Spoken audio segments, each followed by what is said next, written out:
Hello, we are live. This is Sound Booth Theater Live. Finally, we're getting started. Sorry, guys. You obviously can't see this, but my bass traps. I think you guys probably saw it last time. My bass traps were kind of falling, so I had to fix all this stuff this morning. Because it got so much worse. It'll stay in place for a little while longer, but I made a temporary fix. Won't be long.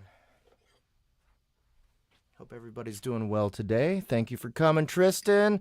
Don't Blame Me is here. Naya Romanov is here. Nia or Naya. And Nutty Buddy. Good to see you guys so much. Good to see you so much. So good to see you guys. Much good. Much good there is in seeing you. I hope you all had a fantastic weekend. I'm really excited to get back to this. I really wanted to do a 5-hour one today. Just didn't get up early enough, unfortunately, especially with all the unexpected morning stuff I had to deal with. Uh-oh. Looks like someone else wants to know when I'm getting on.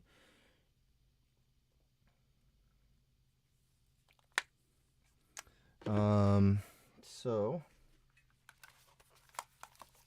here we go. Oh, I almost forgot my narration socks. Now, there's a chance. Hey, Zero Proximity, good to see you. Flipster, good to see you too. Sanguine Horror is here. Butley Poopington. Oh, very creative name there. Glad to have you as well, Butley Poopington.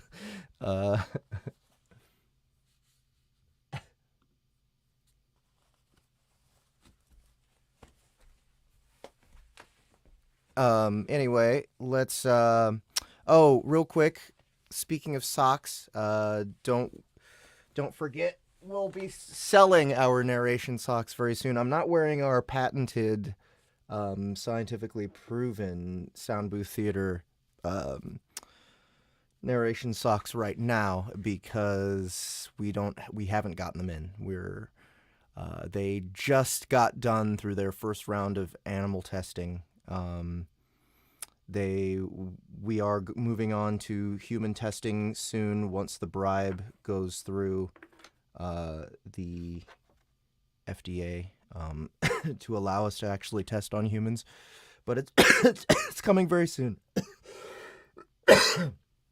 Black Monday, Cyber Monday is when we open our. Oh, excuse me. Jeez. Cyber Monday is when we start selling stuff through physical distribution on our site. And you will see our narration socks there. You will see t-shirts there. And you will see our books on tape. We will have 6 different choices as far as what's on books on tape. And we have more coming. But yeah, I hope you guys are excited for that. I mean, those are all essentially collector's items for many of you.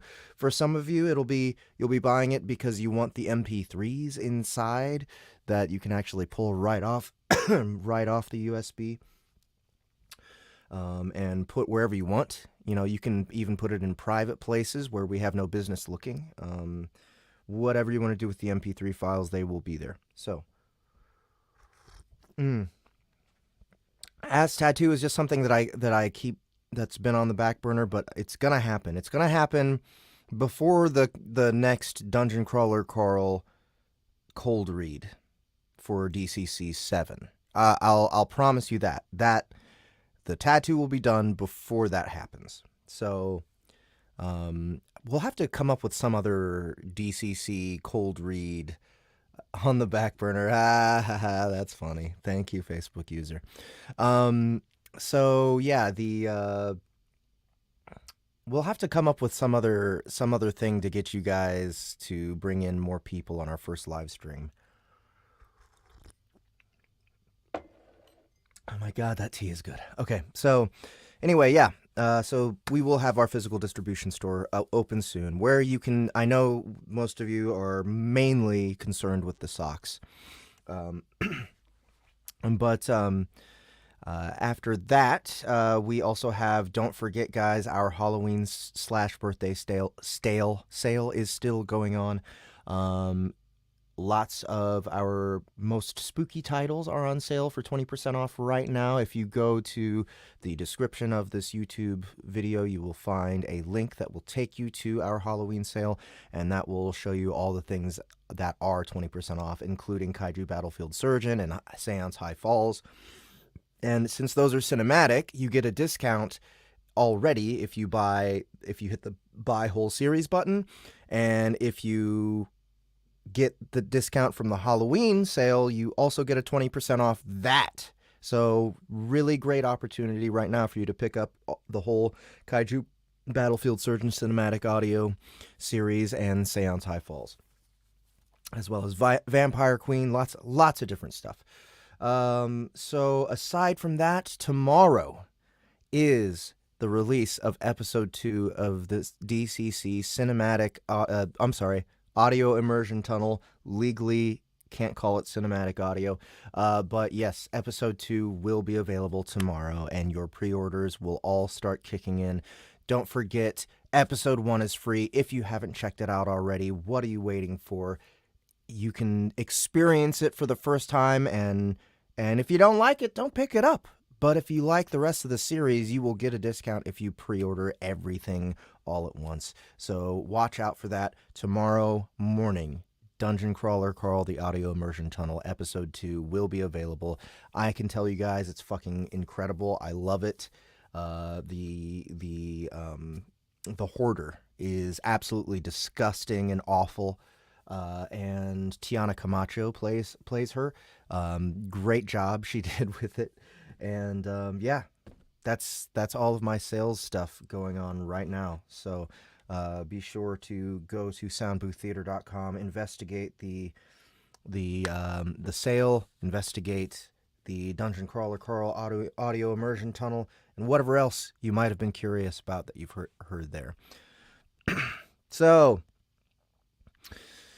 anyway, back to Chrysalis. Let's do this, guys. All right. Let me pull it up. We're going to do that. I'm going to present and share screen and window. Here we go. Boom. Here we are. This is what it looks like, guys. This is the gel electrophoresis that is the sound booth theater method.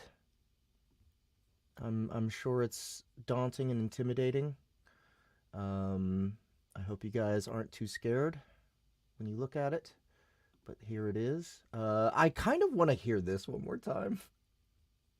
I love these fucking Sophos. I modified the Queen's core to produce offspring more like me, and the species of the entire colony, including myself, changed when they were born. What a blasted thing to do! Incredible! Inspired! Bloody fantastic is what it is! Anthony, my boy! Formo is back to his head-thumping loudest. Creating a new species is a grand achievement, especially for a lost soul such as you. Good show! Good show indeed! His pronouncement is met with a chorus of "good show" and "indeed yes" from the gallery. Phew! I have to admit, for a second there, I thought you guys might get angry at me for making super intelligent monster ants. Bah! We're not so easily frightened. We fought off swarm monsters dozens of times. Hundreds! We are not intimidated by ants. You know, that's nice to hear. It's good to find people who aren't afraid of monsters. What bosh? We are monsters! I even made a caste within the colony who are dedicated to core shaping after I was inspired by Formo's pets. Outrageous! How dare you, insect! Now that is frightening. What? Really? No! Of course not! I sagged to the floor a little, my legs splaying out. Yup.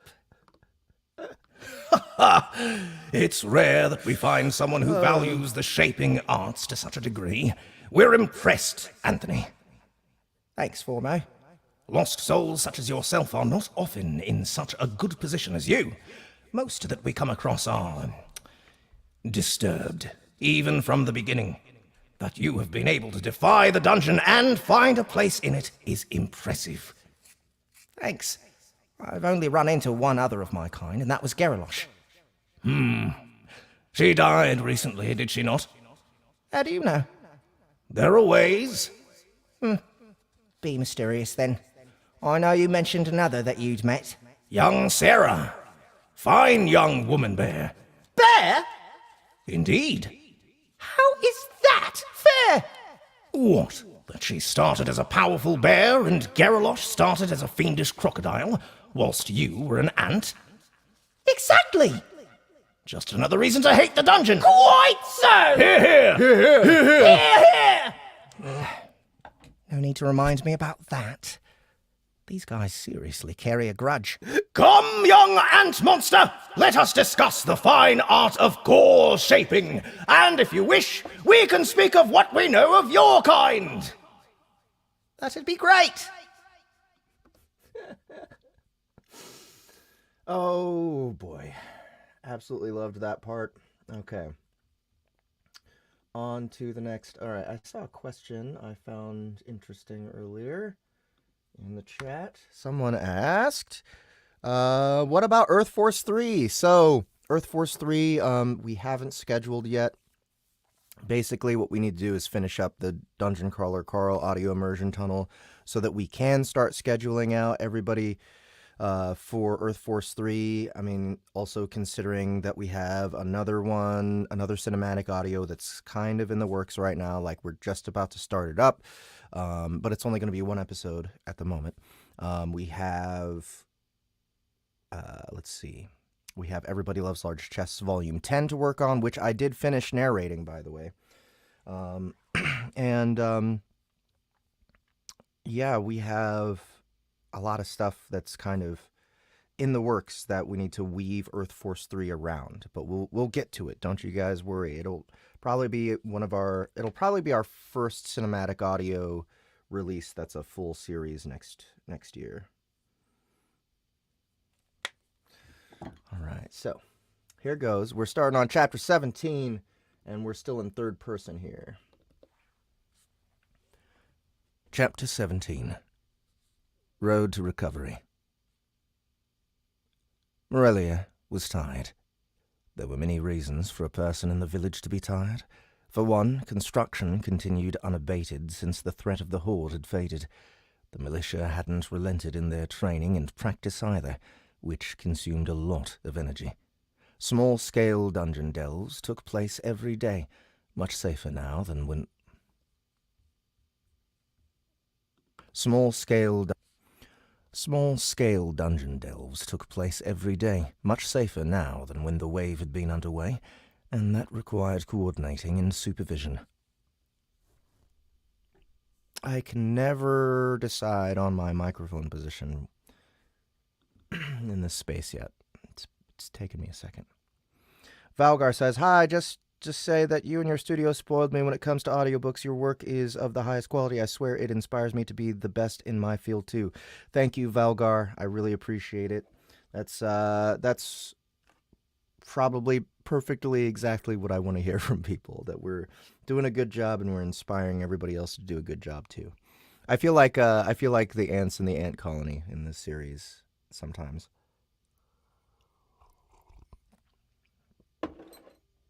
Butley Poopington asks what happened to the booth. The booth has been retired for now, unless I move to Puerto Rico for half the year. Then I'll have that booth in Puerto Rico. Probably a good way. Room booth theater, yes. Yeah, Puerto Rico. I'm thinking about it. So if I do, then I'll ship that booth over there.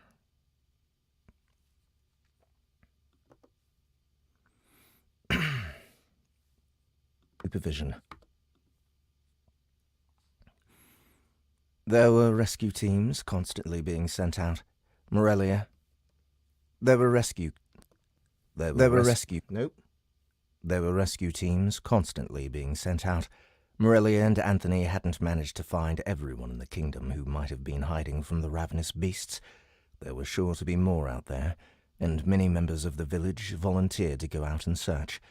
Perhaps they hoped to find family members or friends who might have survived. It hardly mattered. This required administrative effort and a heck of a lot of oversight.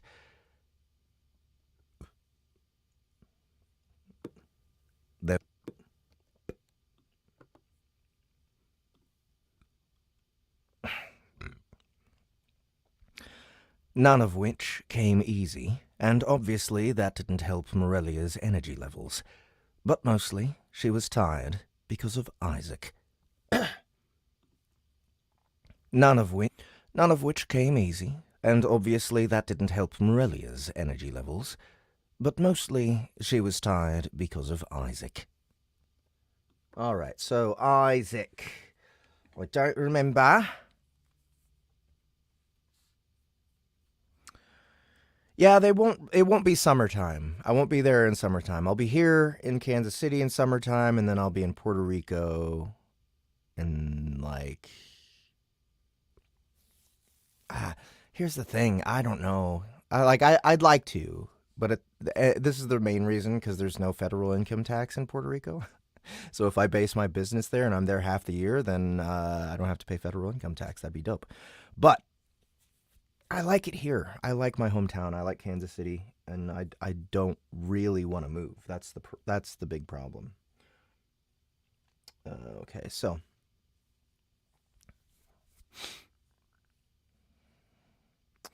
Isaac.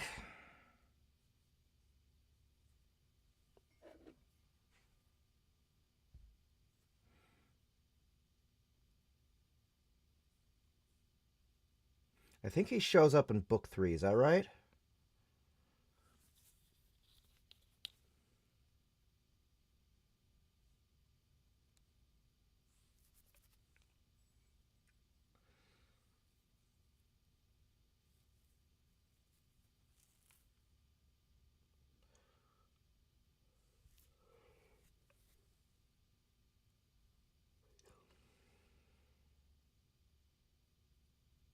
All right, end of chapter 47 is where we'll find it.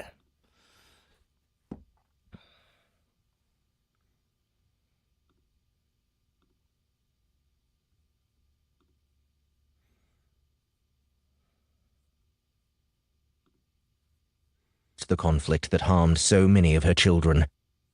Maybe if she were to destroy enough Chapter 37. Feast averted. Bane displays a face-splitting grin, his eyes alight with energy and passion. To do for you! A mutually beneficial relationship that we will be pleased to... So, 47. Bird is the word. Or he stabbed once more through the crack in the door on instinct. His intuition was rewarded with a pained growl and a squelching impact as the spear tip struck home. Boom! What in the blinking blazes was that? Isaac hollered as the stones beneath his feet rattled from a colossal impact. Thinking the monsters must have staggered, chucked them inside the wall when he found out what happened in Lyria. Terrified of monsters erupting out of the ground, he'd let them walk right up the walls during the night. Flamin' moron. Come on, you yellow dogs! Isaac bellowed. What are you waiting for? Breathable air? Get your asses on the door! All right, he's the Scotsman, the young Scotsman.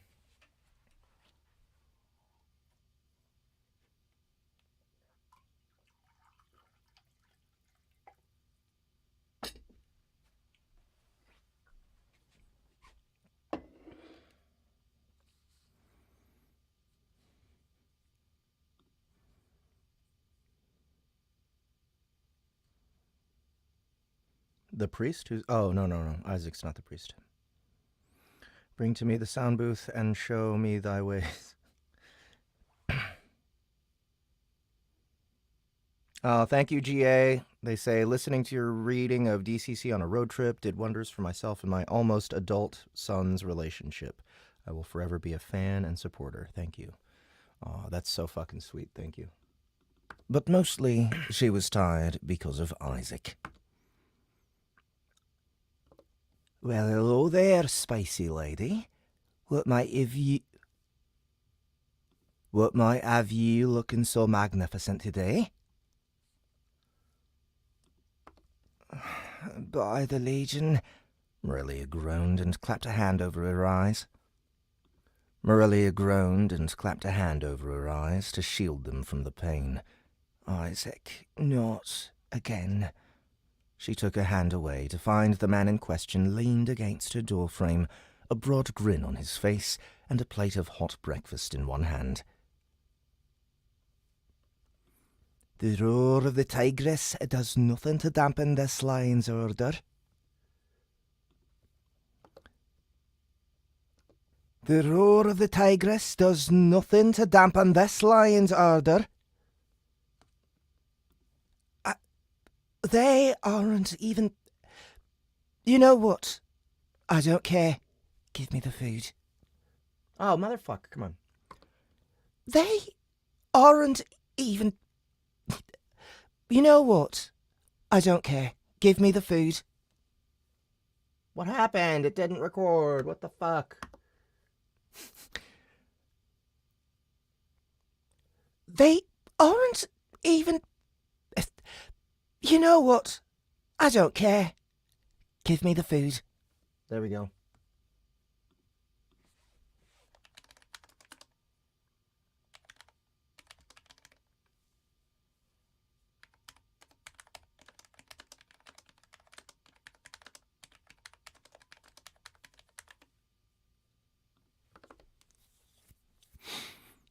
She snatched the plate and shouldered past him, eliciting a grunt that the lower-levelled man tried to contain.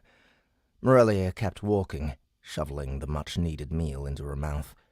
She had no idea who managed to start making fresh bread, but in her opinion, that person needed a church more than Anthony did.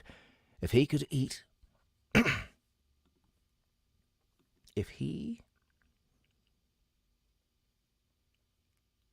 If he could eat regular food, she had a feeling the ant might agree. She couldn't imagine he reacted well to seeing the church being built. She'd asked Enid about it, and the older woman had been cagey, which told Morelia all she needed to know. I just want to go one day without having to punch you.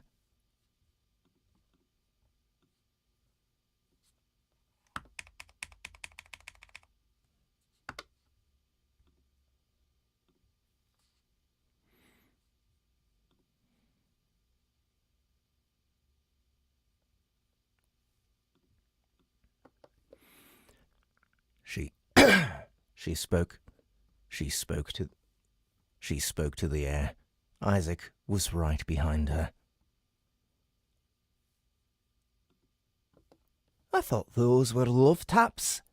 She could feel the muck-eating grin on his face, even without having to turn around. I swear, if I weren't so busy, I'd get my blades and hack you to pieces. Why are you trying so hard to piss a berserker off? Sounds like the flames of your passion are burning out of control. Fine! In one motion, she whirled around, plate gripped in two hands, and 10 minutes later, she was with Enid in the under-construction town hall.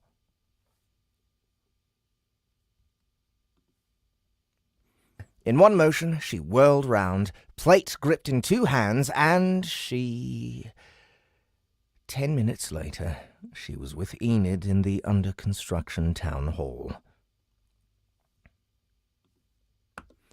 The healers are busy enough as it is, the mayor groused. It's not like the ant healers pay us a visit every day. I know. I know. Morelia sighed.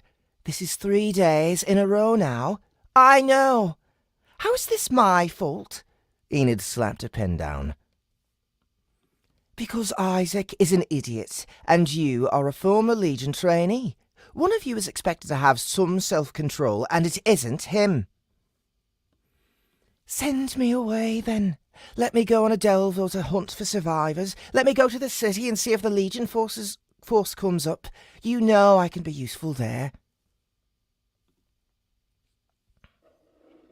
Hey, Melissa Watt Hayden, good to see you again. Thanks for coming. Did you pick up those Vampire Queen books? I can't remember. Useful there. Enid pinched the bridge of her nose. There was so much damn work. There was so much damn work. They'd gotten a paper press together, goodness knows how, and she'd seized on the opportunity to start... They'd gotten a paper press together, goodness knows how, and she'd seized on the opportunity to start documenting everything, as a good merchant would. A census was done, followed by an inventory, and then they'd had to start drafting. A census... Ah, good. I think you will very much enjoy them. I'll give you a warning, Vampire Queen 3, I did a scene that was, woo! It was racy. It was racy. So, be prepared. There's some scenes in that one.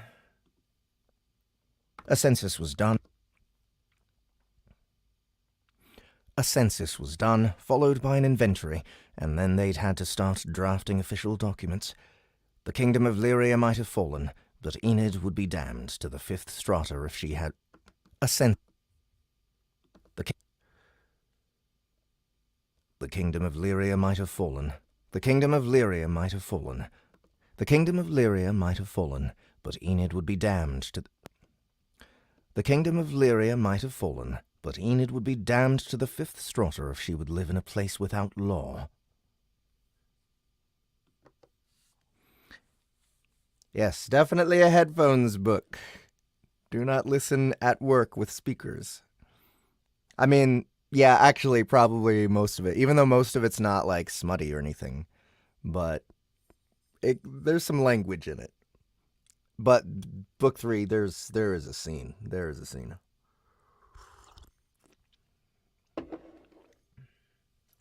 Live in a place without law. Which meant consulting the people, drafting a town guard, putting regulations in place. It took a tremendous amount of time. Then, of course, there was the trickling of survivors coming in. The search parties had been successful, which meant more mouths to feed and house, which meant more work. How it all got done, Enid had no idea, and she was the only person who knew everything that was going on. Enid, you need help. What? She snapped, only to find worry in Morelia's eyes. You're burning out, Enid. You need help. Bring someone on board who can help shoulder the load. There's too much going on and too many people for you to be doing all this by yourself. And it's going to get worse, you know that. I know, Enid sighed, and her shoulders slumped a little. I've known that for ages. I could run my merchant house by myself, but this is bigger. If I start bringing in more people, make a council, then all of this will start to feel official. Politics will come into it, tussling for authority. We don't need that. Let me mark some thighs. Let me mark some thighs. I know. Size. Gotta mark some size here.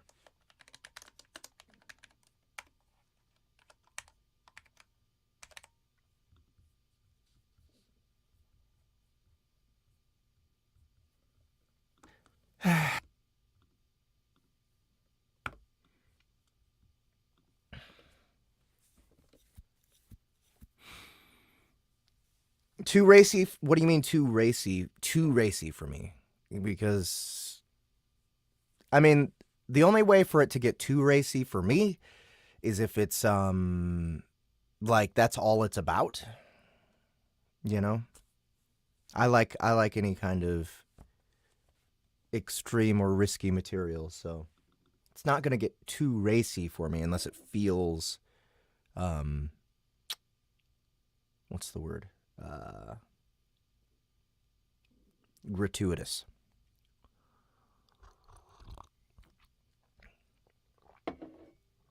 Zero proximity. If you blasted Everybody Loves Large Chests for your whole workplace, you are a legend, sir.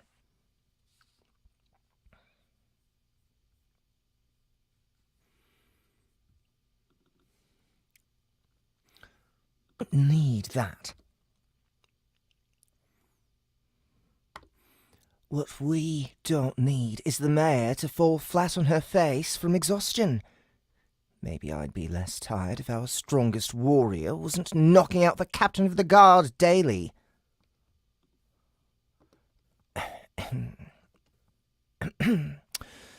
Putting that aside, I don't think it'll be as bad as you suspect. The people here are united. I've never seen anything like it. Besides, the ants are watching us so closely, people are on their best behaviour. Maybe you're right. I am.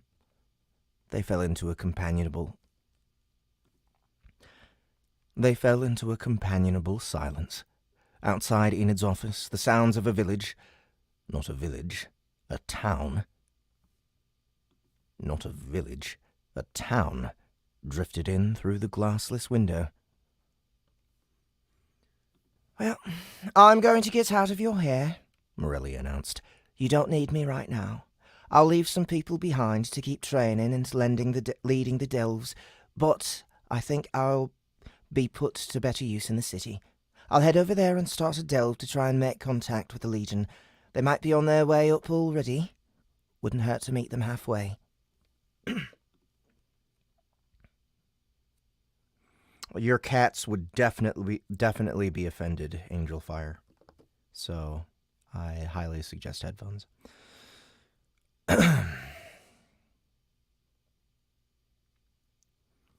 Enid watched her coolly. Even I've heard of Titus. How do you think your father is going to react if he finds out what things are like here? The air grew still as they both considered that. Legion policy toward monsters was direct, clear, and incredibly simple. Kill them.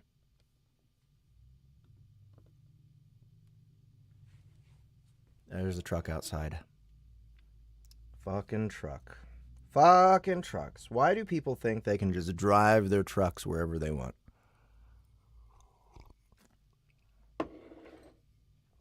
They don't even consider that maybe someone's recording an audiobook somewhere. Kill them.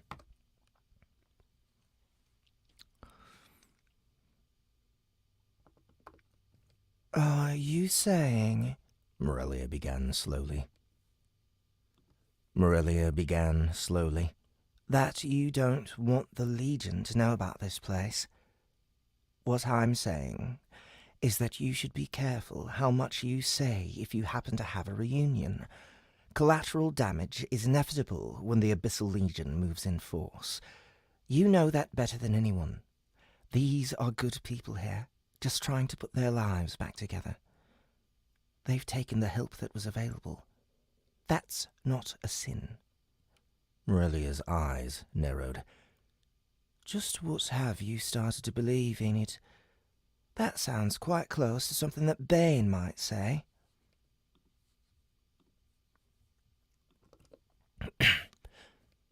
Enid turned to look out the window. It doesn't matter. I can't tell you what's divine and what isn't.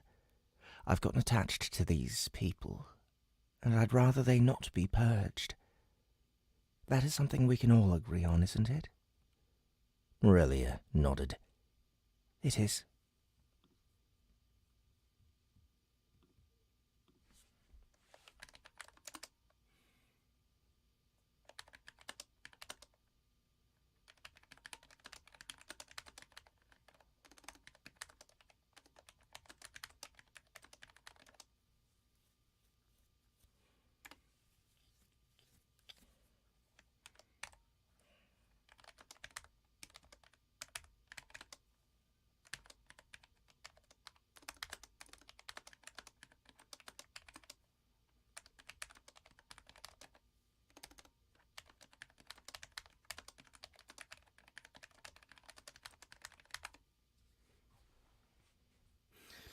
That's a chapter, guys. Done. Down. Finished.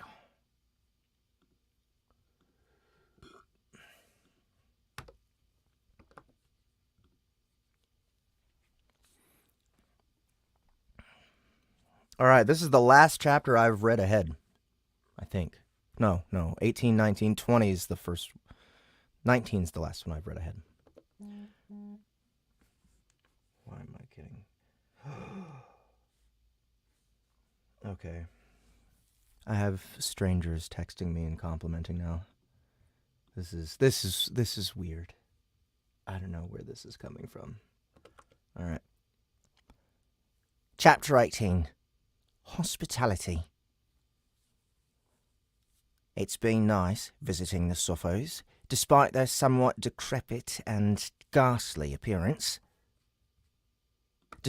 Despite their somewhat decrepit and ghastly appearance, they were fine hosts. Every day they'd bring biomass to tiny Crynis and I. We'd feast together with Formo and his favourite pets. They even took time to show me how they worked with cores and put together some of their most powerful pets. I have to say, their means and methods are far beyond what I'm capable of.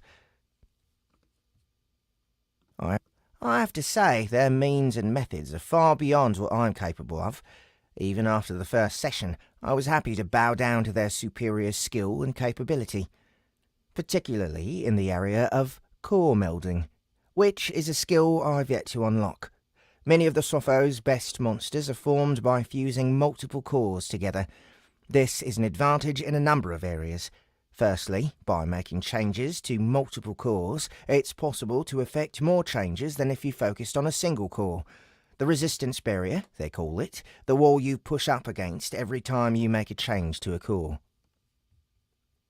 The resistance barrier, they call it. The wall you push up against every time you make a change to a core. More changes, more resistance. If you can only make 10 changes to one core, then by forming a monster out of 2 cores, you could make 20 changes. Of course, it sounds far simpler than it is. That's just the theory. The art, as Formo took great pains to point out, is in making the changes in such a way that not only did you push toward your desired outcome, you simultaneously shaped the cores so they would fit more snugly together. Doing that was a massive pain in the commercial zone. The Sophos could spend days, even weeks, plotting a single change to ensure the final outcome is closer to what they want, whilst also enabling the fusion process. I myself have seen multiple Sophos standing over a pair of cores, arguing and slapping each other over the head as they discuss what changes to make. Then there are the 3-core constructions. Holy moly, that's a whole new level. Only the best and brightest of the Sophos dare to attempt it, those with the best stats and highest skill levels. Apparently, the worms were...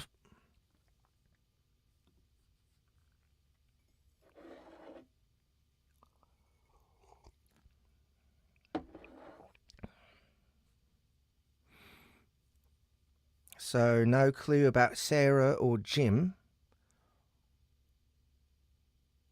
I don't know what you mean, Frank Moore. Sorry. Apparently, the worms were...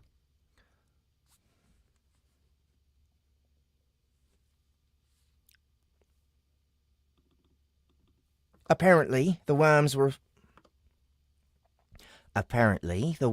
such a pet, crafted for each Sophos, either by themselves, if they're capable enough, or by an expert. Each core has to be moulded with the final product in mind, which involves 2 fusions. The first 2 cores have to be shaped in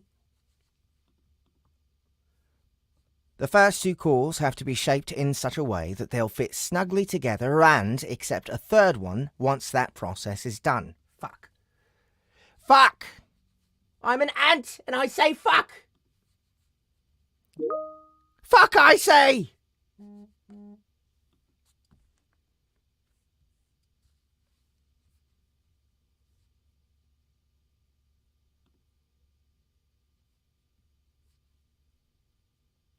The first...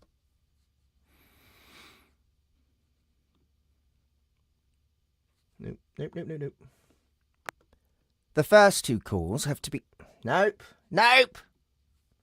That's wrong. The first two calls have to be shaped in such a way that they'll fit snugly together and...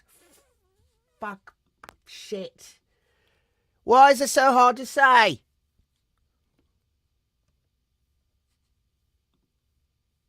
The first two calls have to be shaped in such a way that they'll fit snugly together and accept a third one once that process is done. It's the together and I keep wanting to put that like what do they call it? The late R. You're supposed to take the R off the end of one word and put it at the beginning of the next. So you hear that a lot with the word and that's why I keep wanting to go. The first two calls have to be shaped in such a way that they'll fit snugly together and accept a third one. But the and is italicized. He wants the stress to be on the and. So fit snugly together and so I don't do the R in front. That. Because we have the fucking pause there. All right.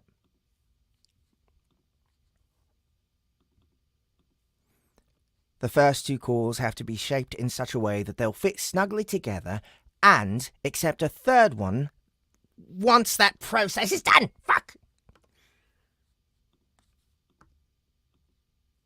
I think it's because I think it's because I have to turn the page in the middle of the sentence and it just throws my rhythm off.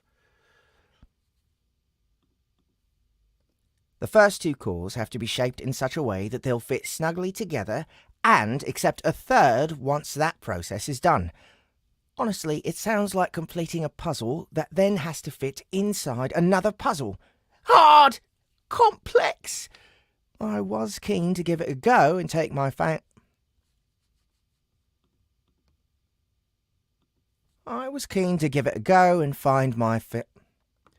I was keen to give it a go and take my findings back to the colony.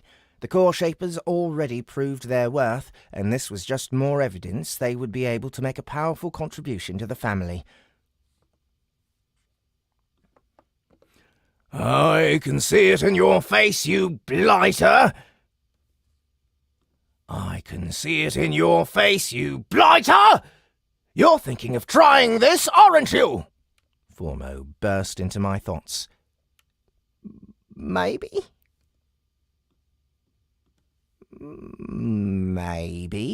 Well, don't be a colossal blithering dunderhead! These techniques are incredibly stressful to the mind and require high-level skills. You're only up to core surgery and don't even have the core fusion skill. That becomes available once you rank up core surgery. Don't even think of trying this until that's done. What's the harm? What's the harm? I protest. Even if it doesn't work out.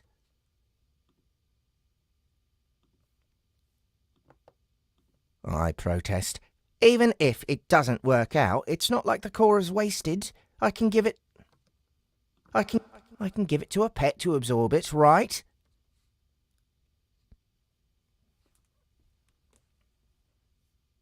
I can give it to a pet to absorb it, right?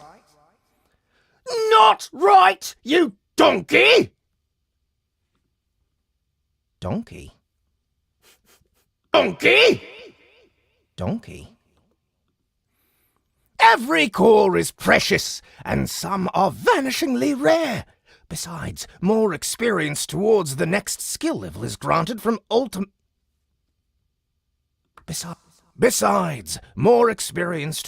next skill level is granted from utilizing that skill correctly, as opposed to stuffing around. You could fudge your way to the next rank over hundreds of failures, or you could achieve it with dozens of successes. If your colony is trying to raise many core shapers, do you truly believe you have cores to waste? No. No, we do not. Precisely, old boy! Precisely, old boy! Do as we do and take your time to ensure each core you work on is a smashing success. That'll maximize your gains. Bye, Melissa. Thanks for dropping by.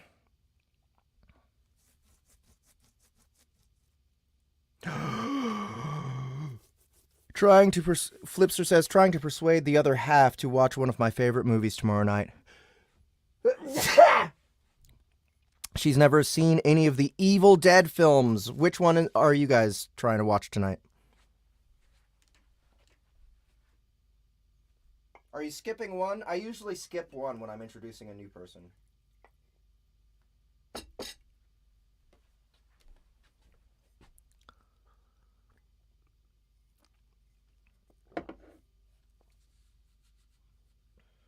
That'll maximize your gains.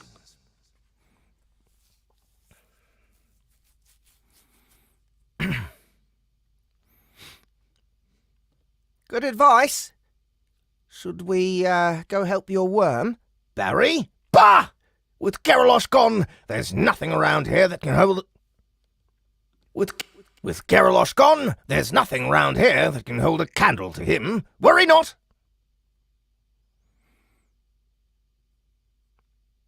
Yeah, Evil Dead 2 is where you start. It really is. It's the best one. Army of Darkness is still awesome. But the thing about Evil Dead 2 is, like, it's more scary. So you get a better blend. And the first one is just... the first one is, it's more of an academic watch, I would say. It's kind of like watching Citizen Kane. But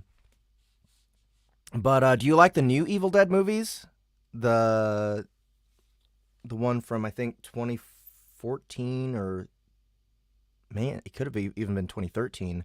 And then the one that came out this year. The one that came out this year, like, they're both really good. But I really love the one that came out this year. Worry not! Let's see. Worry not. It was this year, wasn't it? I suppose so. I suppose so.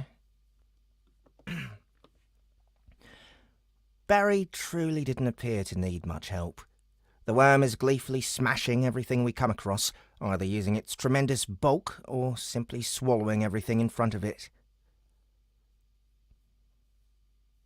I do want to point out, though, we came out here to get experience for Crynis. Oops.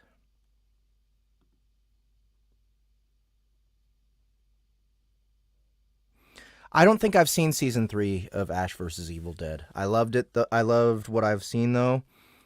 Dude, see this one's. See this year's. It's so good. It's so good. Crynis.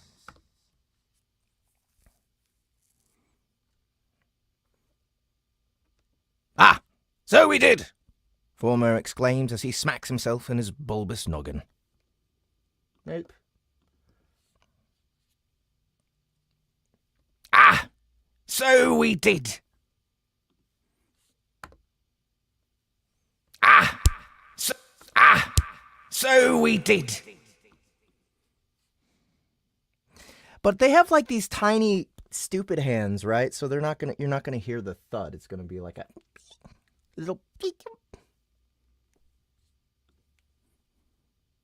Ah!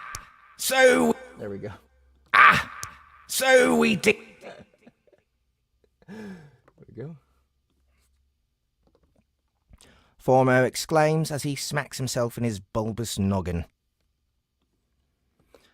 Barry! Heal, you lovable noodle!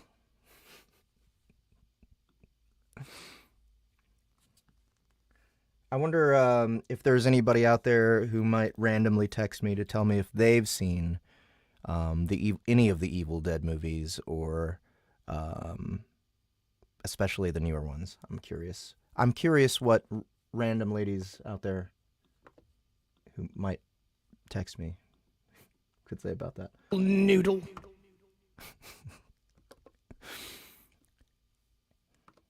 It's a little strange to hear Formo call his pet as if it's a dog, especially when he could have kept that conversation private. And even stranger to see the massive worm slither back, full of excitement and practically wriggling in delight. Evil Dead Rise on Netflix. Oh, it's so good, dude. It's so good.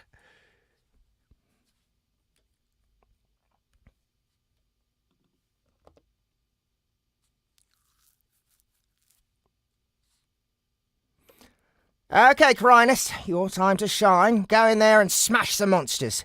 We'll get you fully mutated and ready to evolve in no time. We'll get you fully mutated and ready to evolve in no time. We'll get you fully mutated and ready to evolve in no time. All right, Master. The abominable ball of death sitting on my back raises two tentacles like clenched fists in a somewhat adorable boxing pose before she inflates in size. Oops. My fault. I asked for it, didn't I? Pose. Before pose.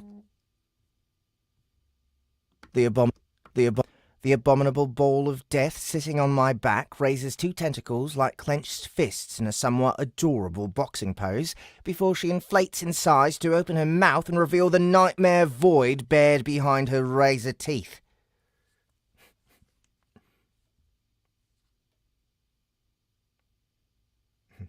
One and two, huh? So just the original two. You haven't seen Army of Darkness? Behind her razor teeth. You too, Tiny. Get in there and practice your skills. Just don't steal too much. You too, Tiny. Get in there and practice your skills. Just don't steal too much. These kills are worth way more XP to Crinus than they are to you. You. I like Tiny's voice.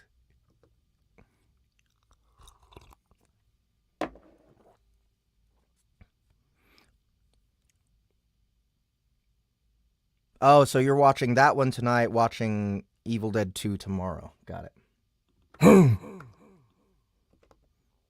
Tiny grunts in acknowledgement. It's amazing how much he communicates with a grunt. I can tell from that singular grunt that he's not happy to be restricted in his fighting, but nonetheless happy to be able to cut loose. What about you yourself? What about yourself? Formo asks.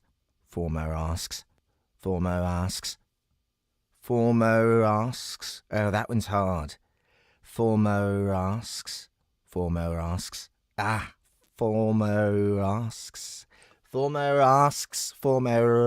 That's... I hate saying this. Oh, this is terrible.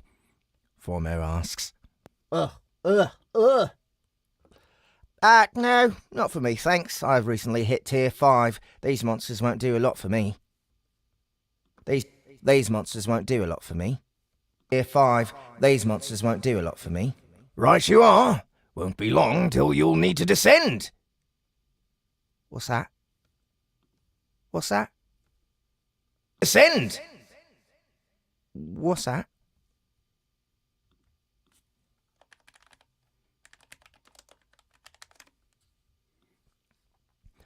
The mana here is too thin. It's already too thin. You've only been fine in our commune because the mana is thicker here. Nope. You've only been fine in our commune because the mana is thicker there. As Crinus and Tiny move forward and begin their hunt, I checked my core. And he's right. I've started losing MP. This is a big deal, since I've been using my sub-brains to draw in mana using external mana manipulation in order to train the skill, and it's still not enough.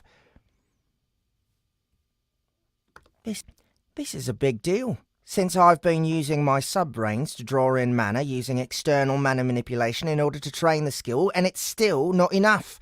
Yikes! I could work a bit harder and maybe be fine, but still, this isn't a good sign. You're a second stratum creature now. No mistake, my lad. I recommend you head there immediately when you've finished your holiday with us. The manor here on the first stratum is weak. Weak, I say! Every time you go down a stratum, there's a qualitative change. You'll see. I guess you're right. Besides, there's a good chance you might be able to find more people such as yourself down there. With a bit of luck, they'll be saner than Geralosh was.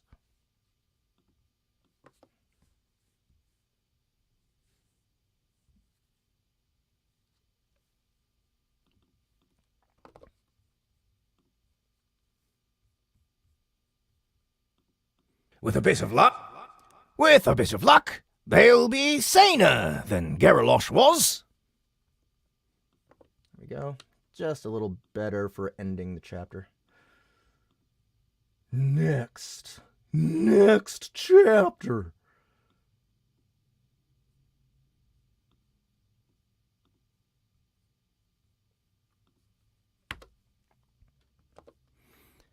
Chapter 19. Chrynus Evolution. The time has come, Chrynus. Time to seize your destiny, to elevate yourself to a higher plane, a new tier, if you will. You shall become stronger, more powerful, more excellent in every way. But choices will need to be made. You must navigate the labyrinthine system and You must navigate the You must navigate the labyrinthine system and make the selections that speak true to you. Be certain of your path and firm in your convictions. What you select matters not. Only how you feel about your choices matters. Reach deep inside the infinite void of endless murder that lies within and be true to the self you find there. Do you hear me, Chrynus? I do, Master. Good energy. Good energy. You've come a long way, Chrynus. Tiny and I are proud of you. Tiny grunts. Exactly. We're with you all the way. There is nothing to fear except fear itself. And that fear is something we'll fight on the beaches. And that fear is something we'll fight on the beaches and the trenches, or tunnels, I suppose. Damn it, I'm losing it. I've got it, Master. Don't worry, I'll be fine. Okay, great. Hey, Benjamin Wagner, good to see you, man. Phew. I was really running out of steam there. I need to see if there's a pep talk skill. Any help I can get will be welcome, because I suck. Got your mutations sorted then? Yes. Special cores been absorbed? Yes. Right. Then we are all systems go. Let me just check your core to see if everything's on the up and up. I scuttle up to Chrynus and touch my antennae to his shadow flesh. Name, Chrynus. Level, 20 core. Nope.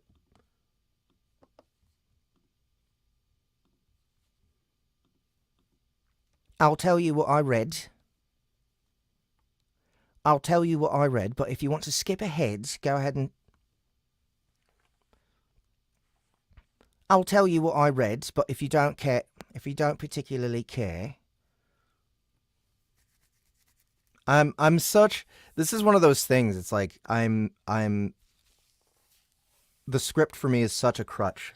I'm so bad at improvising, in my opinion.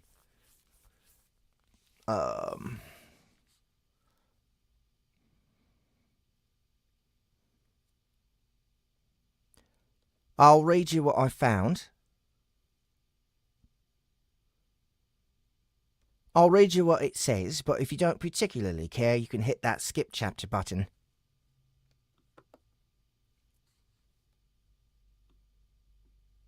No flesh. I'll read you what it says, but if you don't particularly care, you can hit that skip chapter button. Name? No, not yet. Half 1 2. 2.5, isn't it? Or is it 3.5? It's 3.5. Ends 19A. There we are. So this is 19A. Go on to 1, 2, 3.5. Let's just right here. Right here, 19B. Name, Chrysalis. Level, 20. Core. 20. Core. Rank 3. Might.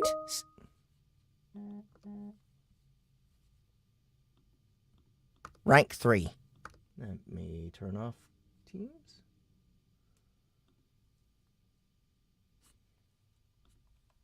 Why is that even a question? I don't understand. Might. Rank 3. Might. Stop it.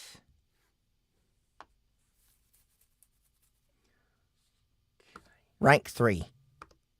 Rank 3. Where did it go? Alright, here it is. Might. Might, 78. Toughness, 65. Cunning, 34. Will, 32. HP, 130 out of 130. MP, 150 out of 150. Skills. Skills. Expert Shadow Flesh Manipulation, Level 15, Rank 3. Expert Grappling, Level 12, Rank 3.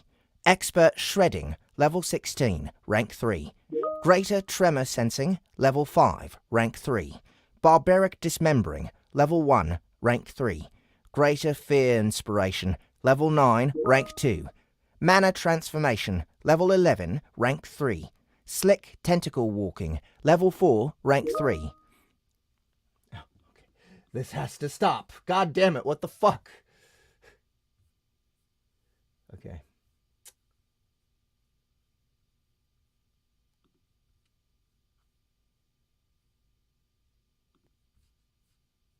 Level 4, Rank 3. Tentacle Walking, Level 4, Rank 3. Advanced Tentacle Foo, Level 4, Rank 2. Further External Mana Manipulation, Level 4, Rank 2. Advanced Shadow Magic Affinity, Level 2, Rank 2. Stealth, Level 3, Rank 1. Mutations. Armoured Fadowflesh. Armoured Shadow Flesh. Armoured Shadow Flesh, plus 15. Obliterating Void Maw, plus 15. Endless Dimensional Stomach, plus 15. Legion Tentacles, plus 15. Razor Barbs, plus 15. Grisly Teeth, plus 15. Omniscient Mana Sensory Gland, plus 15. Reservoir Shadow Magic Gland, plus 15.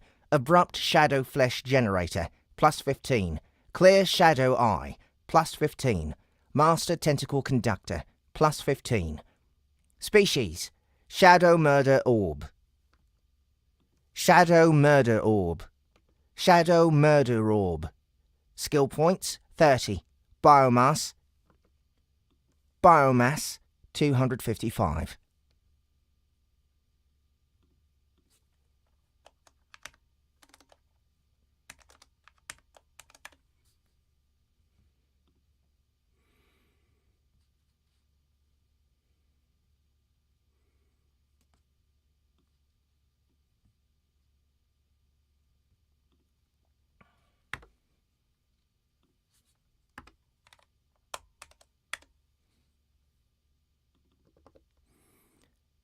As always, Crynis has been diligent in practicing her skills. All of her magic abilities are progressing at a steady pace, as well as those centered on fighting.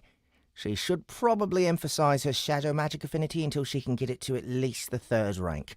The real juice starts to come out. The real juice starts to come out at around that level. The real juice starts to come out at around that level. The real difference is the mutations. After After eating her fair share of Geralosh and stuffing her face through the tunnels in the days since, she'd been able to get more than enough biomass to max out her mutations, further aiding her evolution. She's put a lot of thought into her choices. She fused her shadow flesh mutations to create a tougher body that will hopefully take a bit more of a beating. She chose to emphasise the disintegrating aspect of her more.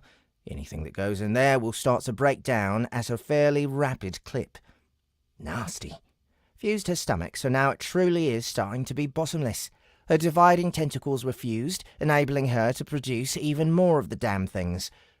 Chrynus was even able to emphasise the cutting aspect of her barbs. They are sharp. Should help her cut through sterner defences. The teeth? I don't want to talk about the teeth. They scare me.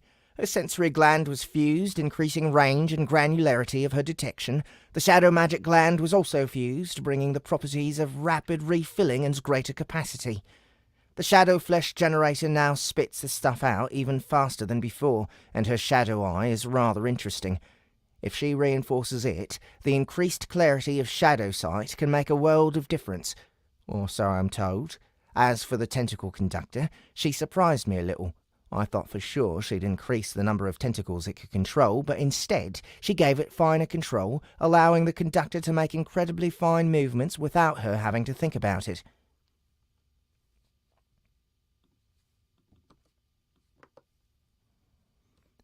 Chrynus has done a great job. How far she's come from when she couldn't make a choice for herself at all. Looking at this powerful, intelligent and accomplished pet, my heart fills with pride. If I could, I'd shed a single manly tear. Looks fantastic, Chrynus. Go forth and evolve. Okay. Chrynus gives her guts pose once more before she slithers into a corner of the pen and falls still. I turn to the ogling audience of Sophos. Can she have a little privacy, please? What? Oh, of course, apologies! What? Oh! Of course! Apologies!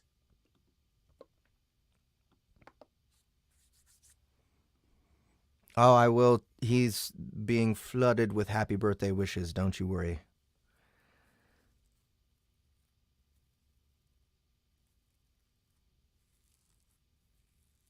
What's up, Keith Nobble? Thanks for coming. I don't know who you are, but I'm glad you're here. Zero Proximity asks, this might be a bit much to ask, but I have always wondered how you do billing. It's all royalties. I don't charge. I pay for all production. I pay for everything that gets done as far as the audiobook. And then I collect royalties.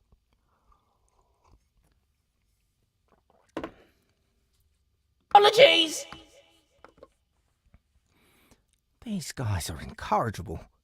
I can't find it in my heart to get mad at them, though. They're just obsessed with pets to a truly unhealthy degree. Helping each other evolve their pets is par for the course. Helping each other evolve their pets is par for the course round here. To them, I'm the odd one out who wants his pets to evolve themselves and would prefer nobody was around.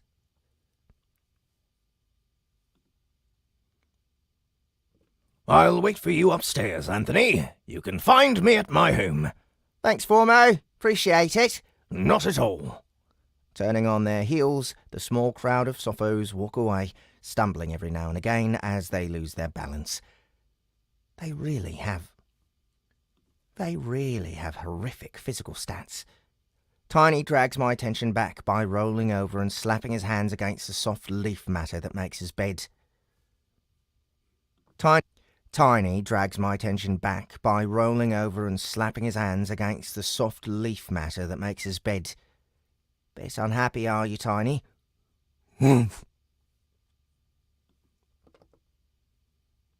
The giant ape snorts and turns his back to me. What a baby. I crawl over to him and pat one furry shoulder with my antennae.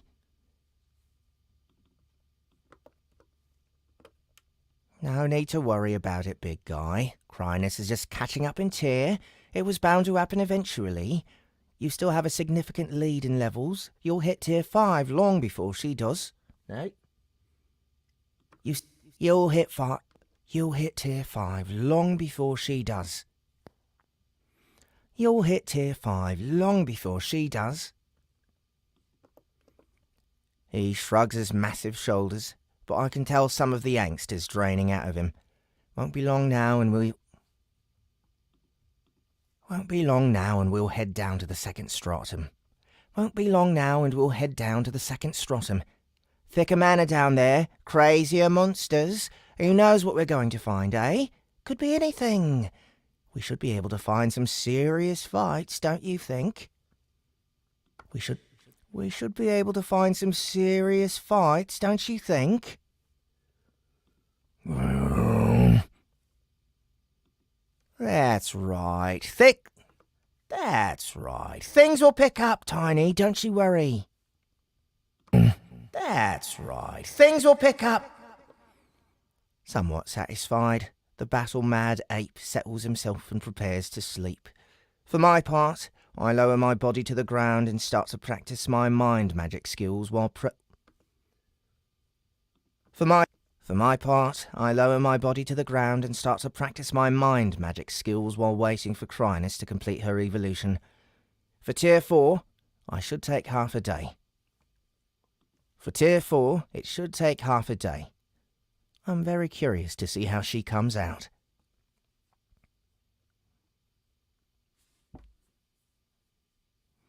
Oh, thanks, Keith Nabal. They said, I came to Chrysalis through you, and I think your voice acting is bringing the story to life. I read ahead on Royal Road and had your voice in my head for the rest of the story. Great. So glad to be of assistance.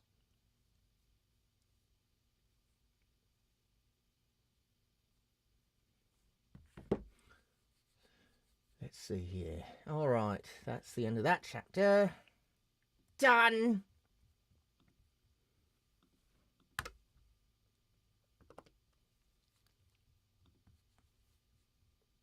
This will be 20. I said rename. Do it.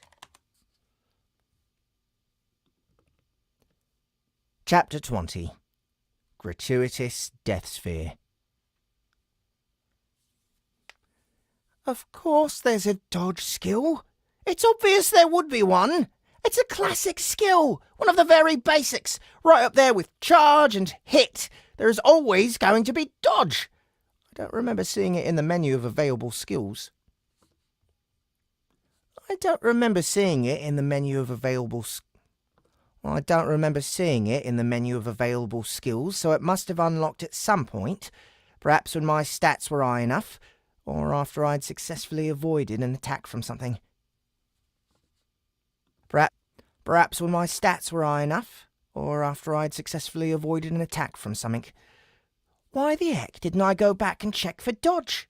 I suppose I've adopted a strategy of allowing myself to get hit. What with my incredible shiny Carapace and ability to shift position to maximise the usefulness of said shiny Carapace, I've not really needed to dodge. Except when I run into the big powerful stuff, then I really need to. Grumbling at myself, I purchased the dodge skill. I need to be a little more diligent. Since there's no prompts, you never know if something super useful has popped up over the course of battling. Since there's no prompts, you never know if something super useful has popped up over the course of battling. Whilst waiting for Crynis to complete her evolution, I pass the mind magic shenanigans over. Whilst waiting for Crynis to complete her evolution, I pass the mind magic shenanigans over to my subbrains and peruse the lists for more defensive options. Almost. Whilst waiting for Crynis to complete her evolution, I pass the mind magic shenanigans over to my... Damn it. Whilst waiting for Crynis to complete her evolution, I pass the mind magic shenanigans over to my subbrains and peruse the lists for more defensive options. Sure enough, a couple stand out and I purchase them readily. Endure. Provides knowledge and instincts to assist absorbing impacts when struck by heavy blows. Grace. Assists the user in maintaining balance when moving or in combat. Ah, that just did not sound good.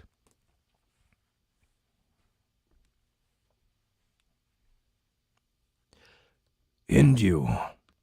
Endure. Provides knowledge and instincts to assist absorbing impacts when struck by heavy blows. Grace. Assists the user in maintaining balance when moving or in combat. Combined with dodge, these skills are bound to help elevate my defensive game to a new level. I think... Oh, I'm getting the voice wrong, aren't I? Endure. Provides knowledge and instincts to assist absorbing impacts when struck by heavy blows. Grace. Assists the user in maintaining balance when moving or in combat. Assists the user in maintaining balance when moving or in combat. There it is. Needs to be, not quite so gravelly. New level. Little more whispery than gravelly. A new level. With my future sense and massively heightened reflexes, I'll be able to dodge, duck, and weave my way out of a lot of trouble. If I'd thought to purchase these skills and level them up, I'd have to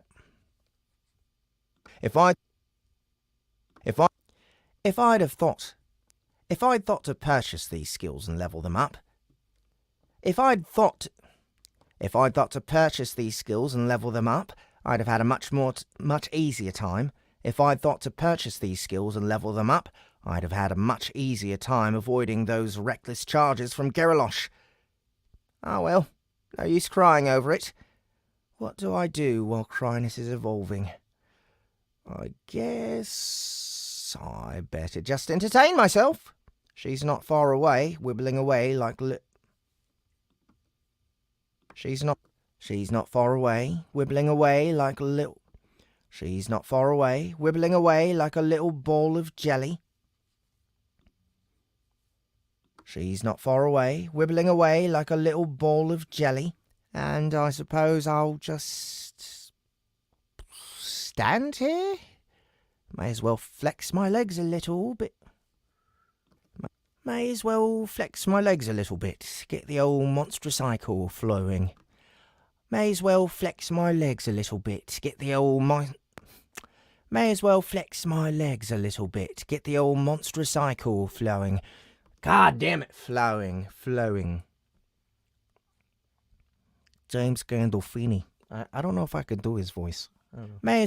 It's kind of hard. I like, there was a time that I figured out how to do an impression of him, and I lost it. May as well flex my legs a little bit, get the old monstrous cycle flowing.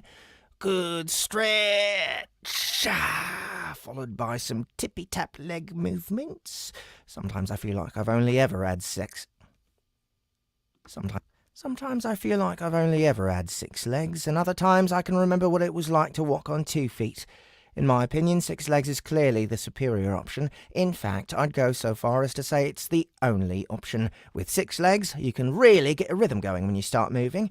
Fred Astaire has got nothing on even the... Fred Astaire has got nothing on even the clumsiest ant. Tappity tappity tappa tappa tap.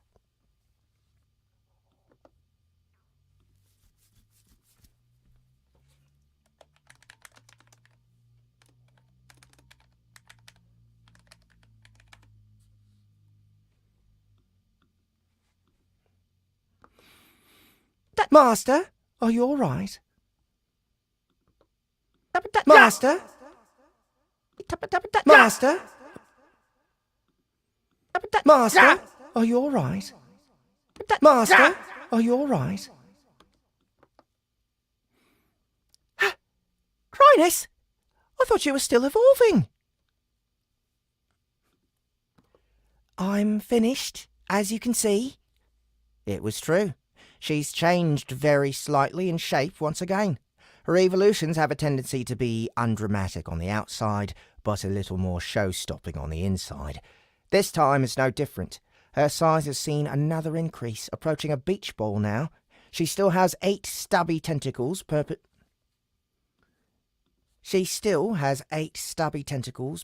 extended that act as her legs. She still has 8 stubby tentacles permanently extended that act as her legs, and now she has 4 slender tentacles that extend equidistant from each other around the circumference of her body, almost like arms. "Looking good there, Crynis," I praise her, hoping she didn't see much of my dancing. "I hope you're happy with everything you picked." Fuck. "I hope you're happy with everything you picked." The ball of death shifts from side to side, suddenly shy. I believe so, Master. Why don't you check and see what you think? Good idea. Good idea. Good idea. I gasp. Moving slowly, I tap gracefully towards Crynis and slap an antenna down on her before she can... Moving slowly, I tap gracefully towards Crynis and slap an antenna down on her before she can question my staccato steps. Of course, you can skip this part again if you want. Of course, you can hit that skip chapter button forward one more time if you'd like. If you don't...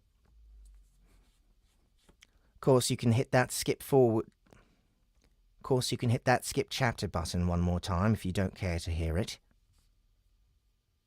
Of course, you can hit that skip chapter button one more time if you don't care to hear it. Don't care to hear it. Fuck. Of course, you can hit that skip chapter button one more time if you don't care to hear it. Hear it. God damn it. Of course, you can hit that skip chapter button one more time if you don't care to hear it. All right, here it is. This is 20A.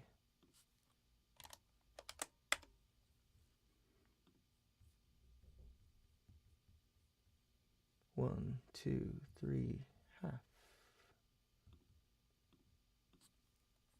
20 and 20A.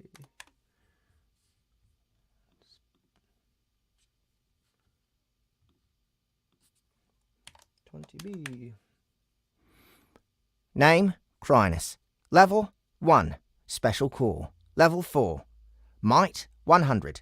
Toughness, 90. Cunning. There's a truck outside. There's a truck outside.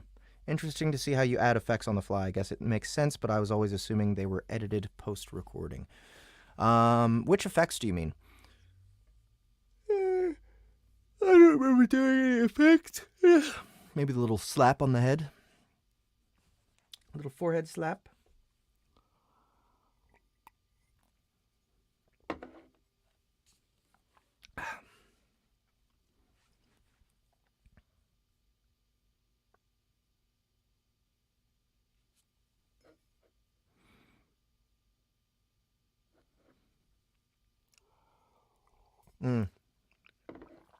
Being honest, this is the last chapter I have pre-read in this book. But the rest is going to be cold, for sure. I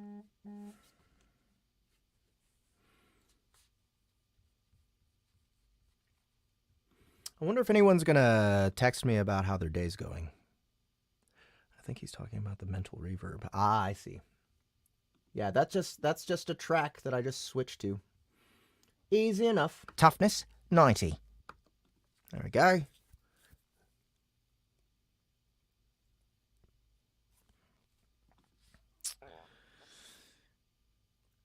Cunning, 56. Will, 57. HP, 180 out of 180.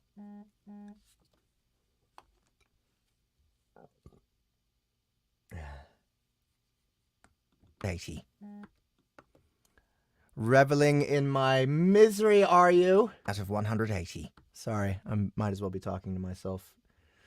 But I'm not. I'm not.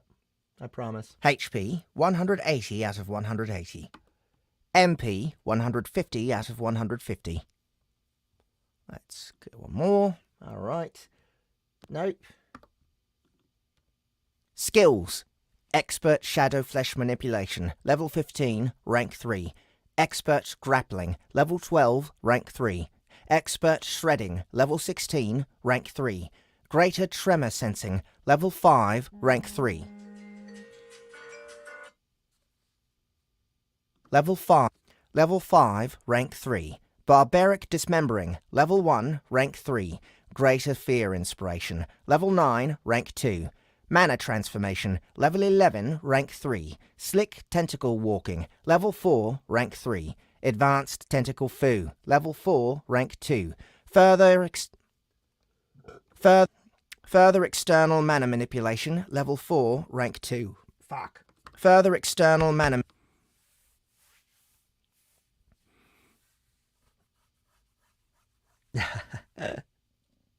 How are Annie and Justin, Will, Gary, and the rest of SBT doing? They're doing great.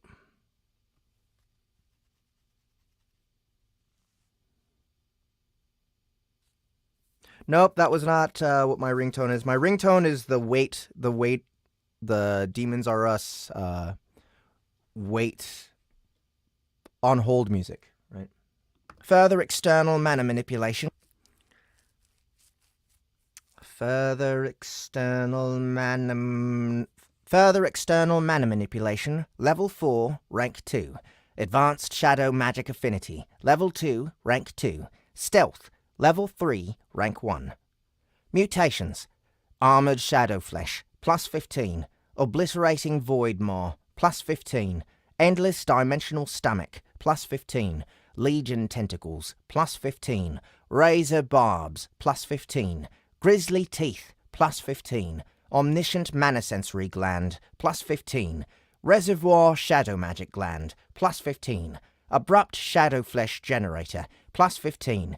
Dark Shadow Eye, plus 15. Masterful Tentacle Conductor, plus 15. Tentacle Conductor, Light Sync, Shade Phase Organ. Species, Gratuitous Death Sphere. Skill points, 30. Biomass, 140.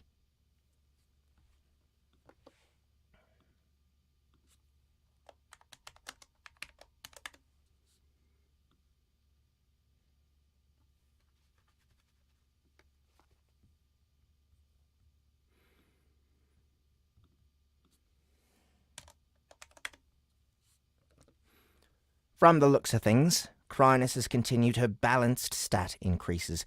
Her stats are still good even when compared to mine. Curse my slowly starting ant stats! I'm starting to overcome that handicap, but even so, it kind of stings. Her organ choices are interesting. Another tentacle conductor. Clearly, she's aiming for the ability to control even more tentacles. Considering how many she can manifest, that makes sense. I wonder if she'll stick to the same mutations with this one? Finer control of a smaller number? Finer control of a smaller number, or go the opposite way, somewhat improved control over more limbs. The light sync, that's interesting. She seems to be fully pursuing the limits of her shadow nature. This little organ will allow her to... This little organ will allow her to absorb light, darkening whatever area she's in. This little organ will allow her to absorb light, darkening whatever area she's in. I wager, with enough mutations, she'll be able to strengthen the effect to the point she's surrounded by complete darkness wherever she wants. Whenever. I wager with enough mutations, she'll be able to strengthen the effect to the point she's surrounded by complete darkness whenever she wants. A massive advantage for her, considering she doesn't need light to see, and some of her abilities are stronger in the dark. A massive advantage for her, considering she doesn't need light to see, and some of her abilities are stronger in the dark. Lastly, the Shade Phase organ. Quite the incredible piece of evolutionary gear. If I'm reading this correctly, it will allow her to move not just her tentacles, but her main body through patches of shadow. A limited teleport, if you will. That could get particularly nasty. Along with the development of her skills, Crynis is ready to take on the second Stratum. Great work, Crynis! Great work, Crynis! I'm very proud of you. Thank you, Master. If you finished dancing, we can head upstairs. I can hide nothing from them.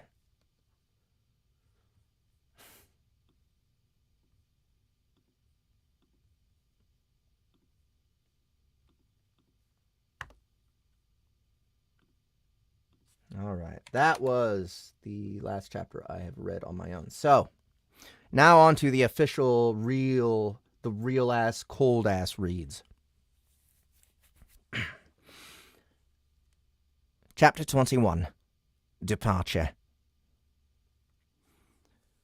The second stratum has, for centuries, been known as the place in which The second stratum has, for centuries, been known as the place in which true danger begins. The first is considered the realm of the mercenary, the opportunist. Any party with a modicum of organization and training should be able to eke out a living there. Any party with a modicum of organization and training should be able to... Any party with a modicum of organization and training should be able to eke out a living there, farming for the smallest of cores and the petty materials that form at such low levels of concentration. Any party with farming for the smallest of cores and the petty materials that form at such low levels of concentration. No, the real promise and opportunity of the dungeon lies below, where the mana grows thick and takes on attributes as it... Where the mana grows thick and takes on attributes as it is exuded into the air. The second stratum, the Shadow Realm, is the first such challenge. It should not be assumed that only shadow mana can be found here, though it is surely the thickest. There are other insidious... It should not be assumed that only shadow mana can be found here, though it is surely the thickest. There are other insidious and dark forces at work here. Undead, terrible, lightless, and cold creatures abound in this lair, making it far more dangerous than the first. But the rewards are commensurately great. The dungeon is always fair. Greater risk means greater reward. Cores are more abundant, not to mention the incredible wealth of attributed materials. Cores are more abundant, not to mention the incredible wealth of attributed materials and minerals. Cores are more abundant, not to mention the incredible wealth of attributed minerals and materials. Fuck! Cores are more abundant, not to mention the incredible wealth of attributed minerals. Attributed minerals.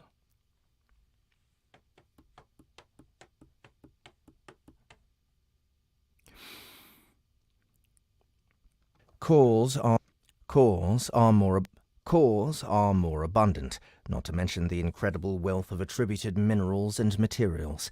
The armor of the undying phalanx of Rilix was crafted from metals mined in this lair. The powerful death mana sustained those men beyond what their bodies could endure. Such are the rewards of the deeper delves. Okay, I have some questions here. Well, that was the... Nope. Where did you learn an F? Where did you learn an F? I don't know what that means. Moving on from the lukewarm read. Butley Poopington. Reads colder than the crystalline ice shard that somehow serves as my ex's heart. Where did you learn voice acting like this? I don't know. It's all practice, dude. Deeper delves. I will tell you that the most important... Lots of DMing. The most important skill for any narrator is listening.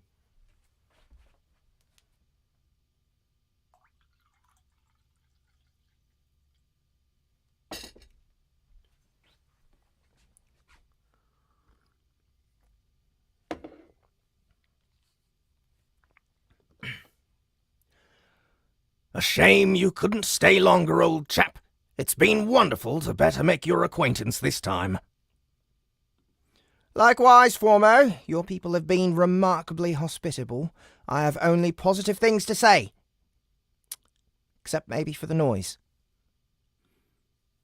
What? I wince. That's it, right there. For the noise. What? I wince. That's it, right there.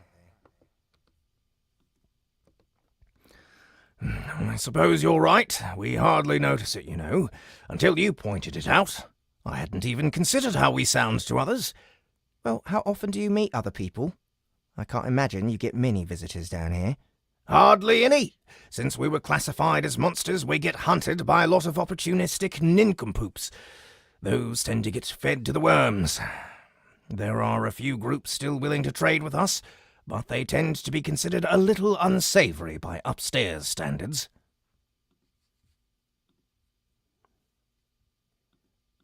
Ignorance! I shout. Quite so! Formo agrees. Nevertheless, we persevere. Good luck on your journey, young Anthony. I wish the best for your colony. Any chance I could bring some of my core shapers here to learn from you? Ho! Ha! No. Worth a try. No, it wasn't. Your kin are more than welcome. Your kin... No, it wasn't. Your kin are more than welcome to come and trade with us, but we don't share all of our secrets so easily. Didn't seem so shy when you were teaching me. We didn't show you nearly everything, boy. We didn't show you nearly everything, boy. Fine. All the best, Formo. Farewell, young Anthony. Only Formo came to see me off, which is fine. I gather these sorts of farewells are not a big thing amongst the Sophos. I've had a good time staying here, and I've learned a lot, but it's time to move on. Some might say I've been shirking my duty to the colony, and we can't have that. Standing in the tunnel somewhere outside the Sophos village, I waved to Formo with one antenna. Naturally, they wouldn't see me off from the village. Oh no, they had to darken our minds and haul us out on a worm. At least they were polite this go-around and didn't knock us out immediately. They politely asked, "Which is something?" Formo raises one scrawny, shriveled arm to wave back, then he mounts his enormous worm and moves back down the tunnel. All right then, gang. Time to go deeper. Yes, Master.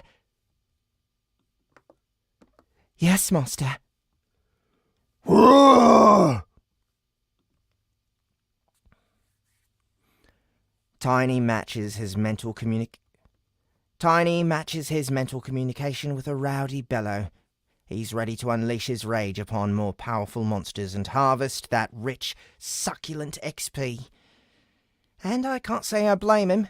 I'm also ready for a more serious challenge, with Crynis on my back and Tiny thumping the ground by my side with his meaty fists.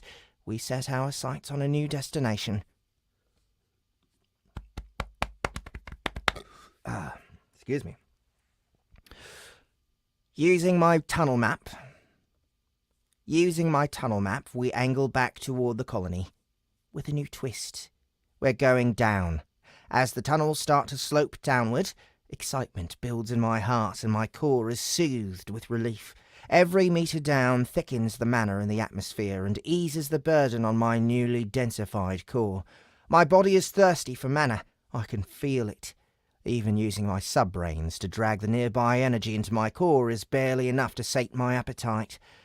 The second Strata is calling to me, and I'm happy to answer. Not to mention all of the goodies the Sophos told me about. Enriched materials and stronger monster cores are compelling arguments. When we eventually return to the colony, it'll be worth a mighty haul of riches, I've no doubt.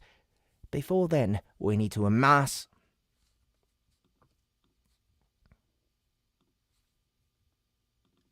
Before then, we need to amass cores to reinforce ourselves and experience...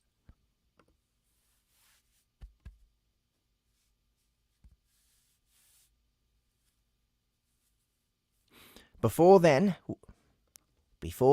we need to amass cores to reinforce ourselves.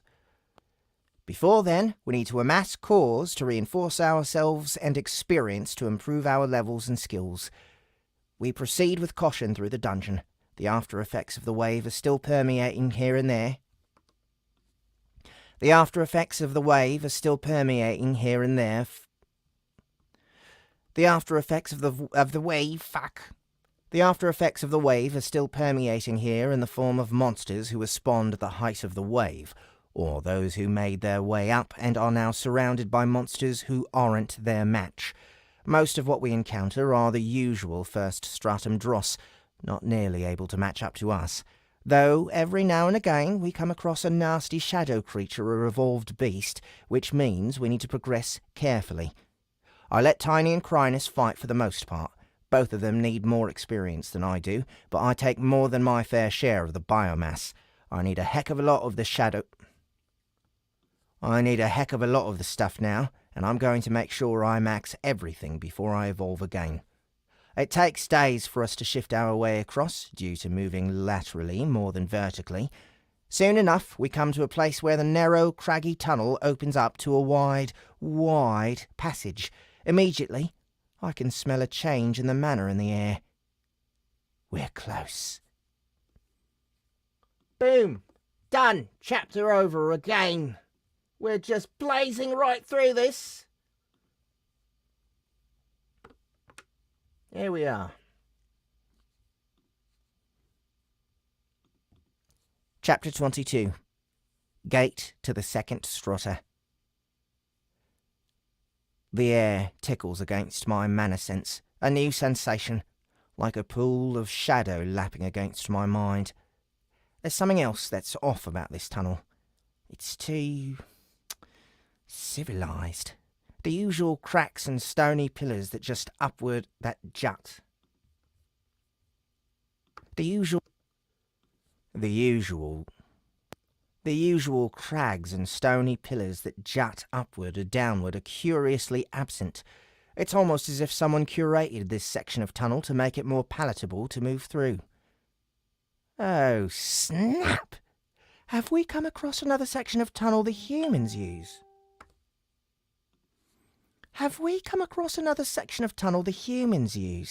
Or does someone else live around here? There's no ruling it out. Time to engage stealth mode.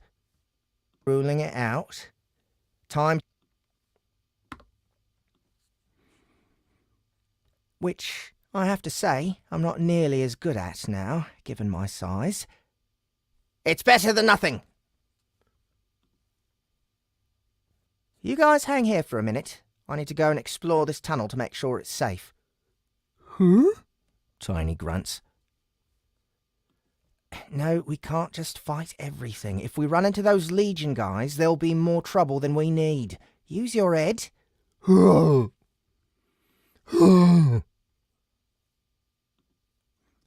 Yes, I was a bit harsh there. I apologise.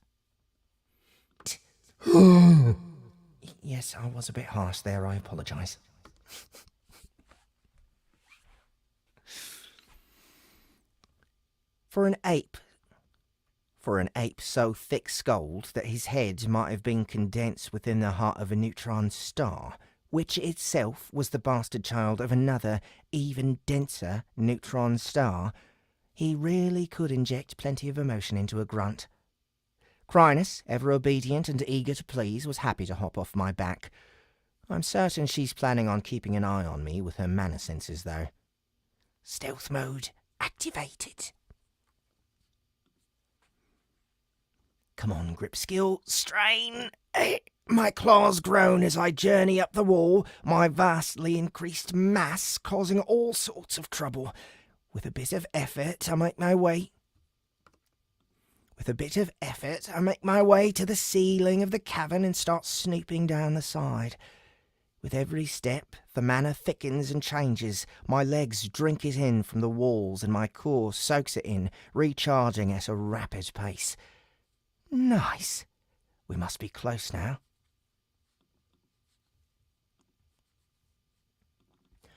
This tunnel is truly massive. It gapes, more than 100 metres wide and easily more than 20 metres tall.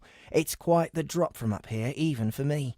But fortune favours the bold. Forward, Anthony, go boldly, where no Formica sapiens has gone before. The farther into the tunnel I travel, the clearer the signs of civilized intervention are. Clearer the signs of civilized intervention are. The floor hasn't been carved into stairs, but it's clearly been The floor hasn't been carved into stairs, but it's clearly been flattened. The floor hasn't been carved into stairs, but it's clearly been flattened and smoothed out, especially in the middle. Perhaps some kind of road? I'm intrigued. I'm intrigued. Slowly and carefully, I shuffle step by paint. Slowly and carefully, I shuffle step by painful step, even gaining a new level in grip along the way. Which helps, but not much. Damn! I've got 6 legs, I should notice. Damn! I've got 6 legs, I should know to never skip leg day. Tough it out, Anthony. Breathe through it. A few 100 meters down, I spot something that makes me do a double take. It's a wall.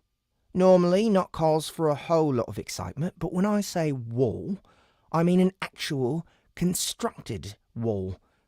I might not have spotted it if I hadn't noticed the smooth curve as it met the tunnel wall on the other side. I might not have spotted it if I hadn't noticed the smooth curve as it met the tunnel wall on the other side.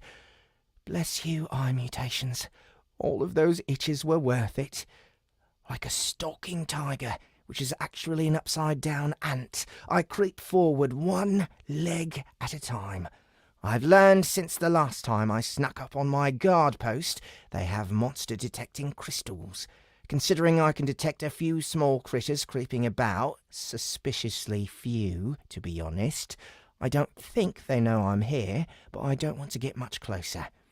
Instead, I creep round the perimeter long enough to establish that this isn't some tiny guard post, but rather a more substantial fort-like structure. There's a rampart, a gate, narrow windows for firing out of. What I don't see is any people hanging around, but to be honest, I don't need to. I've seen enough. Time to hightail it out of there. Time to hightail it out of here, stealthily. I turn and sneak my way back. Stealthily. I turn and sneak my way back to my waiting pets. Tiny's asleep, and Crinus is quite anxious. Typical. We have an issue, guys. What is it, Master? The way forward.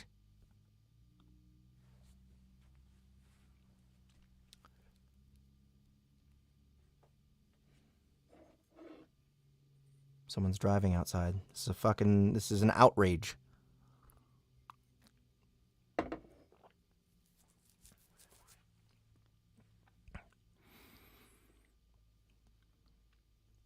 The way forward is guarded by a big-ass fort.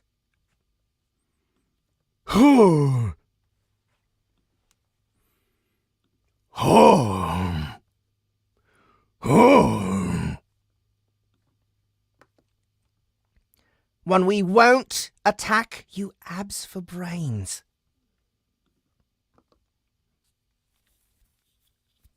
How will we proceed, then?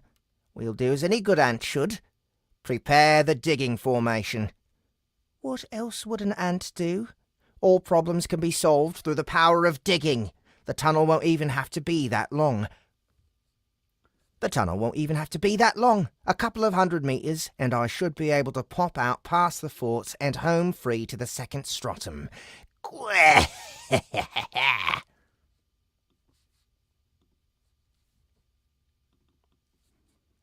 The deep calm of Ant Zen washes over me as my face hands get busy in the soil and rock. With my tunnel map, it's trivial to angle our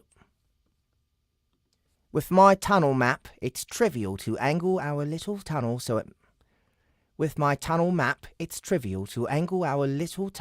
meets up with the main passage past the fort. Post-evolution, all that extra power I have goes a long way to speeding up the digging process. My mandibles dig huge grooves, crushing rock with ease and making rapid progress. Tiny and Crynis take up position behind me and haul the dirt out. Tiny, with his massive ape hands, and Crynis, with her hundreds of tentacles, are able to scoop and shove the loose material behind us at a rapid pace. At this speed, we'll be through in less than a day. Stupid fort.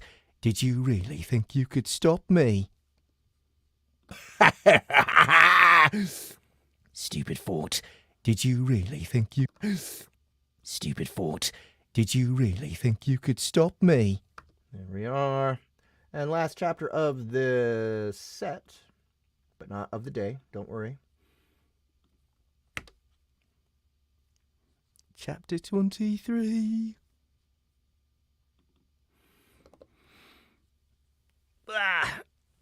How's everybody feeling? Everybody having a good time? Everybody liking this stream? Hope you all are. Chapter 23. Breaking through to the other side. Diggy, diggy, dig! It's digging time! My soul is soothed and my very being is suffused with peaceful serenity as I chomp my way through the dirt and soil. The going is slower than I'd thought it would be, having underestimated the increased tunnel size required to fit my newfound bulk. It really is quite discombobulating. Is that a Sophosism? To have one's body changed to such a massive degree? I'm more than double the size I was just one evolution. I'm more than double the size I was just one evolution. I'm more than double the size I was just one evolution ago. Excuse me. Building a big Lego set, listening to Jeff's dulcet tone. Aw. It's so gratifying to know that people are building Legos to me. You're not making the Lego. It's not Legos to me. You're listening to me while you're Legoing. You know what I mean now. Evolution ago.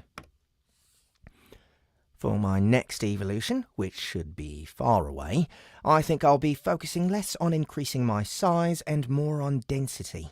There should be a heap of easy gains to be had there since I enlarged myself so drastically last time. Still, such thoughts melt away as I dig. They're transient, as the dirt is transient. With our labour and efforts, such things can be moved. They can be shifted, made light by the work of our face hands. Indeed, the only truth we find is that which we unearth for ourselves. Dig for peace. Dig for truth.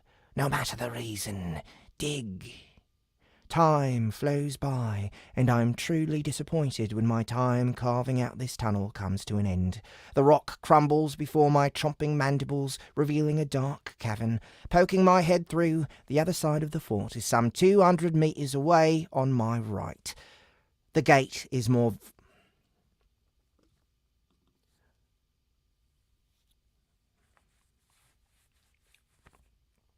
The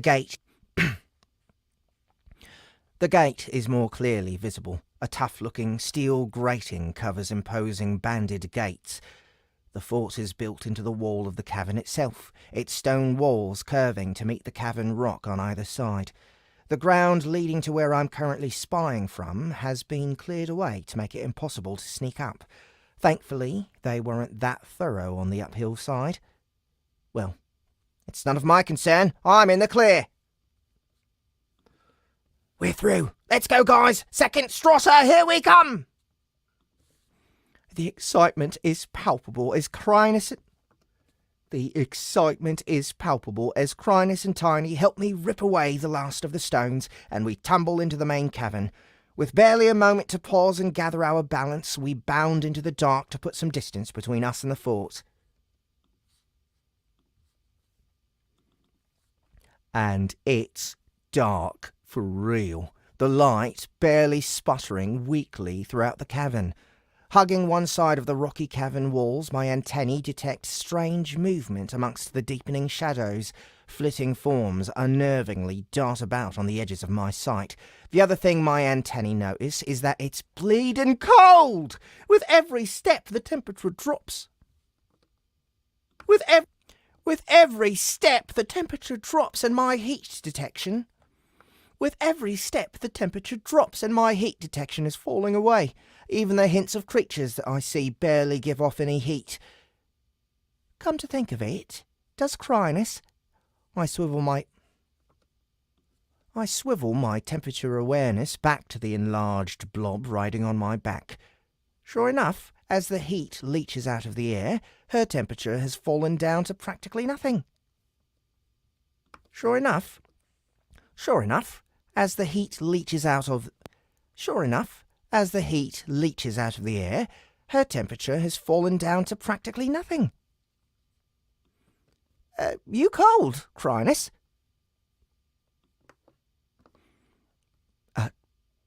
No. How about you, Tiny? Cool. Cold. He grunts. He actually spoke a word. He must feel very strongly to squeeze out actual language. I'm definitely onto something here. Another 100 metres, and we come to a tipping point. The tunnel curves down sharply, as much as 45 degrees. The tunnel curves down sharply, as much as 45 degrees, and before us is what I can only describe as a shoreline. Except it isn't water that eddies and swirls before my feet, but something else entirely. It's like a mist that hugs the ground, except thicker, almost to the point of being liquid. It stretches out, seeming to go on forever. I think this is the official border. Formo had told me I'd notice the change when I got to it, and here it is. Tentatively, I dip one claw into the stuff. Just for a second. Cold! May as well be freaking ice! I snatch my limb back in the air. I snatch my limb back, and the dark air clings to it for a second before settling back down to its normal, calm, unruffled swirling. I knew it would be dark.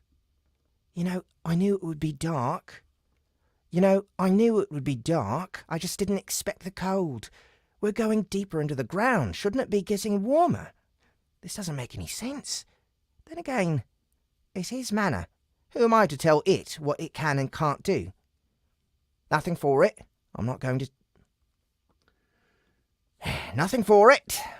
let a chill stop me from progressing on my path to adventure, awesome, and colony world domination.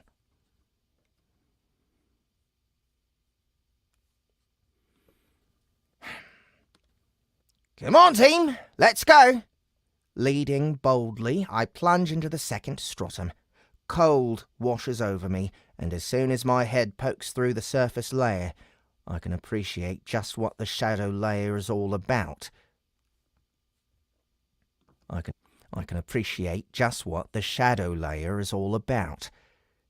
Dang, it's dark! Where the heck is the light from the mana veins? That comforting blue glow I've relied on for so long. I bring my head closer to the wall, and to my shock, the mana veins are still there, but no longer do they pulse with soothing blue mana. Black shadow magic now flows through the dungeon's veins.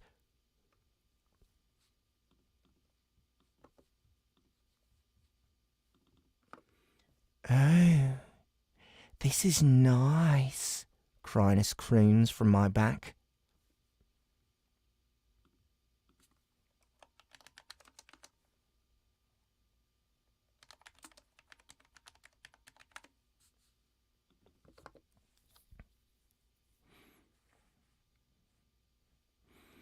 I can feel her stretching her tentacles and her powerful flex.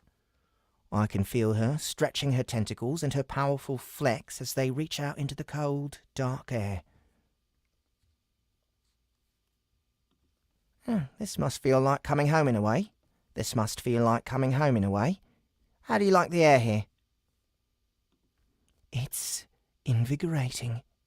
Almost like I'm connected to every inch of space down here. I suppose that makes sense, since this place is so damn dark and completely saturated with the kind of... I suppose that makes sense, since this place is so... I suppose this makes sense, since this place is so damn dark. I suppose that makes sense, since this place is so damn dark and completely saturated with the kind of mana she uses to reach through shadows. I wonder, does that mean other shadow beasts are able to do the same? I don't like the sound of that. I try to scry the dark tunnel with my eyes, but they just aren't doing much for me down here. I'm starting to get a little nervous. My heat-sensing antennae are almost useless, and my eyes are in the same useless senses boat. How the heck am I supposed to navigate? There could be shadow monsters reaching out of thin air to poke me in the eyes right now. There could be shadow monsters reaching out of thin air to poke me in... There could be shadow monsters reaching out of thin air to poke me in the eyes right now. Quick, mana sense! I mentally snap on the skill, and I'm relieved to find it works just dandy here in the second layer. The thick mana in the air floods my senses, but just like eyes underwater, the sense still works, just not perfectly. Looks like I'll be grinding this skill for the time being.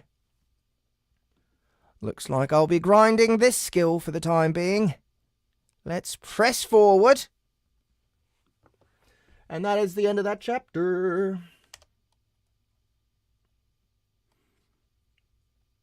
Save. Collect all and save.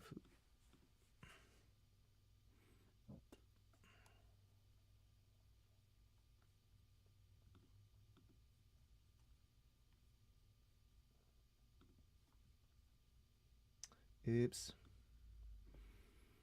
Bunch of duplicated ass shit. Let's get rid of some of these. Was that last one? Good. Okay.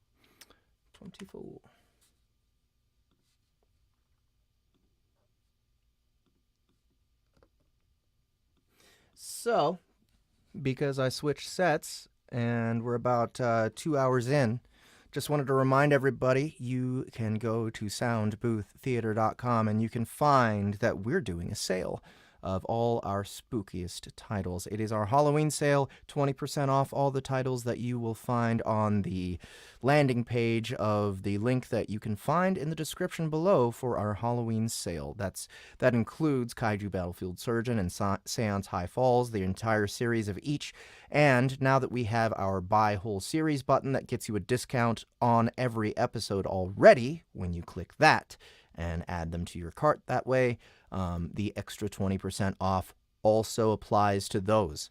So you can get Seance High Falls and Kaiju Battlefield Surgeon for both for a ridiculously cheap price, and I really hope that you guys will check those out because episode one of both of those are still available for free if you still are uncertain that you want it.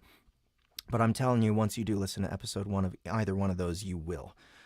So don't forget to check out that sale button. Tomorrow is the official Sound Booth Theater birthday, and of course it's Halloween as well. We will have a fun stream at night.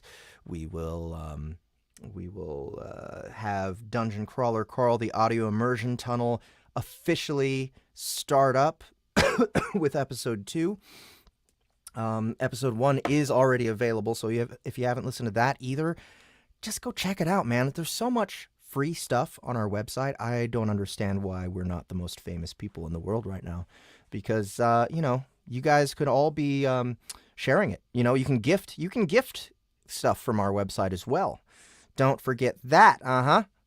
So if there's other people in your life who you've thought need Sound Booth Theater in theirs, you can just force it on them. Just spend a little money, make sure that they know you spent money, make sure that they feel all this guilt about you spending that money, and then they will listen to our stuff, and then they will be addicted too, and then you guys will have created a zombie army of Sound Booth Theater fans before you know it. So thanks again, everybody who's here hanging out with me. I hope you will check all the links in the description below. Chrysalis, this series, if you haven't listened before, you can find a bunch of links in the description that will take you to either the Kindle version of what I'm reading or the very first audiobook, which we won an award for.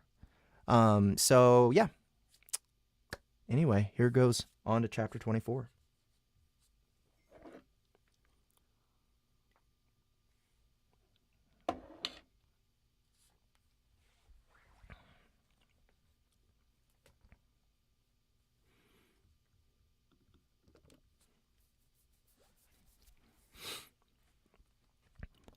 Chapter 24. World of Shadow. That didn't record. Yeah, it did. I'm panicking about nothing.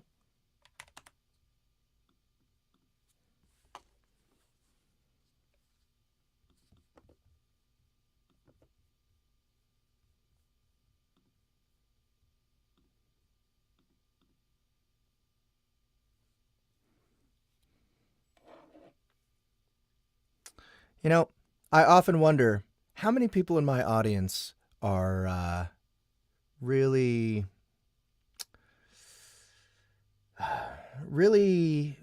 cute paralegals working in their office with really nice gams. That's what I wonder sometimes.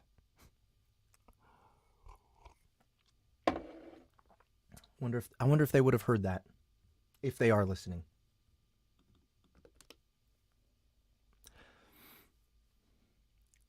All right.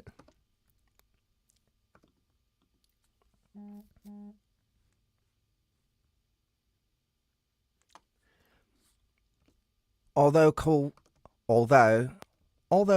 and dark in extreme ways, it will be nice when the colony expands down to conquer this place. A new terrain and frontier that shall submit to the superior power of the ant. I feel a little guilty leaving the family behind, but things were a tad weird there after my evolution. The whispers, the reverence directed my way. Doesn't quite sit right with me. This is a good time for a little separation. Perhaps after some time apart, the strange atmosphere that was taking over up there will dissipate, and maybe I'll be able to figure out what exactly being a colony paragon entails. I'm a juvenile, after all. I suppose when I next evolve, I'll be given the option for mature colony paragon. That may be the rare evolution, or perhaps even a normal one. What will that consist of? I already have the communal gland. I already have the communal will gland, weird flesh crystal that it is. Do I get another? Maybe something else? And those strange whispers. What the heck was that about? I don't know what to think about it too much. I don't want to think about it too much, so I shy away from the implications. I'll have to face up to it at some point, though, I suppose. But not in this very moment. Right now, we have a new world to explore, and what a strange place it is. I've been curiously quiet, activity-wise, as we continue to descend sharply into the second stratum. My mana sense is growing more accustomed to navigating this swirling mass of dark mana, almost like navigating through a storm. Instead of hail and sleet pelting me from above, it's the ebb and flow of shadows twirling like mist caught in a... Instead of hail and sleet pelting me from above, it's the ebb and flow of shadows twirling like mist caught in a breeze. Except there's no wind. Spooky. It really feels like I'm underwater, plunged into a shadow sea.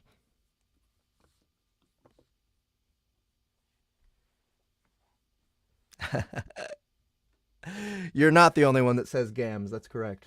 And gams is definitely the correct word for the set I'm thinking of. No, C. The landscape gradually changes alongside the beginnings of an ecosystem. Do they say ecosystem? Or do they say ecosystem?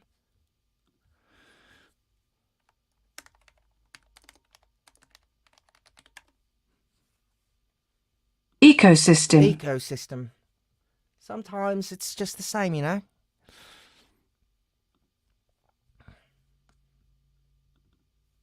The landscape gradually changes alongside the beginnings of an ecosystem, and the rocks themselves are strange. They curve in odd directions, forming an eerie geometry rather than and the rocks themselves are strange. They curve in odd directions, forming an eerie geometry rather than normal stalagmites and stalactites. Sharp angles and unexpected contours create shapes that cannot be found in any nature I subscribe to. Fuck. Sharp angles and unexpected contours create shapes that cannot be found in any nature I subscribe to. As we skitter along, Tiny trundling next to me, the grey ape's shoulders shrug uncomfortably as he eyes the tunnel with unease. Fuck. As we skitter along, Tiny trundling next to me, the great ape's shoulders shrug uncomfortably as he eyes the tunnel with unease. Why is that fucking me up? With unease.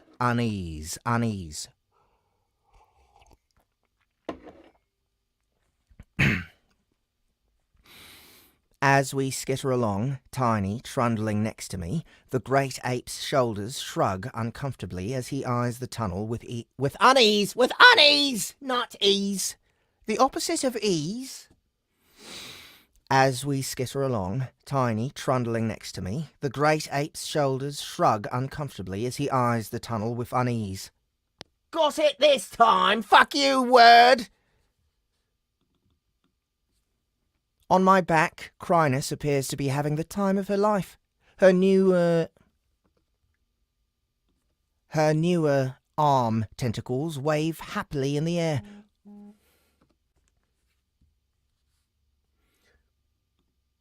Her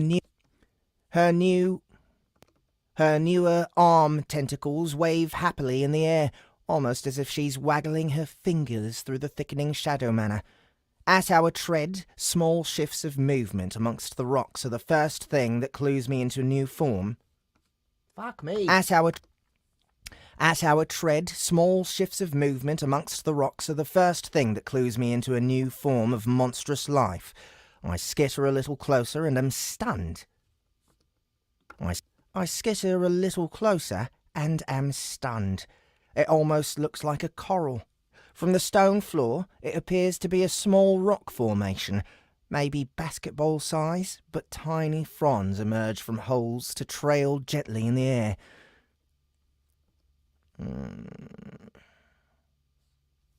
Basketball size, but tiny fronds emerge from holes to maybe basketball size.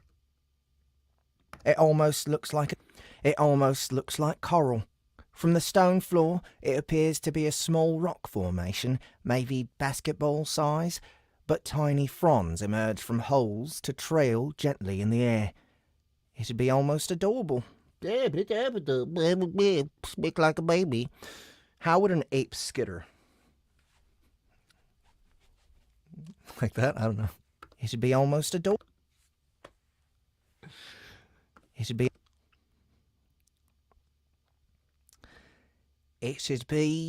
almost... Where did it go? It'd almost be adorable, if not for the staring eyes that tip half the stalks, and the mouths full of razor fangs atop the others. It'd be almost adorable, if not for the staring eyes that tip half of the stalks, and the mouths full of razor fangs atop the others. When I draw near, the gently waving fronds retract into the stone in an instant, and all that remains is a seemingly innocent hunk of stone with indistinct holes. Well, Provided they don't get any larger than that, I don't anticipate this thing being a problem. Wait, did I just curse myself? As I pondered just how horrifying a massive version of this creature would be, a sudden shift in the twisting shadows snags my attention. To my mana sense, it looks as if small whirlpools appear spinning in the air. To my mana sense, it looks as if small whirlpools appear spinning in mid-air.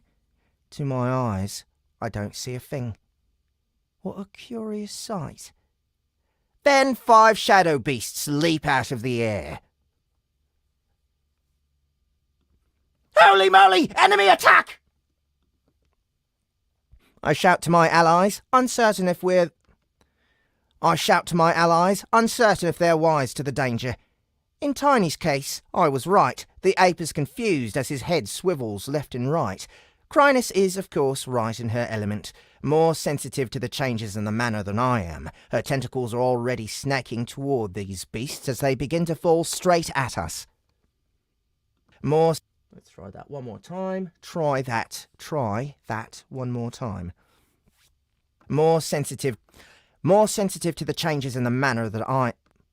More sensitive to the changes in the manner than I am. Her tentacles are already snaking toward these beasts as they begin to fall straight at us. I can sense the slash coming before it even occurs, and my reflexes are absurdly fast, twisting my body to the side and presenting the perfect angle of carapace to the shadow claws that strike down from the lead beast. Fuck. Twisting my body I can sense the slash coming before it even occurs, and my reflexes are absurdly fast, twisting my body to the side and presenting the perfect angle of carapace to the shadow claws that strike down from the lead beast. Sparks fly from my diamond carapace, unmatched under heaven for both hardness and sparkliness. The beast snarls. And its twisted maw of rubbery shadow flesh grimaces as it surprise attacks. The beast snarls, and its twisted maw of rubbery shadow flesh grimaces as its surprise attack is foiled. Too late for regret, creature! Experience my mandibles of power! Jump!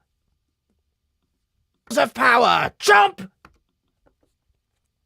Too lazy to even activate an attack skill, I snap out with my mandibles, fully expecting the rending of shadow flesh between my snapping jaws.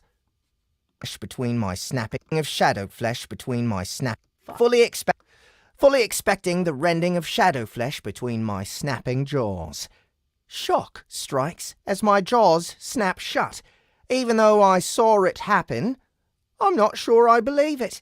The shadow beast absorbed its leg inside its body and just extended it out again in a different position. They can do that? Since when?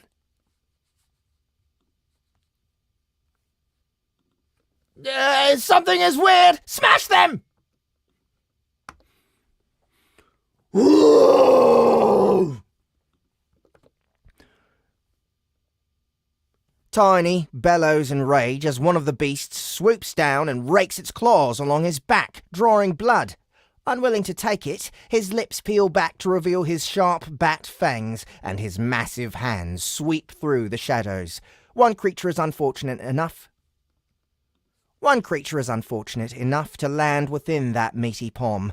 With a shout of joy, Tiny clenches his fist, securing his victim. It isn't pretty. After he brings the monster up in front of his face to roar at it, Tiny rears back to smash the beast into the ground with all his strength. No coming back from that one. I don't care what type of fancy tricks they have. The strange,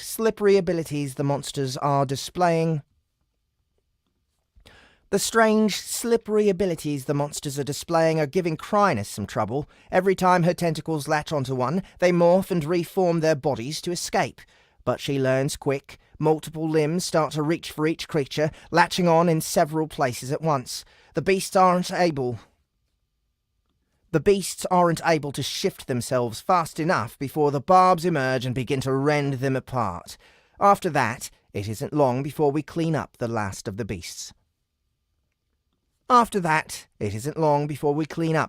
the beasts.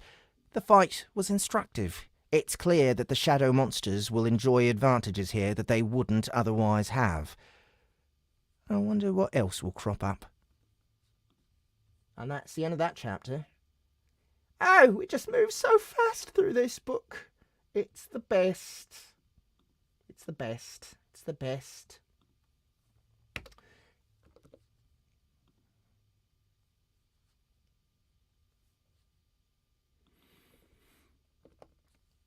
Chapter 25.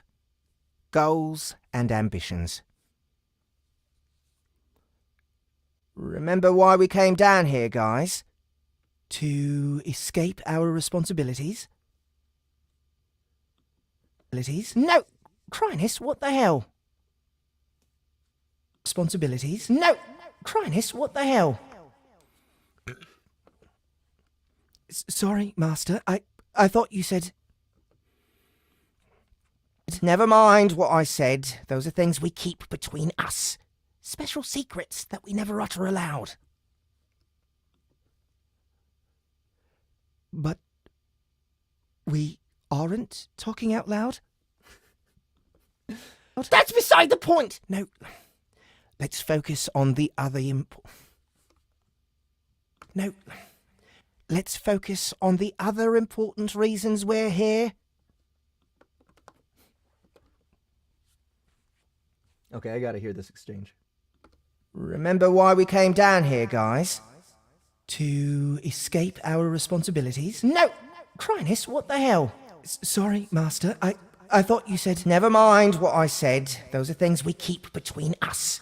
Special secrets that we never utter aloud. But we aren't talking out loud? That's beside the point! No.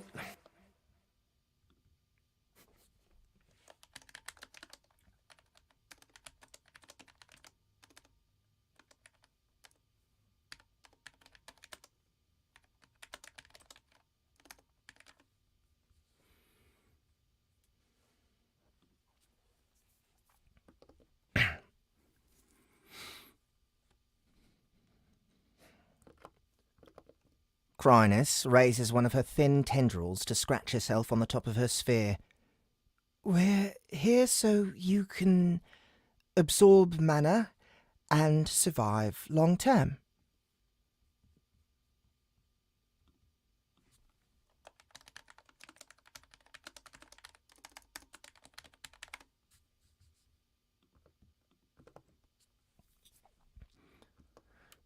Mission accomplished on that front. My core is ticking along great down here. Mission accomplished on that front. My core is ticking along great down here. Wonderful, Crinus gushes, then turns serious. We also came to get experience and biomass for Tiny and myself. Right. Since we don't get much of either up above, we should find more challenging, highly evolved monsters down here. And we want to scout out the stratum for the colony, since the Queen will need to come down here eventually. She will, and soon. She will, and soon. And you wanted to try and find traces of others like you, Master. Correct! According to the Sophos, there are a few like myself and Geralosh down there in the depths. I'd love to hear what they've been up to. So long as they manage to hold on to a little sanity. Come to think of it.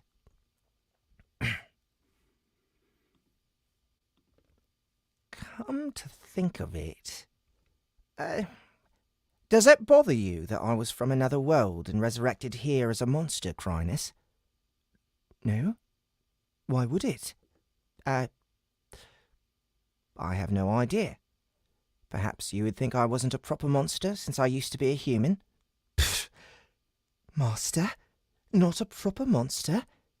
Surely you're joking with me. Eh? What do you mean?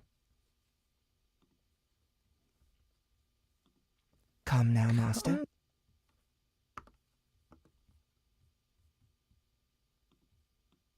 Come now, Master. I don't think you'll find another monster that's as strong... Well, I mean, that's true. Or as wise, I am known far and wide for my great wisdom, or as savage, natural. Wait, what now?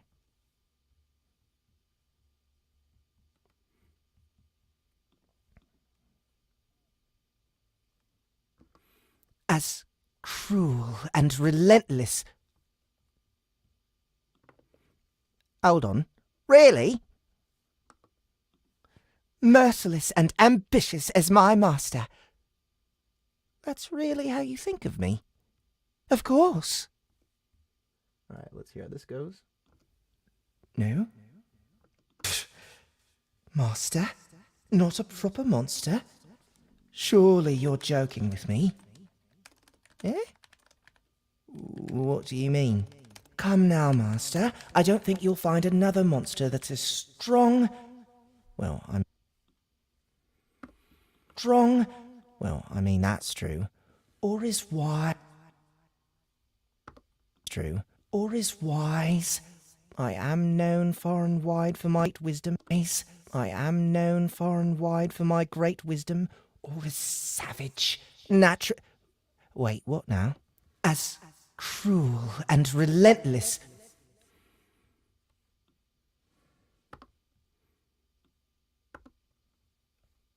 Wisdom, or as savage... Natural... Wisdom, or as savage... Natural... Wait, what now? As cruel and relentless... Hold on. Hold on. Really? Merciless and ambitious... Really? Merciless... Really? Merciless and ambitious as my master. That's really how you think of me? Of course. There we go.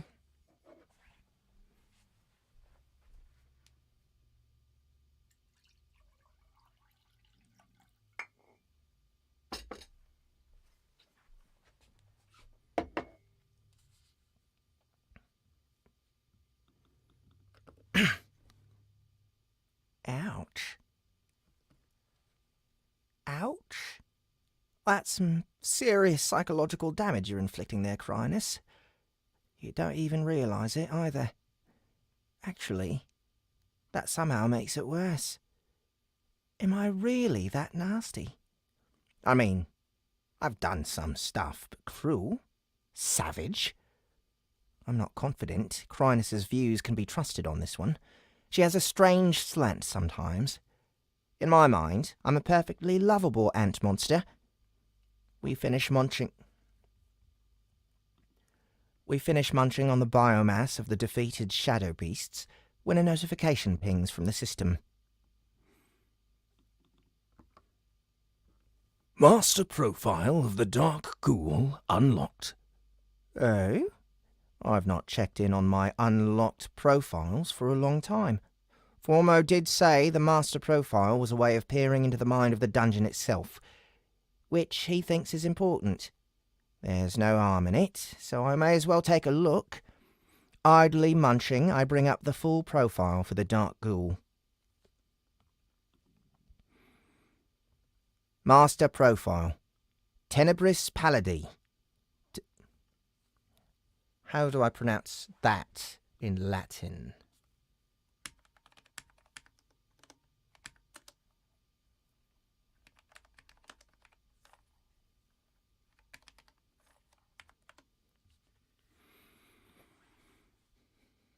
Pallidi. I don't believe you.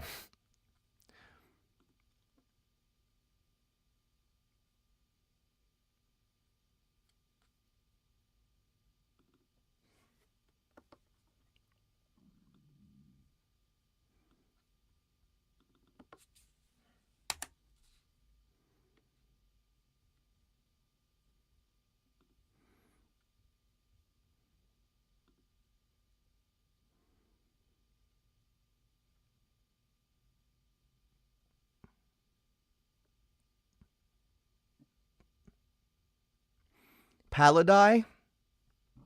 Is it Pallidi?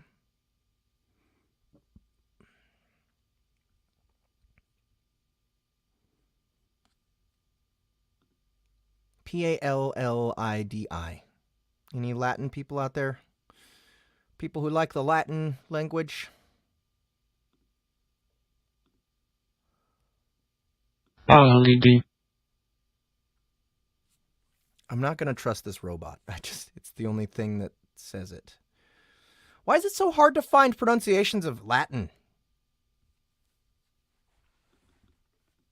Tenebris pallidi.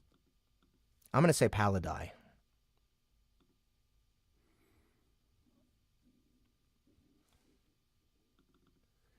Tenebris pallidi. Dark ghoul. A shadow affinity monster with powerful claws and tricky movement. Beware the shadows. Might 33. Toughness 25. Cunning 15. Will 18. Current evaluation. The dark ghoul is an iterated version of early base design shadow creatures. Despite the age and relatively crude design, the pallidi has Despite the age and relatively crude design, the pallidi has proven to be an enduring monster archetype, the shadow variant particularly so. Perturbations were introduced to the evolutionary tree of the creature this cycle to attempt to find a better pathway. Fuck me.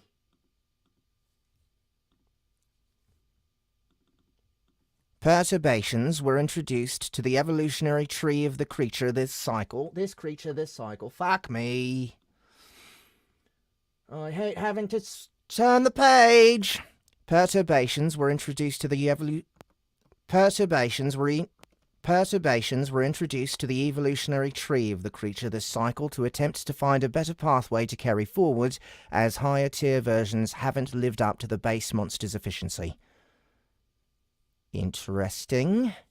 These dark ghouls may have been around for a long time, since the dungeon finds them to be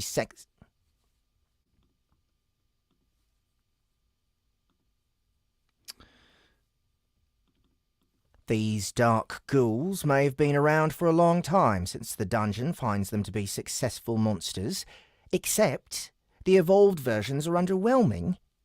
I've yet to see much of the evolved versions of this monster. No doubt I'll run into plenty. Not that I want to do too much fighting just yet. I think it'll be better if Tiny and I can acclimate to the conditions in this stratum before we go too crazy. To that end, I decide it may be best to leave this main passageway and explore a few side tunnels. We're less likely to run into any big bads or stumble into an expanse if we stick to the smaller passages. If we use the body analogy, these big tunnels are the main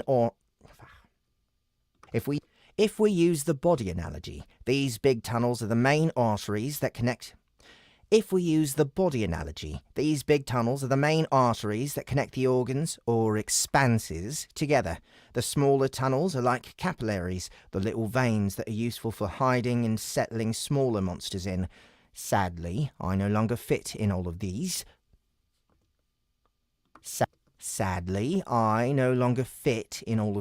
But some are larger than the others, and I can get around all right. I direct the team to the left wall, dodging around weird corals. I stop when something wraps round my leg. Not feeling too threatened, I notice the waving fronds of another small plant-like thing. Kind of reminds me of seaweed. Long and wide leaves that float through the air as if we were underwater. I didn't notice them since this specimen is quite small, less than a metre tall, just enough to wrap up the tip of one of my legs. I pull my leg free with ease, but when I do, a sharp stab of cold pierces into me. Ouch! What the heck was that? Bringing my eyes closer for a better look, I spy small needle points lining the edges of the fronds. It appears this stupid plant stabbed me. If only my legs were as tough as the rest of me. I will have vengeance. Without mercy, I unleash a blast of acid at the offending seaweed and watch with satisfaction as it bubbles away to nothing. Still checking my HP, I notice I've only taken a single point of damage from that strike, but the cold sensation remains, as if ice were injected in my veins. Poison is a strong possibility here. Chrynus? Yes, master. Could you cut the end of my leg off?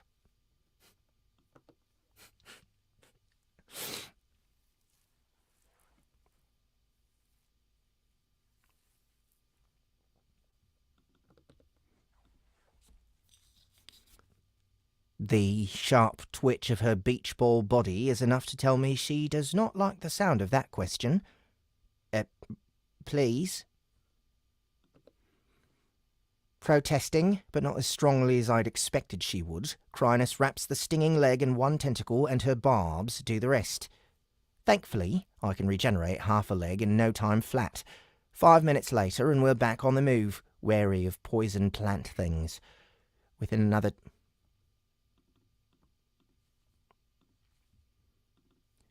another 10 minutes, we locate a side tunnel with enough headroom to accommodate Tiny and myself, so we plunge forth. The narrower space gives a sense of comfort in this lightless environment, and I'm becoming less worried about creatures springing from nowhere. At least Oh God! Creepy spider! Springing from nowhere. At least Oh God! Creepy spider! I love that. I love how that's the end of a chapter.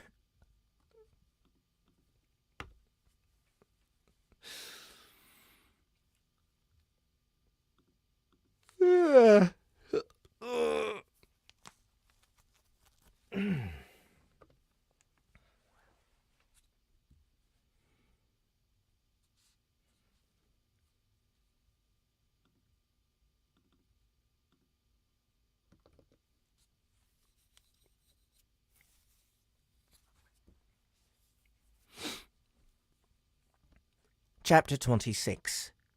Wrong-legged. To my eyes, there is nothing wrong with the tunnel ahead. More of the coral-like plant fronds crop up, along with a few specimens of stabbing fronds, which I'll provide my trademark service whenever I can. Excuse me.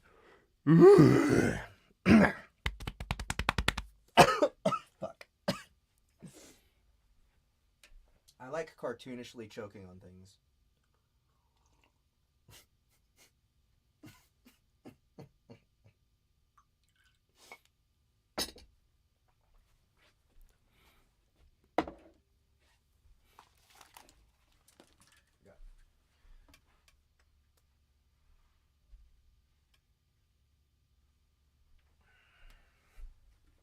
I forgot that was in a funky place.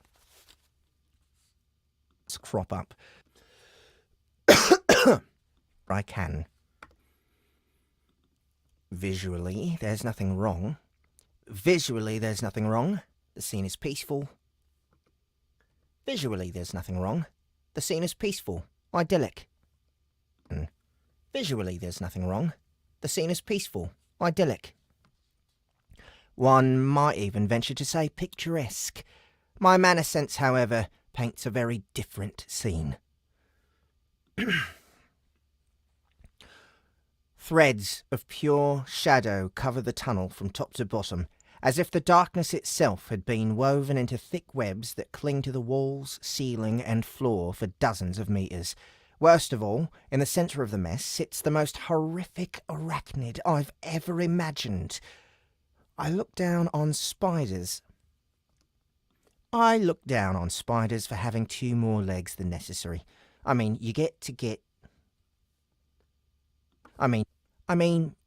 6 legs. You get to 6 legs, the perfect number, enjoyed by the majority of life forms on Earth. You get to 6 legs, the perfect number, enjoyed by the majority of life forms on Earth, and probably Pangea. You're at 6. Why the hell would you keep getting more? You've achieved leg nirvana, the Goldilocks zone of legs. An organism would have to be diabolically stupid or dipped in pure distilled evil to fail to recognise the holy nature of the insect. I hate spiders for that reason.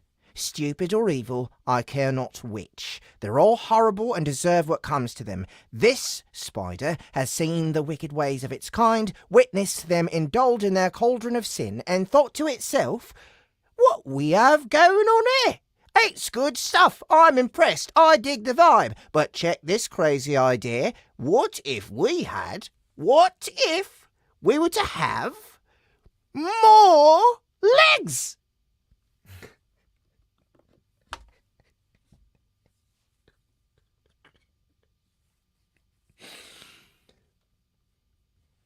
Thought to itself, what we have going on here? It's good stuff. I'm impressed. I dig the vibe. But check this crazy idea. What if we were to have more legs?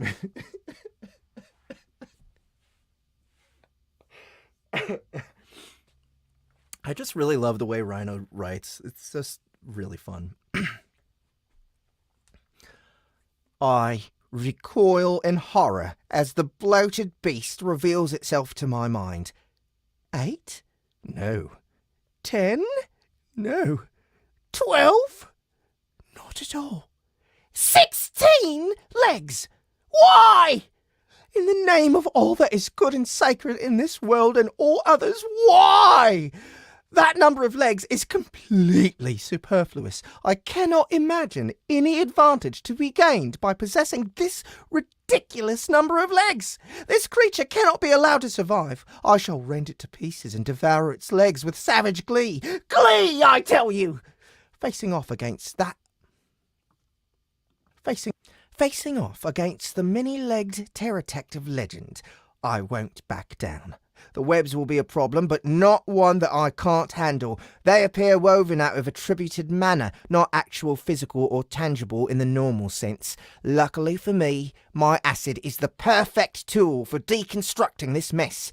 Foul creature of evil, eat acid! Pow, pow, pow, pow! Pow, pow! Huh? Pow! Huh?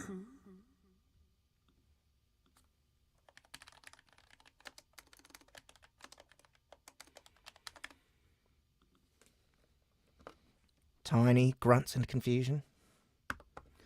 Tiny grunts and confusion as I unleash acid into the Tiny grunts and confusion as I unleash acid into the seemingly normal tunnel.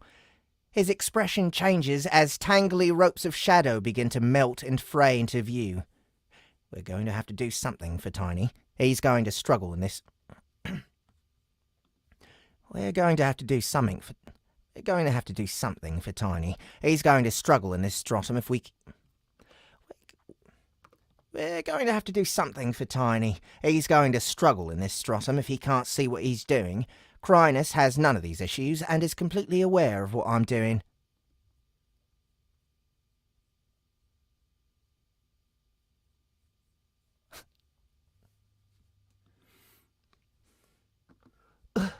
Why does it have so few limbs?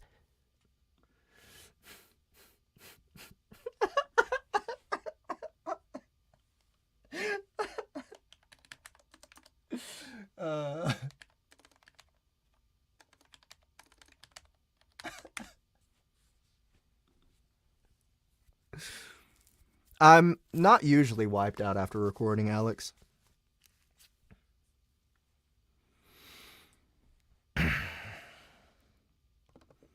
She asks with revulsion. Wrong question, Chrynus! And I have less! You're different. You're perfect, Master. Correct. Insect kind reigns supreme! Pow, pow! Master? Correct. Insect kind reigns supreme! Pow, pow! More acid flies out, rapidly chewing through the webs. The many-legged spider doesn't appear. The many-legged spider doesn't appear to enjoy the process of having its sweet home torn into shreds from its position, clanging.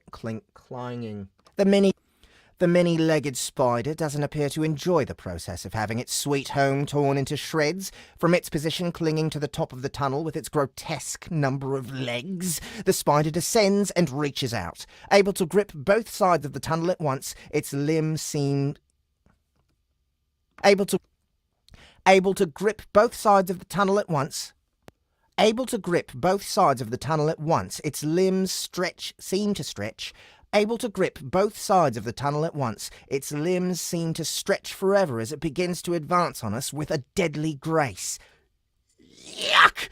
This just keeps getting worse. The creature is like a nightmare daddy longlegs of a spider. Each limb is meters long, thin, and bent sharply at the joint. The details of the body are still hard to make out. It's bulbous and disgusting, I can say that much with certainty, but the rest remains hidden in darkness. Not for long. Pow! Pow! Pow! Raising my business end up high, I aim and continue to deliver liquid justice toward the face of the creature. The more my acid chews through the web, the more the scattering droplets splash closer to the offending beast. Unleashing a long, guttural hiss, the spider bares its fangs, and what a hideous maw it is! Not one set of fangs, oh no, just... And what bares its fangs, and what a hideous maw it is! Not one set of fangs, oh no, just like everything else about this arachnid, it's decided to take things to extremes. Its mouth is nearly enough to rival that of Chrysalis, my dear murder sphere, in its sheer horrificness. Multiple sets of jaws make a ring of sharp grabbers that grasp at the air as if tasting me. Seems like you want to get closer to me, Mr. Spider. I believe I can find it in my heart to grant your wish. Let's try that again. Seems like you want to get closer to me, Mr. Spider. I believe I can find it in my heart to grant your wish. My subminds stir and begin to pump gravity mana. My subminds stir and begin to pump gravity mana into my mandibles. Their combined efforts flood my jaws with energy in a few seconds, energy which I'm only too happy to reach out with toward our many-legged friend. Energy in a few seconds, energy which I'm only... Yoink! I seize the spider, pulling it to me and preparing the Omen Chomp skill to deal fantastic and deadly damage to this offensive arachnid. However, the beast reacts with incredible speed, digging its claws into the walls and defying the suddenly irresistible call of my face hands.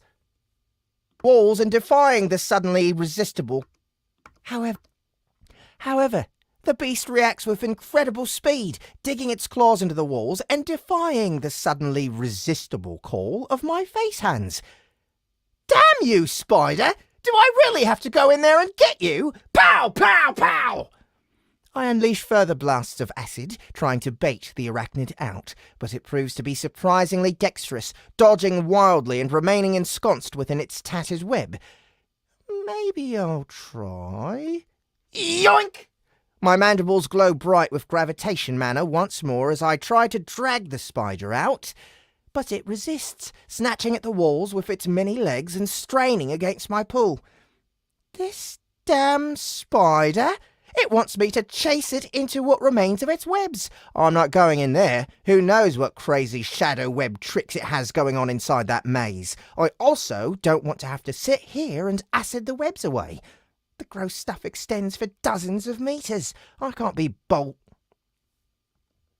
The gross stuff extends for dozens of meters. I can't be bothered melting it all. Cryinus stirs on my back and I tip my front end upward a little. Cryinus stirs on my back and I tip my front end upward a little to get a better view.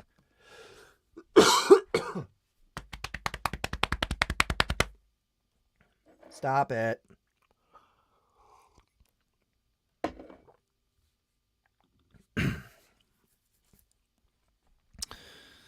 Get a better view. Where did that go? Where did that go? Where is it? Get a better view. There it is. Perhaps frustrated by my lack of progress at extracting our webbed friend, she wants to take action.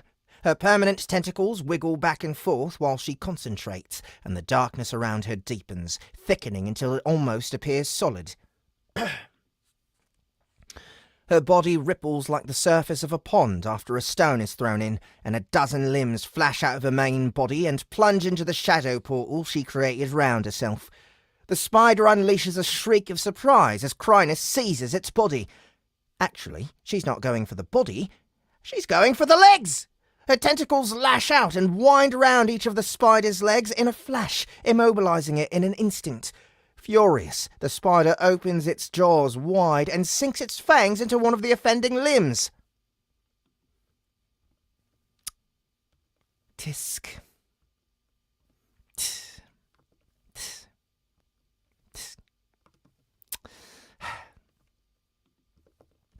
Chrynus mutters, withdrawing the damaged tentacle only to wrap others around it and start carving it off. What the heck, Chrynus? Poison. Ah. Chrynus. Poison. Ah. Yes. Poison. Ah. The rest of the spider's legs begin to suffer much the same as Chrynus's tentacles. The rest of the spider's legs begin to suffer much the same as Chrynus's tentacles as her... The rest of the spider's legs begin to suffer much the same as Chrynus's tentacles as her buzzing barbs begin to rend them from its body. With the spider momentarily incapacitated, Tiny is able to make it out in the darkness. With a whoop of joy, he leaps forward, heedless of the webs, reaching his victim just as his fellow pet completes her dark work and de-legs the spider. What follows is mercifully brief as Tiny electrifies his fists and smashes the spider's head into a fine paste. I feel like he was venting his frustration, much as I wanted to do. Ah well, nice job, Tiny.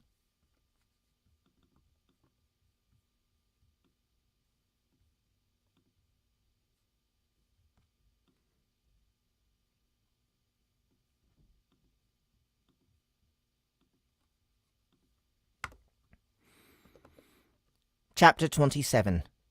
Tunnels of Shadow.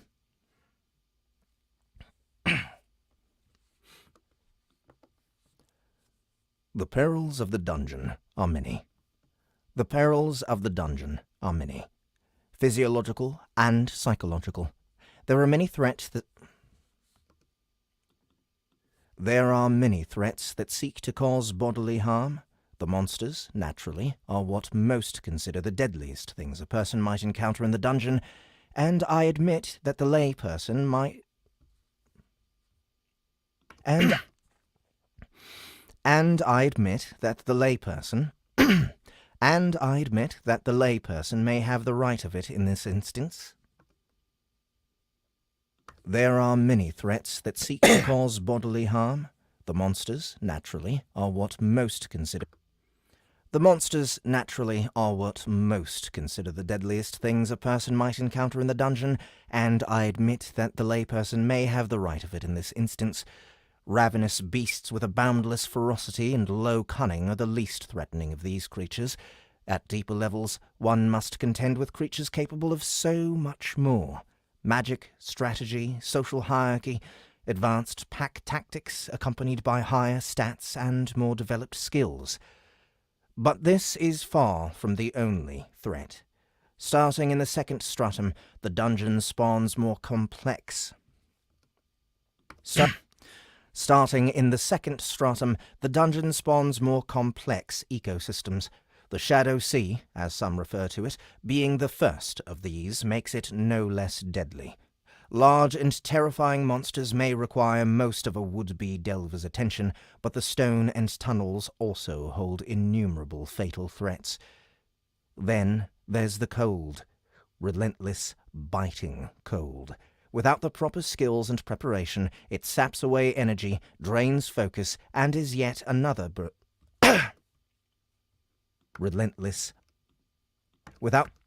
Without the proper skills and preparation, it saps away energy, drains focus, and is yet another burden, along with the unending dark that weighs on the mind.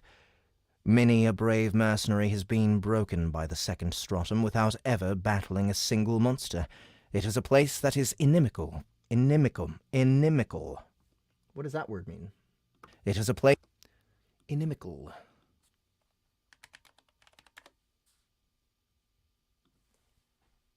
Inimical.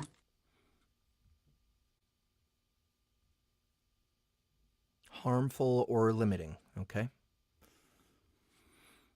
It is a place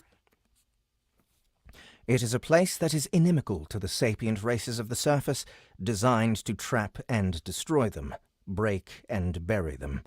Yet we persist in rushing toward our doom, desperate to unlock the wealth and mystery of the world beneath our feet. No sooner had a team conquered the second stratum than they rushed into the third, only to find a whole new world of challenges that awaited them. The conditions of the dungeon. Magio Scholar Tarius.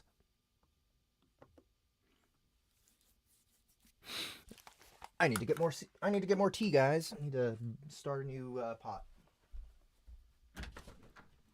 Be right back.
What kind of tea? I'm getting Nirvana Calm Down tea. It's from Teavana, I think is no, that's not the brand.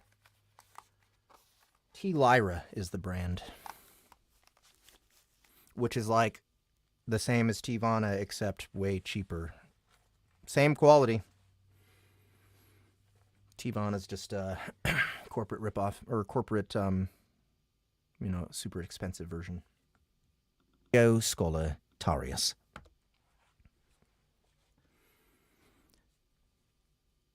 The biomass of shadow monsters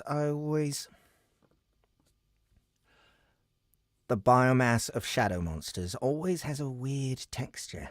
It's rubbery and less solid, but at the same time is quite filling.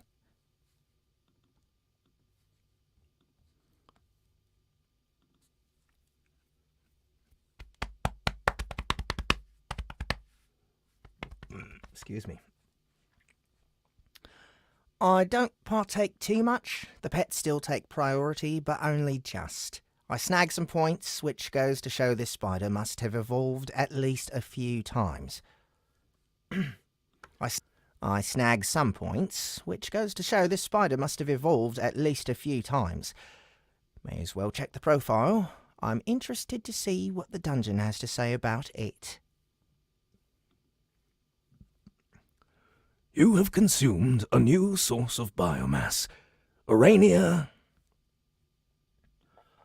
plurimerum. Arania plurimerum. You are awarded 1 biomass. Basic profile of the Arania plurimerum. Plurimerum. Basic profile of the Arania plurimerum unlocked. Arania plurimerum. Why are you making me say it so much? Mini hands spider. This monster uses its stealth and webs formed of shadow mana to entrap its prey. An ambush hunter by nature, direct confrontation is not this creature's greatest strength. Yeah, I get that much. Spiders are cowards, everyone knows that. Filthy, many-legged wimps who shun a fair fight. I'll conveniently ignore any and all webless arachnids to justify my snobbery. You don't see ants hiding in wait, making sticky traps? No! Ants charge forward, facing up to much larger and much powerful... Ants charge forward, facing up to much large... Ants charge forward, facing up to much larger and more powerful foes in a direct assault. Sure, we usually outnumber our opponents several thousand to 1, but hey, no need to focus on the little details. Still, the webs aren't too impressive. Tiny is able to leap straight through them, no problem at all. Crynis and I have to pick our way through a little more gingerly. I'm not sure why, but I just don't like the look of the stuff. The web hasn't dissolved or anything since we defeated the spider.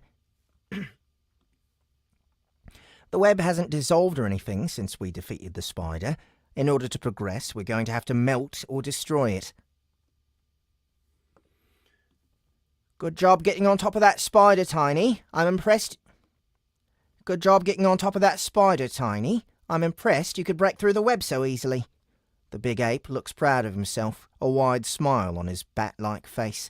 With just a wave of his meaty hand, he conveys the sense that it was no trouble at all, but only he could have managed it. Don't get so full of yourself. You had no clue if that web would be safe for you to jump through. What if you'd gotten stuck? He frowns and clenches a fist, waving it with vigour. He's saying it wouldn't matter what the web had going on. He'd have been able to smash through it regardless. This is what I keep saying. You can't just smash everything with brute strength. What about Geralosh? You couldn't fight her with strength. What about Geralosh? You couldn't fight her with strength. What about Geralosh? You couldn't fight her with strength, could you? He deflates a little and waves his fist vaguely toward the ceiling. You'd have been able to fight her if you were just a bit stronger. I think you need to... You'd have been able to fight her if you were just... You'd have been able to fight her if you were... You'd have been able to fight her if you were just a bit stronger. I think you'd need to be a lot stronger. I'm serious here, you dumb ape. I'm worried that one of these days you're going to get yourself... I'm worried that one of these days you're going to get yourself into a real mess. Crynis and I have both been poisoned in this stupid shadow layer. What would you do if you were inflicted with that? What would you do if you were inflicted with that?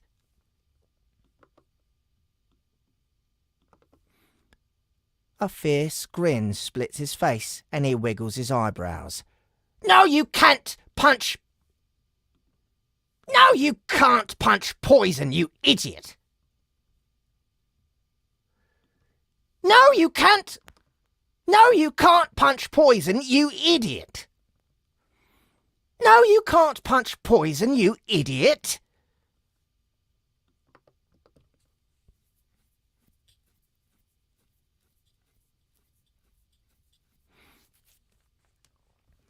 Still smiling, the great ape goes back to shoveling the biomass into his face. Well, he seems fine. Out of idle curiosity, I check his status. I don't know what I expect to see, but something brings me up short. Hey, Tiny, did that spider injure you? He's clearly insulted by the suggestion. No? So why are you missing 3 HP? Confused, he starts to check over his body, shifting his arms to inspect them carefully before pawing at his back. Unable to find any wounds, he shrugs at me and goes back to eating. During the whole performance, I watch as his health ticks down another point. You got poisoned by the webs, you idiot! I slap myself in the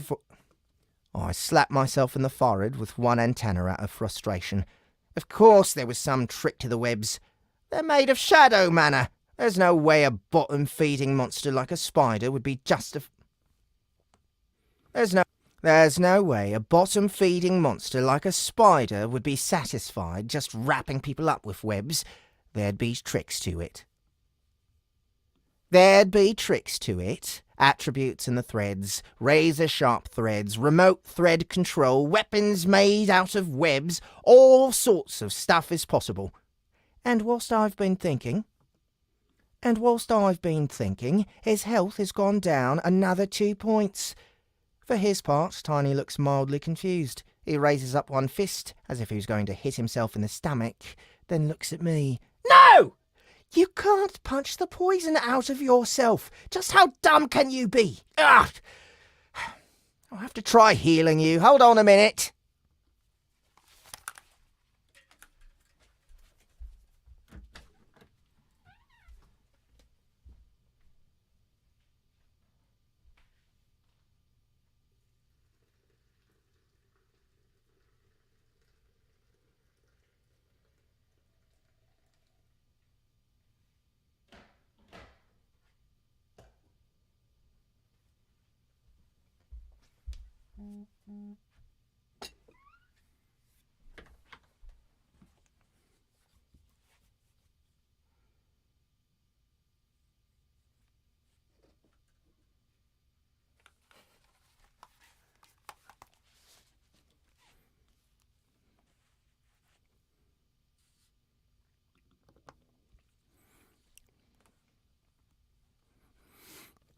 Grumbling at the effort required, I laboriously start to weave together a healing mana construct. It's not one I've used before, and learning a new construct is always a massive pain in the abdomen. More complex than an architectural schematic, more intricate than an artwork. Without the skills and beyond human brain power, they'd be impossible to hold in one mind. Luckily, I've got 4 minds now. It still takes me 10 minutes to get it up and running. I push out some healing mana and ungraciously pour it into Tiny. He'd lost 30 HP whilst waiting for me, and I keep pumping it into him until he gets back up to full.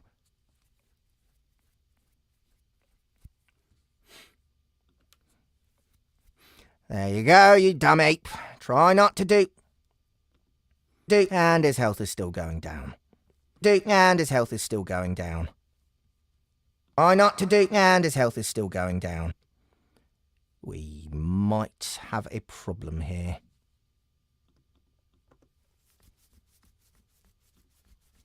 Going down. We might have a problem here.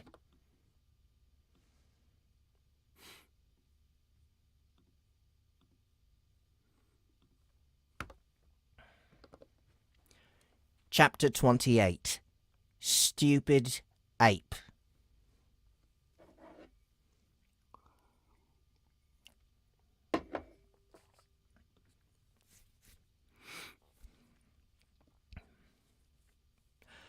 I continue to heal Tiny every few minutes as we sit in the ruins of the lousy spider's web. Every time I heal him, his health trickles down a few moments later. Does this poison never run out? What the heck is going on with it? What the heck is going on with it? If I had the power of resurrection, then I'd bring that stupid spider back just so I could kill it all over again.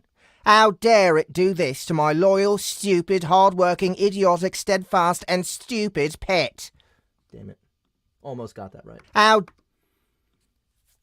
How dare it do this to my loyal, stupid, hard-working, idiotic, steadfast, and stupid pet?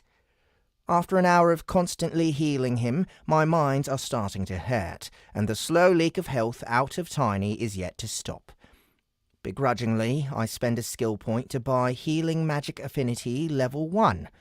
I probably should have bought it ages ago. It's not like it's never going to come in handy, but for some reason I held off. I don't want to be the healer of the party. I want to shove that responsibility to another so I can focus on being badass and annihilating stuff. But if just dumping healing mana into the big ape isn't going to do the job, perhaps the skill will teach me some poison removal magic. Aha! It's here! I thought as much. The trickling knowledge of healing magic is filling up my brain with lots of new spell forms and interesting methods, including one for the removal of poison. Grumbling at the inconvenience, I whip up the required spell and apply it to the ape, who still looks like he wants to punch himself in the stomach. I should let him. The healing mana settles onto him and sinks into his body whilst I sit back with a sigh. There we go. Crisis averted. Be more careful next time, you moron! I scold Tiny. His bat ears twitch, and he holds his fist up once more. No! I just cured you. Why would you want to punch yourself? His health is still going down. His health is still going down. Punch yourself. His health is still going down. Damn it! Why? What the heck kind of web food did that Terratect have going on, huh? Hacks? Is it hacks? Some sort of cheat skill? I never got one of those, Gandalf, you bearded moron. Crynis, do you have any idea what's going on? Some sort of shadow poison? Have you seen a skill like that at all?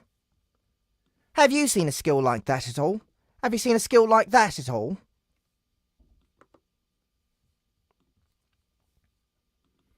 No, I haven't. But I don't think it's poison, Master. What? What do you mean? What? What do you mean? Look closely, Master. You should be able to see it with your mana sense. My mana vision isn't as good as yours. I focus on Tiny, not with my eyes, but with my mind.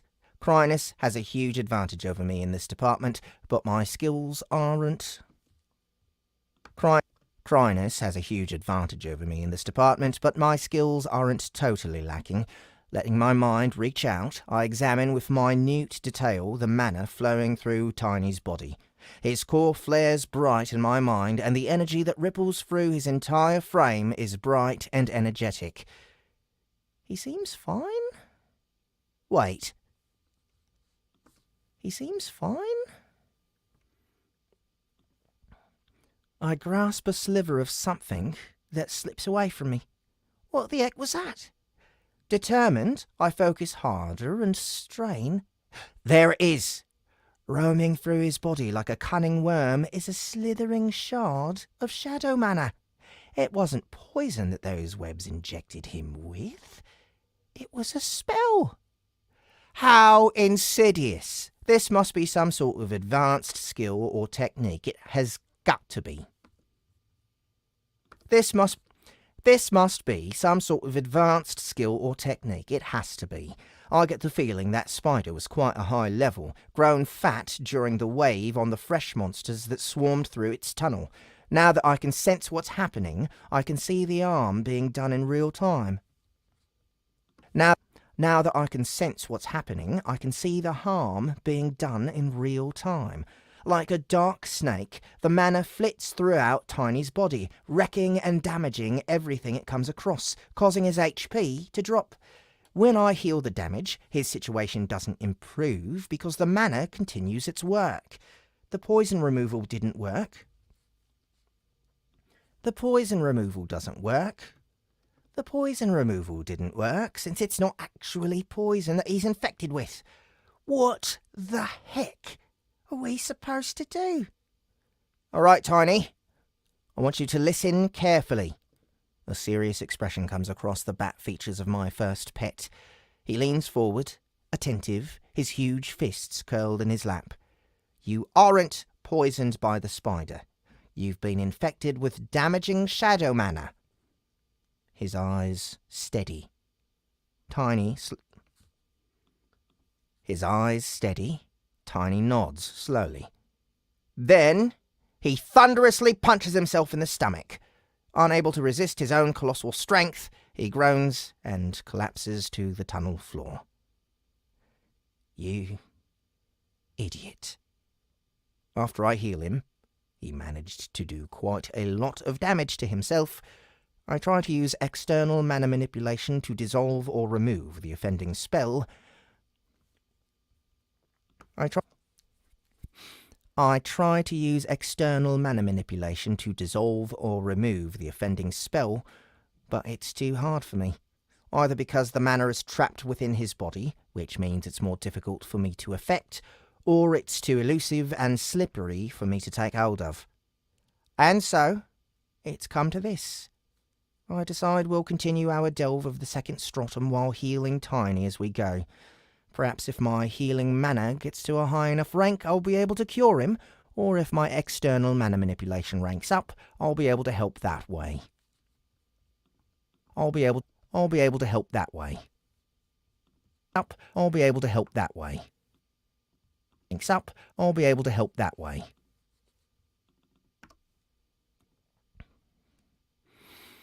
Either way, the spell inside him is small enough that he doesn't lose his health super quickly. As long as I keep topping him up, he'll be fine. Still, it's an inconvenience I'd rather not have to put up with, and the constant threat to my oldest companion's life is anxiety-inducing. We're off to a poor start here in the second stratum. We need to be smarter in our approach. Although, considering the membership of our group, with me leading it, this mess was somewhat predictable. Well, the benefit of hindsight is 20/20, as they say. We can only move forward with greater wisdom, greater enthusiasm. Whoops, better heal Tiny again. I'm going to have to either supervise my sub-brains or have them oversee each other. They can flip the job of maintaining the construct between them in order to get enough rest. With 3, it should be fine. By fine, I mean I won't have to dedicate my... By fine, I mean we won't... By fine, I mean I won't have to dedicate my By fine, I mean... By fine, I mean I won't have to dedicate my main mind to the job of topping Tiny off. This should help to train my skills quickly as well. With that renewal of spirit, we set off. I clear out the spider webs and we advance down the side tunnel. There are still small plants cropping up and we take some time to investigate each one before continuing. Crynis is forced to sacrifice 2 more tentacles to poison and negative energy. I'm starting to sense a theme in this strata. We come across a few creatures that are easily dispatched, but then we find something that really irritates me. Centipedes. Always with the lousy centipedes. Next chapter. Huh.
How's everybody doing? Glad to get the second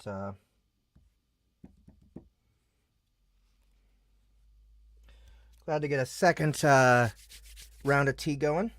Oh, somebody else out front. Somebody running their damn vehicle.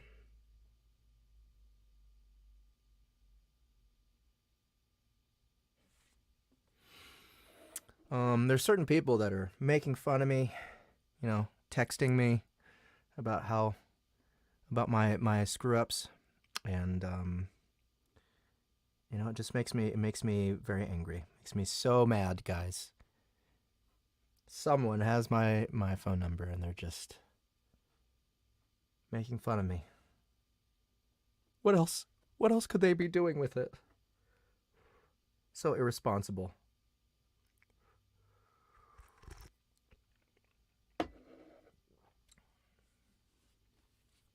That's what happens, the internet. The internet leaks your phone number. And these people just show up out of the woodwork.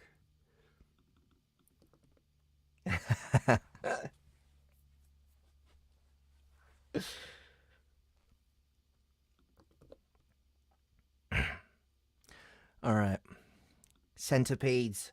Always centipedes.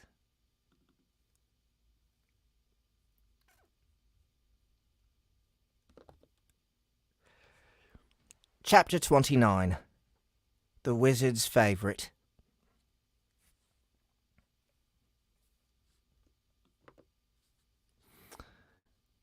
Pish posh, they say. Sometimes. Pish posh. Pish posh you, alright?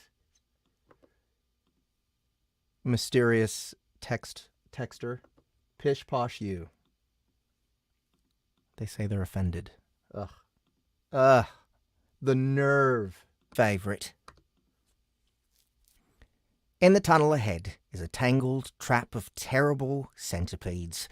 Clearly, these centipedes are of a new and different breed. Bodies of sleek shadow flesh, segmented armour that practically smokes with dark wisps of mana, and gnashing mandibles that gleam to my mana sense.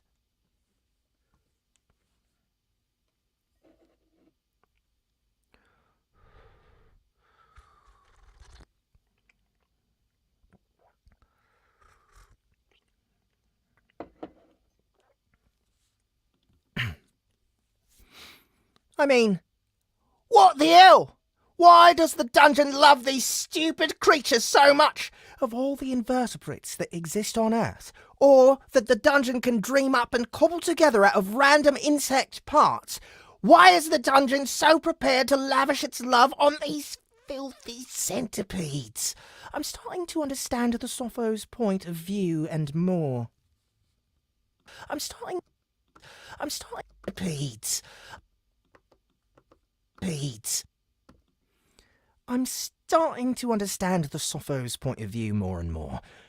Perhaps I'll do just as Foremost suggested and eliminate every root and twig of these cursed creatures just to expose their inferiority once and for all.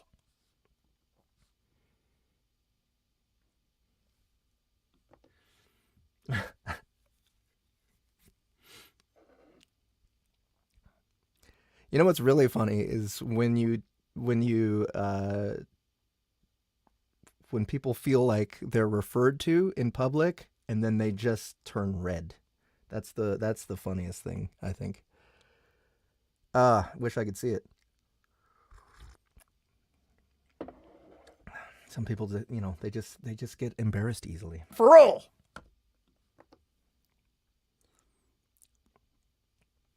Tiny, Crinus, attack without mercy! Annihilate them all! Dash! The three of us rush in to do battle. And the centipedes hiss with fury as they sense us approaching their nest. The creatures appear to have abandoned the built-up mound style of nest I observed in the forest expanse. They appear to have dug out a pit into the tunnel floor. It's sizable, more than 10 meters across, and is filled with the hideous things. They gnash their mandibles, spit and splutter as we throw ourselves bodily into the pit. Dozens of centipedes rise to meet me, but I hold no fear for them. Dozens of centipedes rise to meet me, but I hold no fear. Dozens of centipedes rise to meet me, but I hold no fear for them. Even if this new species is larger and more formidable than the old version, I'll show them what I'm made of. Clink, clank! Mandibles and stingers fly from every side, only to bounce off my precious diamond carapace. I can't wait to upgrade it again. I can't wait to upgrade it again. The day when I'm covered in precious diamond will come soon. Prepare to receive the bite of justice and destiny, filthy bugs! Omen chomp! The mandibles of dark energy expand before me as my stamina plummets, and 6 centipedes are caught between the ethereal jaws. Crunch! I can't wait. You have defeated a level 14 Stitis Tenebris Scolopendra, rank 2. You have gained XP. A whole new breed of centipede for me to destroy. I shall purge them all! Boom! Tiny leaps... Boom! Tiny leaps into the pit and collapses on the swarming monsters like a rock slide bursting with electrical energy. The sound of sparking lightning fills the air as his fur writhes with ropes of electricity that sizzle and flare every time he touches a foe, which is lots, since he's in a pit full of them. The cries of burning bugs and the scent of roasting biomass fill the air. Ha ha! More! Chomp! Chomp! The centipedes rage at having their home invaded is... The centipedes rage at having their home invaded is palpable. They bite and stab, and we return in kind. Crynis is able to extend her limbs to reach every nook and crevice of this habitat, and begins to carve the creatures apart without mercy. My pets may have inherited my distaste for this creature, which is a good thing. Hatred of centipedes should be universal. Despite being a new species, the clutch of creepy crawlies proves to be of little threat, and we exterminate them in short order. A triumph for antkind over the weaker arthropods. A triumph for antkind over the weaker anthropods. And now, the feast.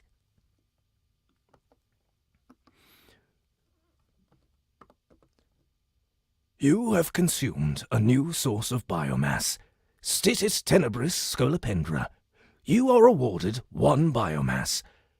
Basic profile of the Stitis Tenebris Scolopendra unlocked. A new variant of the claw centipede, the Dark Arisen centipede, has taken Dark Arisen. A new variant of the claw centipede, the Dark Arisen centipede, has taken on the properties of the second stratum, such as shadow flesh, affinity for darkness and shadow, as well as enhanced poison abilities. Along with a general increase of toughness, cunning, might, and will, the Dark Arisen centipede is far more dangerous than its weaker cousins. You what? Damn you, Gandalf! You've lavished this level of attention on these stupid creatures, and they're still so weak. I'm going to eat them all. Just you watch. We tromp our way through the nest of coiled insects, Crynis in particular shoving them into her cavernous maw with relish before we continue to explore the tunnels. Having to pause and heal Tiny every so often is a bit of a pain, but otherwise we make good progress. We find a few monsters, though nothing so extreme as the spider for the next few hours, and we find our groove. It's taking a little while to adjust to being nearly sightless after investing so many of my After investing so many of my early biomass points in my eyes, it's quite painful to come to this stratum and find myself blinded. I assumed it would be dark down here, only this level of dark is out of control. Goths would hesitate in the face of this much black. To my mana sense, the walls positively pulse with the shadow mana that flows through the dungeon veins. Fuck. To my mana sense, the walls positively pulse with the shadow mana that flows through the dungeon veins, leaching out into the air and stealing away the light. The monsters glitter like small glowing points of shifting energy in a dark cloud. It's hard to make them out, but it's doable, and I'm getting better with practice. A few more skill levels won't hurt, though I expect it's going to take a couple of days for that to happen. In the meantime, I can make do with what I have. Tiny's the one struggling the most. He's basically operating on sound and the light he produces from his electricity. Whenever he bumps into something, he starts sparking just long enough to demolish wherever it is. He starts sparking just long enough to demolish wherever it was. He starts sparking just long enough to demolish wherever it was that got in his way. Usually a rock. Whenever he bumps into something, he starts sparking just long enough to demolish wherever it was that got in his way. Usually a rock.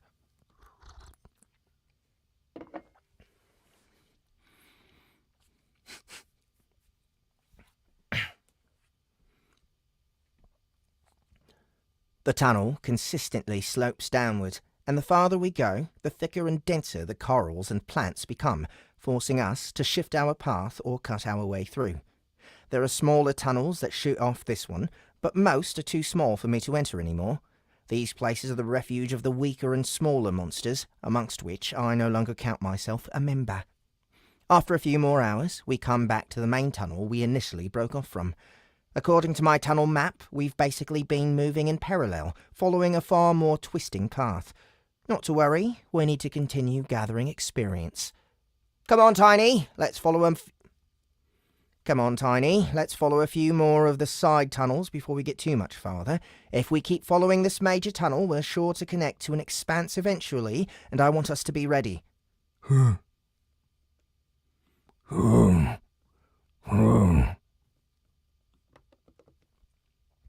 Tiny rumbles a growl at me. I can tell he's still irritated by the shadow mana ripping through his body, and the monsters we've battled so far haven't been enough to slake his desire for challenge. I'm not too worried. I'm sure the second stratum has way more interesting things to throw at us than what we've seen so far.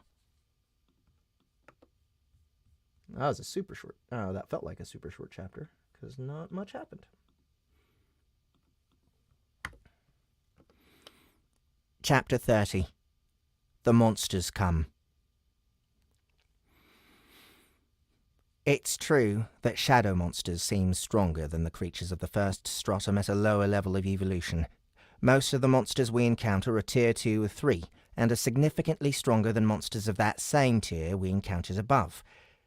It's keeping life interesting, but the experience and biomass penalties are still applied. It's keeping life interesting, but the experience and biomass penalties are still applied. Frustrating! With a sinking feeling in my stomach, I'm coming to realise this means I'll be permanently gimped for being born as a first stratum monster.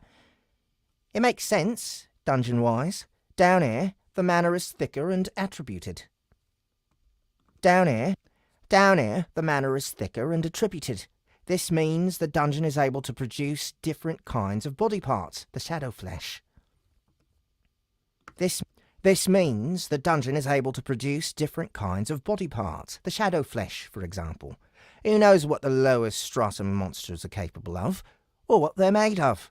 Perhaps there are ants born below who are diamond from the moment they come out of their pupal stage. Jealous? That better not be true. Jealous? That better not be true. The only way we can keep up is to... Damn it. Jealous? That better not be true.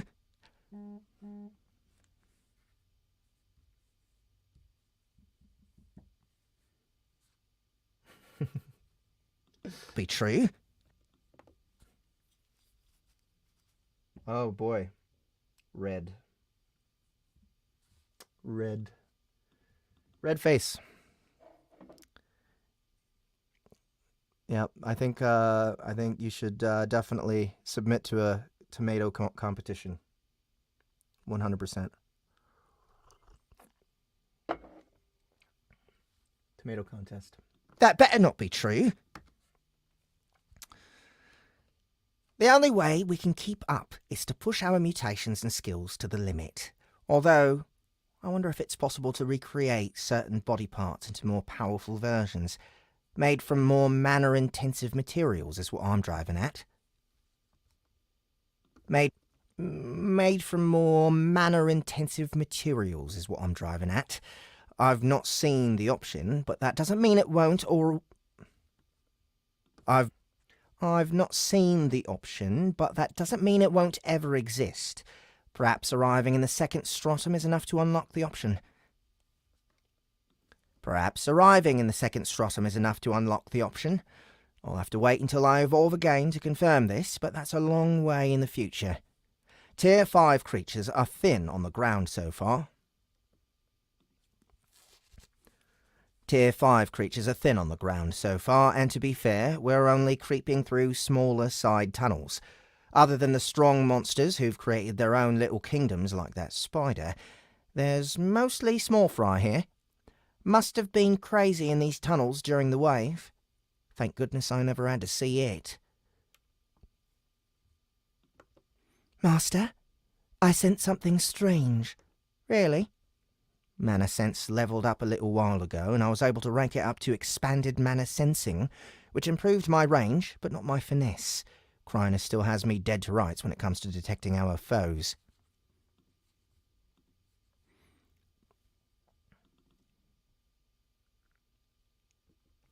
I'm not finding anything, though. I concentrate harder to no avail. It's weird, Cryna mutters. It's like dust.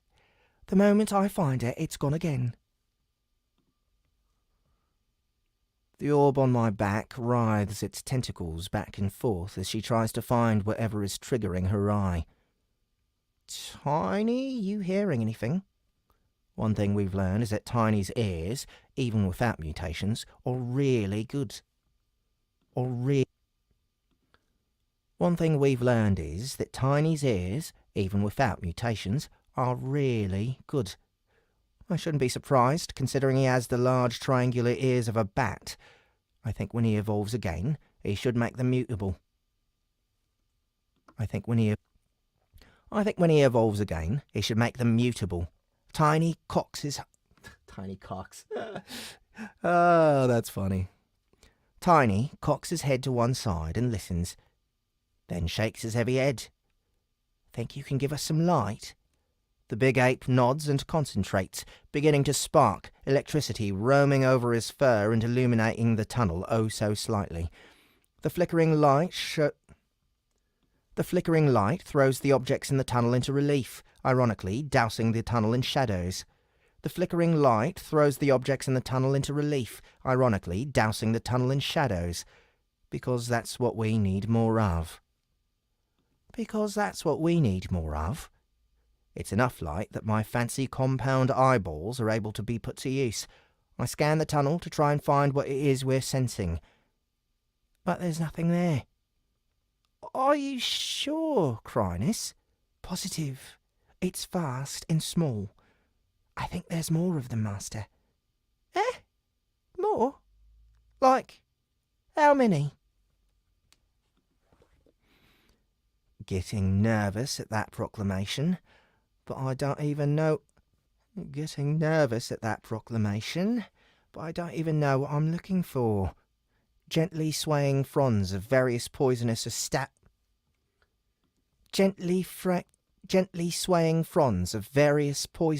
stabby plants wave through the air, along with dotted stone formations that extend mouths or barbs, or barbed mouths out. Gently swaying fronds of various poisonous or stabby plants wave through the air, along with dotted stone formations that extend mouths or barbs, or barbed mouths out in order to feast on monsters that pass by, along with general outcroppings of rock, The tunnels are starting to get quite busy, making it harder to spot whatever it is I'm looking for. Wait! I sense something! I sense something! I sense something! I sense something! I sense something! I sense something! I sense something! I sense something! To my mana sense, it looks as if floating dust suddenly comes together and darts behind a stone. I've seen it! It really is looking... It really is moving like dust. It came together into a ball. It came together into a ball and hid. Tiny, spark up a little more. We might be able to see it. Like dust. It came together into a ball and hid. Tiny, spark up a little more. We might be able to see it. Tiny grunts in response, and the electricity becomes more intense, sizzling and cracking dangerously. The heat in the tunnel begins to rise as the light glitters through the shadow stratum. At first, I can't see anything. Chrysaliss? It's hard to detect. I feel as if it's everywhere and nowhere. That doesn't sound good. I stare hard, using my mental faculties as well as my... I stare hard, using my mental faculties as well as my physical ones. I don't want to be taken by surprise down here in this sea of shadows. Who knows what might happen? More poisons, maybe even death mana, teeth from the shadows, or dodgy fast food. Who knows what horrors lurk in the darkness? Over there! I flick an antenna to the right, pointing to the slight movement I caught. Let's try it. Over there! I flick an antenna. Tiny and Chrysaliss both turn quickly, just in time to watch a patch of dirt on the wall crawl together into a blob. What is it? I wonder. A small sound reaches my antennae then, as if a tiny vibration were rocking the tunnel. The small hairs that cover my antennae stand on end, and I refocus on the tunnel walls on the other side. All around us, the walls are shaking as what had appeared to be a layer of dark dirt comes to life and starts to gather together. It's all around us! I holler. Master, I can sense it now. It's huge. I can too. For dozens of meters ahead, as well as dozens behind, my mana senses flaring as whatever this is begins to literally pull itself together from its disparate parts.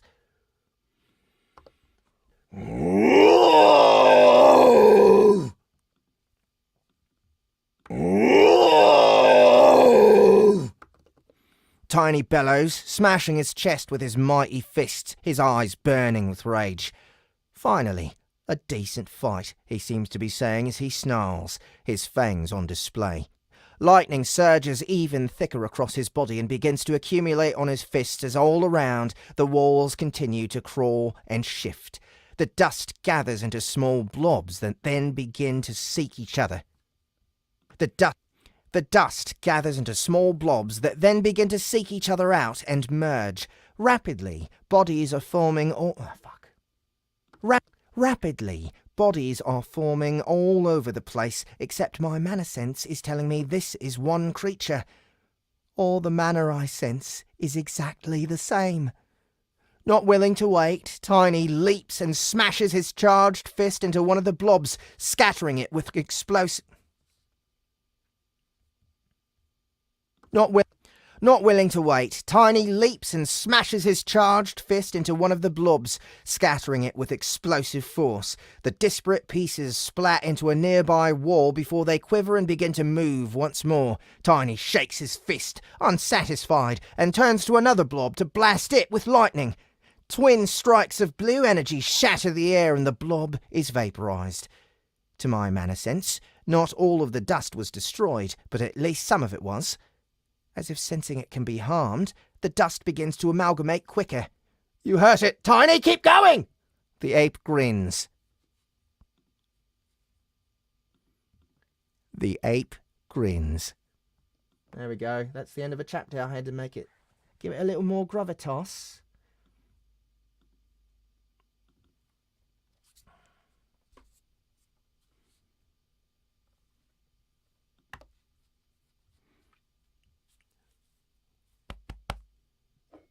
Excuse me.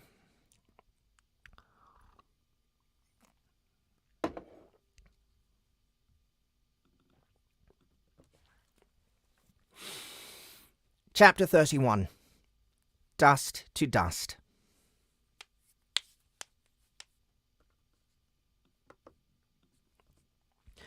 Lightning crackles through the air as Tiny unleashes his full arsenal.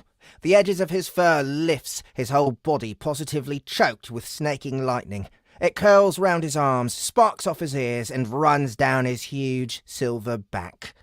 As the creature continues to coalesce around us, Tiny begins to blast lightning from his fists. Every time he takes a swing, a spear of lightning flies out and annihilates one of the blobs. They continuously scatter and reform, each time a little smaller than before. Even so, dozens of clumps are still forming, each about the size of a person. It's creepy as heck. These things pulse and shift, and the ceiling, walls, and even the floor of the tunnel in every on the ceiling, walls, and even the floor of the tunnel in every direction. Just when I start to wonder how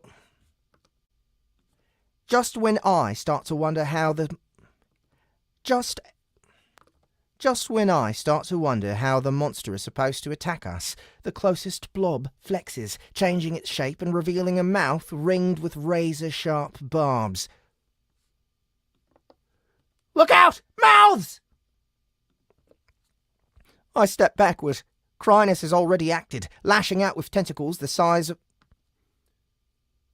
Crynis has already acted, lashing out with tentacles to seize the offending shape. Crynis has already acted, lashing out with tentacles to seize the offending shape. Her limb wraps around the blob and tightens, crushing it in an instant. It doesn't slow the monster, though, as the individual particles are still able to gather.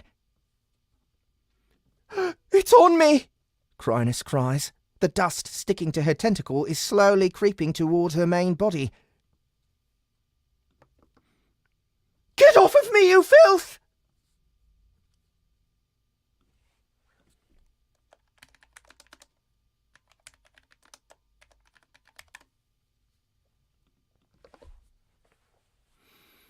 She roars. "Filth!" She roars and whips the coated limb around, flicking the offensive dust away. "Filth!" She roars and whips the coated limb around, flicking the offensive dust away. "Tiny's hurting it, but not enough. Do you think we should run for it?" I call to my pets.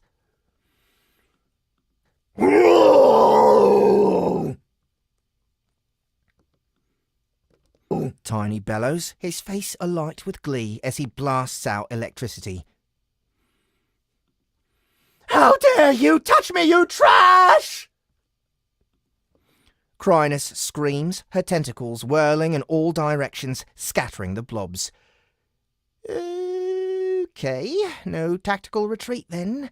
Doesn't look like it's possible at any rate. Both in front of us and behind, the blobs have merged together, blocking the tunnel with a pulsating wall. The wall shifts, and a huge bulge protrudes, taking the shape of a circular mouth, massive in scale, with needle-like barbed teeth. What the heck is this monster? My mana sense confirms the monster is all around me, as if I were already in its stomach. Not a great feeling, and if I'm not mistaken, the more time passes, the faster this thing is able to move, as if it's waking up. Perhaps the more it's able to bring itself together, the more control it has over its body.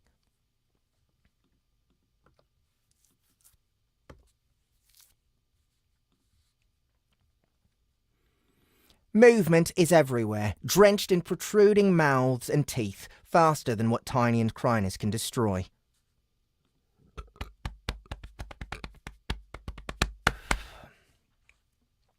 I'm frozen by indecision. How do you fight something like this? Biting won't work. I don't think gravity magic will work. I could hose it down with water. Will that do anything? Should I try and connect to its mind? I just don't know. Seconds pass as I try to settle Seconds pass as I try to settle on a plan of attack, but the decision is taken out of my claws as the yawning mouths extend to consume me. My antennae ablaze with warnings of attacks from all sides, and my nervous system lights up like a Christmas tree. Without having any time to think, my reflexes fire, informed by my defensive skills. I dodge 2 bites and allow another to scrape across the tough armour of my carapace. I flinch as the teeth gouge into my exoskeleton. Those are something special. Yikes! I'll need to be careful. And to make things better, the giant formations blocking the ends of the tunnel have begun to advance, attempting to squeeze us in the middle. Attempting to squeeze us in the middle. The giant formations blocking the ends of the tunnel have begun to advance, attempting to squeeze us in the middle. Come on, Anthony. There has to be something you can do. Gritting my mandibles so tight they grind against each other, I shan't... Nope. Gritting my mandibles so... There has to be... Come on, Anthony. There has to be something you can do. Gritting my mandibles so tight they grind against each other, I shunt control of the healing mana construct to one of my weaker subbrains. It's going to push that mind pretty hard, but this will free up resources. I don't think water is going to work on this monster, and I don't want to take a chance on mind magic. Tiny's lightning was able to burn away small chunks of the creature, maybe... Tiny's lightning was able to burn away small chunks of the creature. Maybe fire will help. Tiny's lightning was able to burn away small chunks of the creature. Maybe fire will help. I quickly throw up the menu and buy the fire mana affinity skill as my 2 free subbrains start to throw together a fire construct. It takes precious seconds to puzzle out the unfamiliar shape. Time I don't have. Tiny! Time to go all out! Crinus, you too! Tiny's been having the time of his life. He's been blasting out wave after wave of electricity at every blob he can see. Anything that comes close to him, he scatters with his hands directly. Every burst of lightning illuminates a savage grin twisting his features and reveals a fiery light in his eyes. At my words, he howls bright and pours out the last of his reserve of lightning, saturating the air with chittering sparks. From her place on my back, Crinus expands to her full size, her mouth opening to reveal the void she carries inside, ringed with teeth. Dozens of tentacles extend rapidly to fill the tunnel, the thick limbs whipping so fast they blur to slap and tear at the dust wherever she can reach it. Dozens of tentacles extend rapidly to fill the tunnel, the thick limbs whipping so fast they blur to slap and tear at the dust wherever she can reach it. Fuck. Almost! I almost had it that time! Dozens of tentacles extend rapidly to fill the tunnel, the thick limbs whipping so fast they blur to slap and tear at the dust wherever she can reach it. Tear at the dust wherever she can reach it. It's that wherever word, isn't it? Dozens of tentacles extend rapidly to fill the tunnel, the thick... Dozens of tentacles extend rapidly to fill the tunnel, the thick limbs whipping so fast they blur to slap... Dozens of tentacles extend rapidly to fill the tunnel, the thick limbs whipping so fast they blur to slap and tear at the dust wherever she can reach it. Tear at the dust wherever she can reach... Wherever she...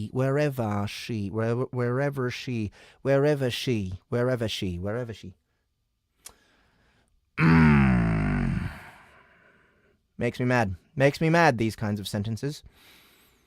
Dozens of tentacles extend rapidly to fill the tunnel, the thick limbs whipping so fast they blur to slap and tear at the dust wherever she can reach it. That's close enough. It slows them down a little. As fast as the pieces are scattered, they come together. The entire tunnel is full of the beast now. No part of the walls, floor, or ceiling are visible, now cloaked entirely in congealing and amassing mouths that gnash and leer at us. The situation is looking grim. The fire mana construct snaps into place, and I feed mana into it. My antennae twitch, and my limbs fire as the mouths descend from all sides. It looks as if the tunnel is collapsing, and darkness fills my vision. Omen chomp! The dark, ethereal mandibles punch a hole in one side, and I leap through it, the rest of the teeth scraping on my carefully angled armor. I activate my meditation skill in an attempt to push away the chaos that threatens to wash away my comm. Take the fire mana, shape it, quickly. Take the fire mana, shape it, quickly. It glows a deep red, and my mind seize upon it, weaving and shaping it. The knowledge of basic fire magic has been trickling into my brain since I purchased the skill, and I grasp onto a shape I know well. The water cannon has an equivalent here, and hopefully it works the way I want it to. Visibility is effectively 0. Tiny is bellowing and roaring from nearby, and the crunching sound of Chrynus slamming her limbs into the rock echoes from above. "Duck!" I cry. A torrent of fire. A torrent of fire erupts from in front of my face, so bright and hot, my eyes and antennae flare with pain. Actual light and heat! I didn't realize how much I'd missed it down here.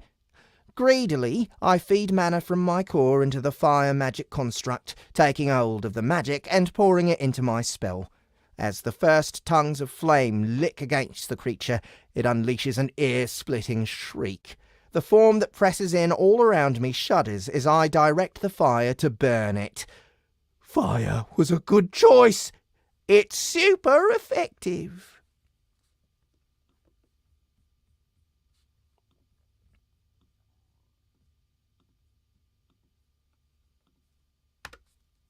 Next chapter. 30 more minutes, guys, before I'm done with this stream. Just wanted to thank you one more time for coming and hanging out with me. I hope you're all having a good time. Don't forget to check all the links in the description below in this video. You will find a link to our Halloween sale, which is over the day after tomorrow. Tomorrow is our actual birthday and actually Halloween. If you guys didn't know, October 31st, that's Halloween.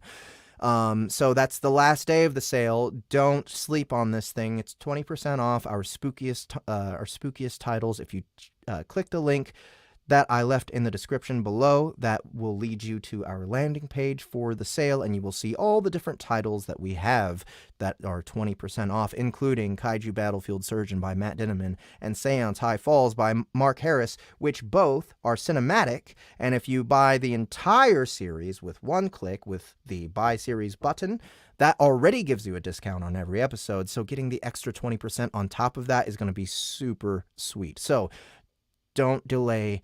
Go check out our sale. You will find something that you want, I promise you. And yeah, we have quite a selection. Vampire Queen, Seance High Falls, Kaiju Battlefield Surgeon, Space Buns, all sorts of good stuff. Please go check it out. And of course, there's tons of other links in here as well, including a link to go to Audible and find the first book of Chrysalis. If you've never listened to it, there's only 3 out on Audible right now. I'm working on book 4. There's also a Kindle version of book 4 that you can check out if you have been following the series, but actually you really want to know what happens next, so you don't want to wait for audio. And I think that's just about it. Besides, tomorrow is the release of episode 2 of the Dungeon Crawler Coral Audio Immersion Tunnel. Don't forget to pick up the first episode for free and listen to it to see if you like it. I'm sure you will, because when you do listen to it and like it, you can pre-order it. We can pre-order the rest of the season, which will be coming out every 2 weeks after tomorrow. So, yeah, please do that, and I'll get back to the rest of this narration. Bye, Butley Poopington. Bye, Alex38. I have 30 more minutes here. I hope you guys didn't think I was shutting it off right now.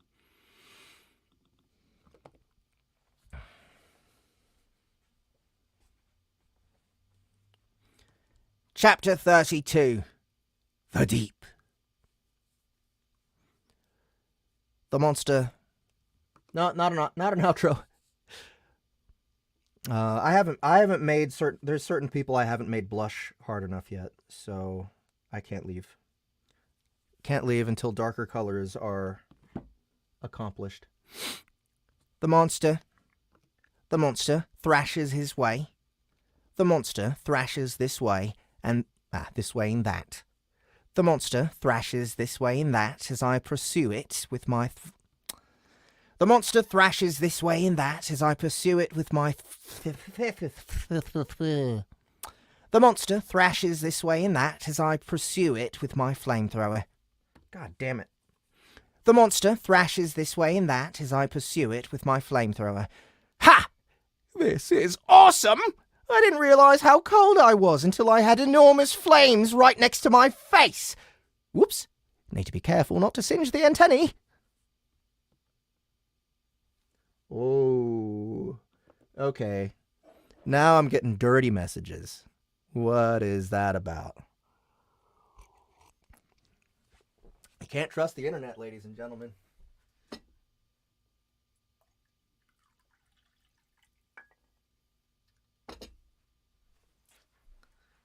You don't know who's going to contact you.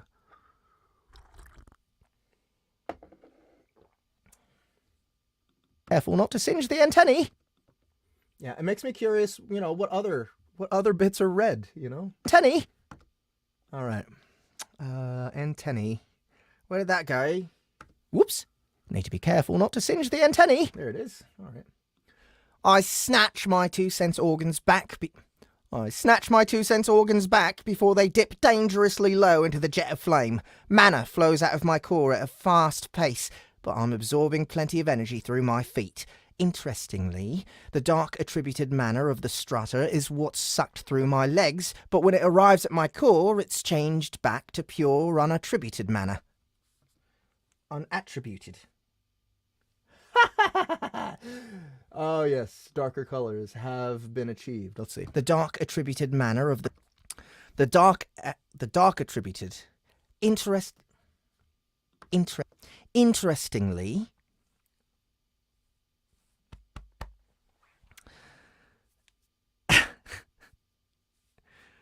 oh. Hold on. Butley Poopington says, my cheeks are still pale. That's a butt joke.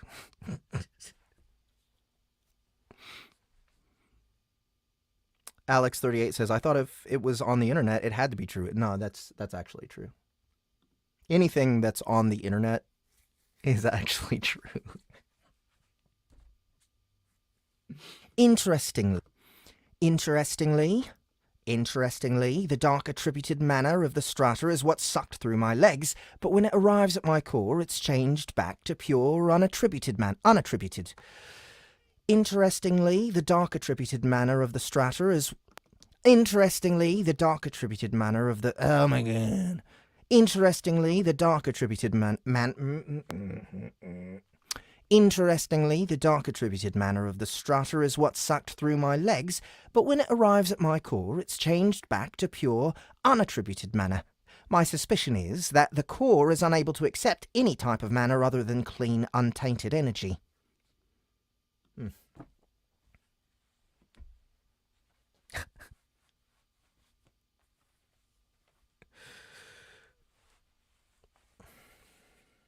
My suspicion is that the core is unable to accept any type of mana other than clean, untainted energy. Luckily, my reserves are being replenished just as fast as they're expended, which means, thanks to the hard work of my 2 sub-brains, I can keep this flamethrower going forever. Burn, baby, burn! I leap left and right, blasting the monster all around with the jet of flame as it shrieks and cries. I leap left and right, blasting the monster all around with the jet of flame as its shrieks and cries pierce our ears. The creature shudders as the fire incinerates its strange body. Roast, you uppity monster! Be burned by the flames of your own gumption! Also by me. I don't want you to think I'm not part of this situation. I absolutely am. And I'm taking a great deal of joy in it!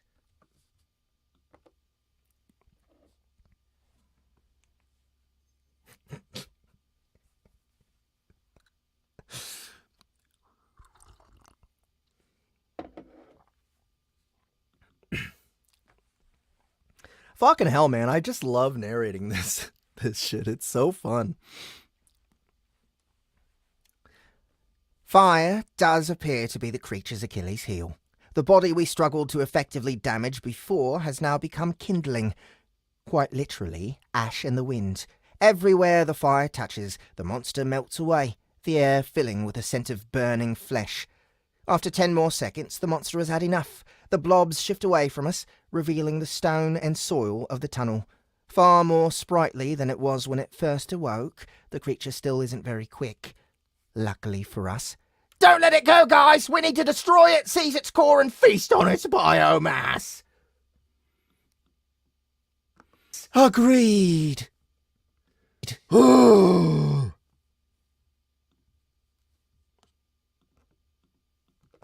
Still fired up? My pets are eager to chase down.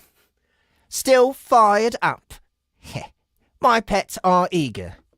Still fired up? My pets are eager to chase down the usurper before it can flee. Still fired up? Try it one more time. Still fired up? My pets are eager to chase down the usurper before it can flee. Gleefully keeping my flamethrower active, we chase one half of the monster down the tunnel in the Gleefully keeping my flamethrower active, we chase one half of the monster down the tunnel in the direction we came from. After roasting it all to pieces, we turn round and race to catch up with the other half, still busily glooping its way down the tunnel. Burn, sucker!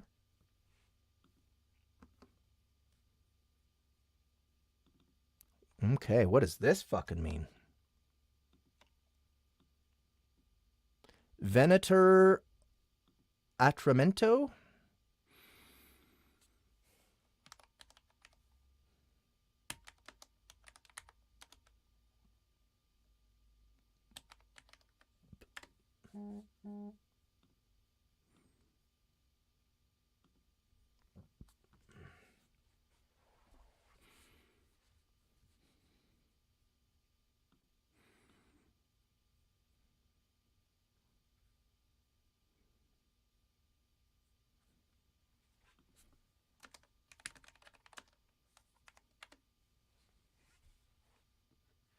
Venator Atramento. Venator Atramento. Venator Atrament. Venator Atramento. Venator Atramento. Venator Atramento. There we go. Yes, yes.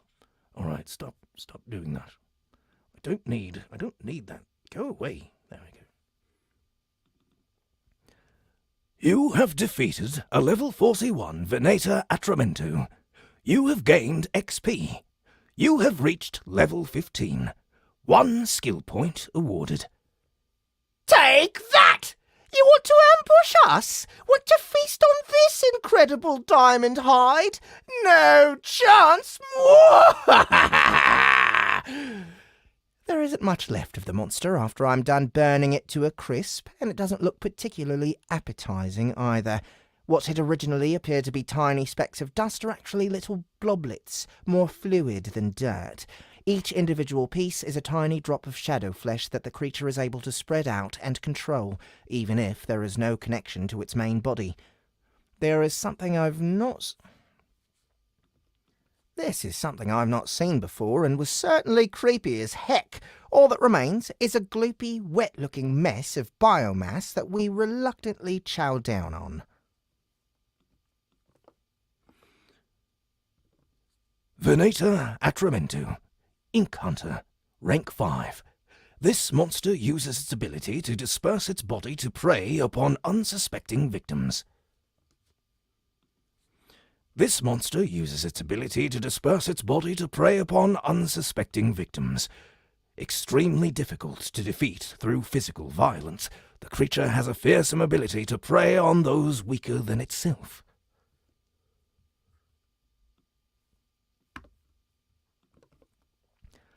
Oh, I'm sure. When it picks on someone stronger, it gets cooked and eaten. The biomass proves to be quite rich as well. There isn't as much as we'd like, but it's enough to share.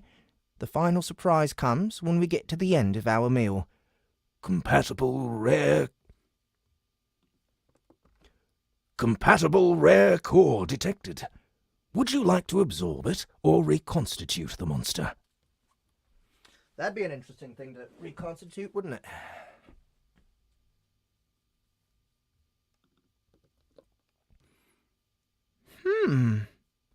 I think we can hold on to this for later. I let Tiny keep the core and he stashes it somewhere in his fur. I'm not sure exactly how. One moment it's in his giant hand, then he reaches up to an armpit and the core is gone. Whatever, I'll take it. Whatever, I'll take it. The creature was actually tier 5? Interesting. I guess that explains how weird it was. If it had been tier 2 or 3, I'd be terrified of what it would look like after a few more evolutions. After resting briefly, we continue our journey through this branch of tunnel. Funnily enough, there aren't many other monsters around, probably preyed upon by our... Funnily enough, there aren't many other monsters around, probably preyed upon by... Funnily enough, there aren't many other monsters around, probably preyed upon by our friend the hunter. In short order, we make our way back to the main tunnel, and I decide to stick to one side and follow it. The tunnel continues to shift downward, but at the same time we descend, we're also trending in the direction of the colony. Once we get back to underneath it, I plan to rise up through the tunnels, scout out the lay of the land. Once we get back to underneath it, I plan to rise up through the tunnels, scout out the lay of the land, and reconnect with my family. This way, I can hunt out any threats and do the heavy lifting for the colony as they start to take on the second stratum. After a few tough fights and a whole heap of easy ones, I think we're ready to see what this stratum really has to offer. I want to get into an expanse, see what we can see. We continue our journey for another day, having no shift off to a side tunnel and carve out... having 2 shifts. We continue our journey for another day, having to shift off to a side tunnel and carve out a space in order to rest. The sweet embrace of torpor is most welcome, and I rest secure in the knowledge that Crynis is watching over me. Naturally, I have to top Tiny off before I can rest, and then again the moment I awaken. The invasive manner is still rampaging through his body, constantly causing damage. My healing skills have improved thanks to the constant exertion, but not yet. My healing skills have improved thanks to the constant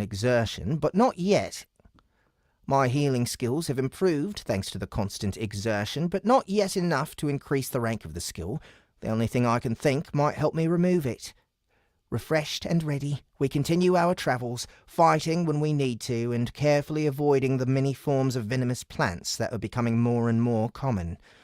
After another 6 hours of delving, there's a notable change to the feel. After another 6 hours of delving, there's a notable change to the feel of the manor in the air. Our tunnel has curved this way and that, always sloping downward. I've noticed a few tunnels coming together, and I suspect the reason why. Carefully, with all senses attuned, we advance. It isn't long before the tunnel floor drops away. The ceiling rises impossibly high, and a vast open space of incredibly dense, dark manor yawns before us like an underwater ocean. This is not what I expected.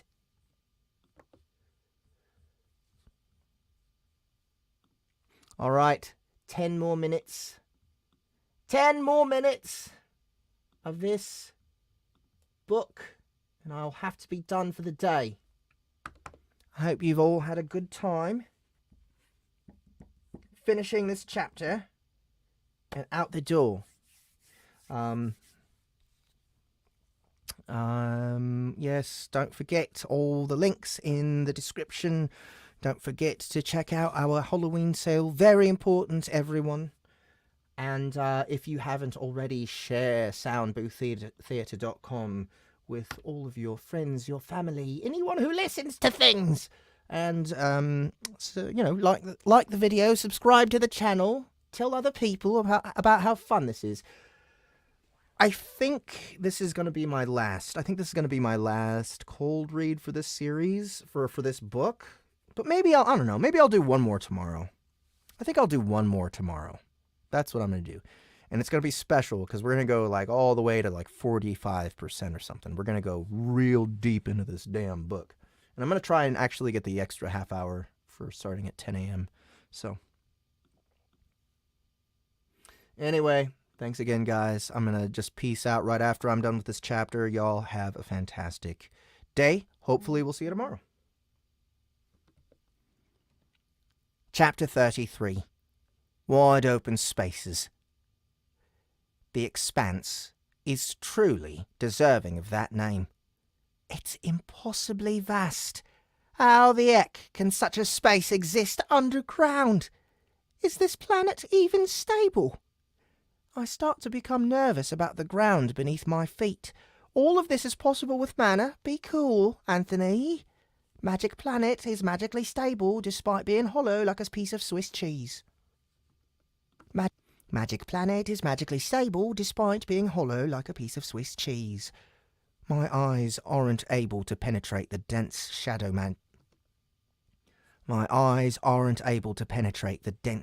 mana, and visibility is only 20 meters at best. But to my mana sense, I can trace the veins that line the walls as they rise and rise and rise above my head and fall the same way below my feet. The space in between just feels empty. Well, we found our first expanse, guys. Let's head on down and see what we can see. Surely there's more to it than this. With Crynis riding on my back and Tiny climbing beside me, we make our way down the wall. It's steep, and my increased size doesn't make life easy. I really need to continue to level up my grip skill if I want to be able to climb like this. I firm my resolve. It's time to go back to climbing on the ceiling, or at least the wall, as much as I can.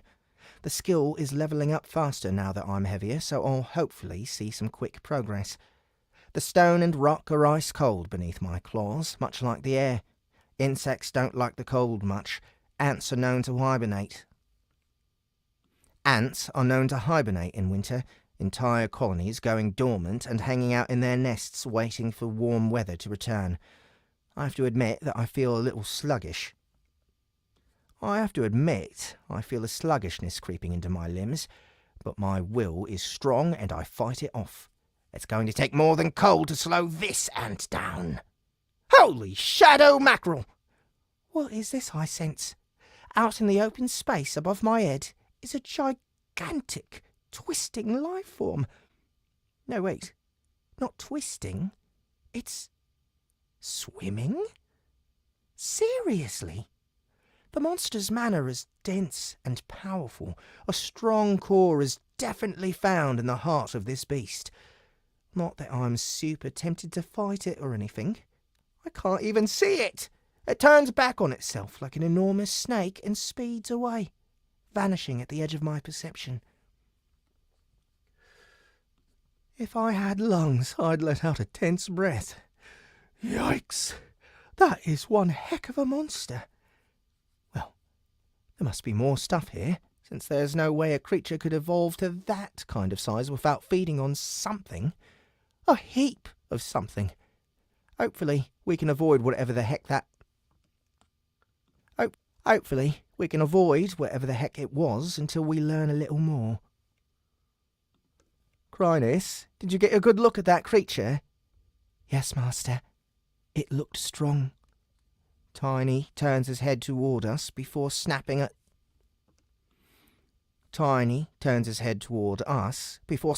up to the air.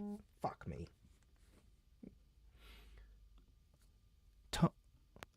Tiny turns his head toward us before snapping it up to the air. He peers into the dark, only to become frustrated. His ears twitch as his irritation builds. You can't fight it anyway, you moron. It basically flies. You can't reach it. He growls, ears drooping in disappointment. I'm going to forget to heal you one of these days, I threaten. A wide grin splits his face and he flexes his arms impressively at me, disregarding my anger. I can't help but chuckle at his antics. It's hard to stay mad at him.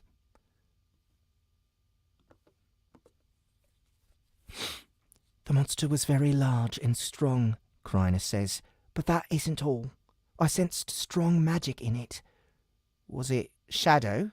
Or maybe poison? No, it was death. Well, but...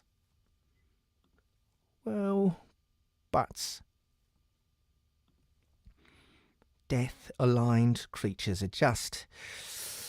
No. The rabbit was bad enough. I don't want to deal with some undead sea leviathan of darkness. No part of that sounds good. But I'm not willing to turn back. Whatever challenges we face, we'll smash through directly. What sort of ant shirks hard work?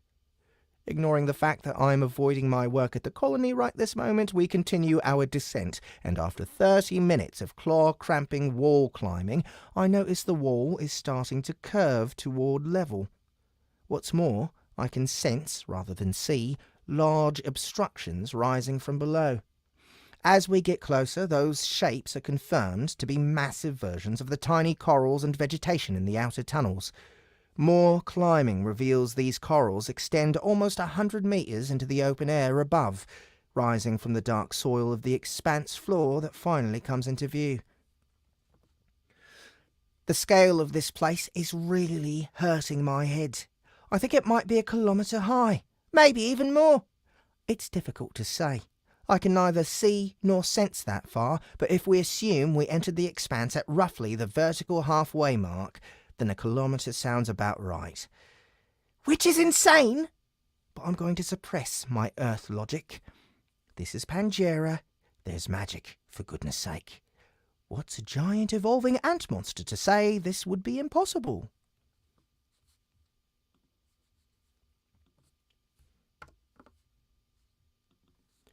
When we reach the bottom, it's a surprising scene. Thick and tall fronds wave to the movement of a wind or current only they can feel. Enormous corals tower taller than trees and form an elaborate maze of tangled stone that looks impossible to navigate.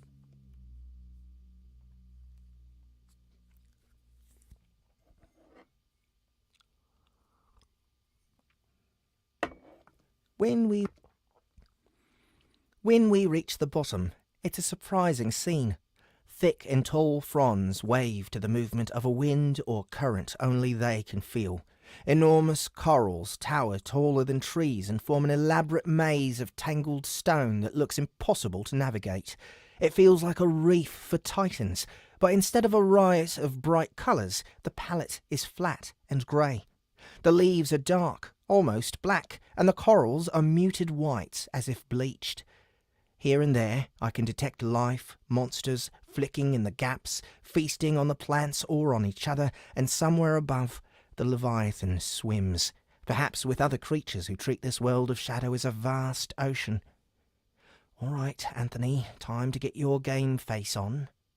Let's shake it out. I flex each of my 6 legs and rattle my body to loosen any kinks in the system. Brain check. All of the brains appear to be on task and working hard. Central subbrain is in control of the healing construct. Left subbrain is healing Tiny up. Right subbrain is practicing external mana manipulation.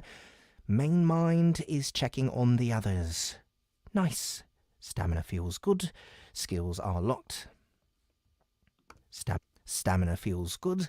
Skills are locked and loaded. Core is full. And mana gland is topped off. We're ready. We're pumped up. We're ready. We're pumped up. Finally, we're going to be let loose in a hunting ground that's close to our level. No more pesky experience penalties or biomass reductions. When I think of the skill level ups and mutations that await us, my mouth starts gnashing at the air uncontrollably. My thirst for adventure is unquenchable. My appetite for levels can never be sated. Tiny? Chrynus? You ready to head in? In response, Tiny nods and grins. Chrynus lifts herself from my back and begins to crawl forward, supported by her tentacles. Master, I suggest you allow me to go first. I'm better suited to the scouting role here.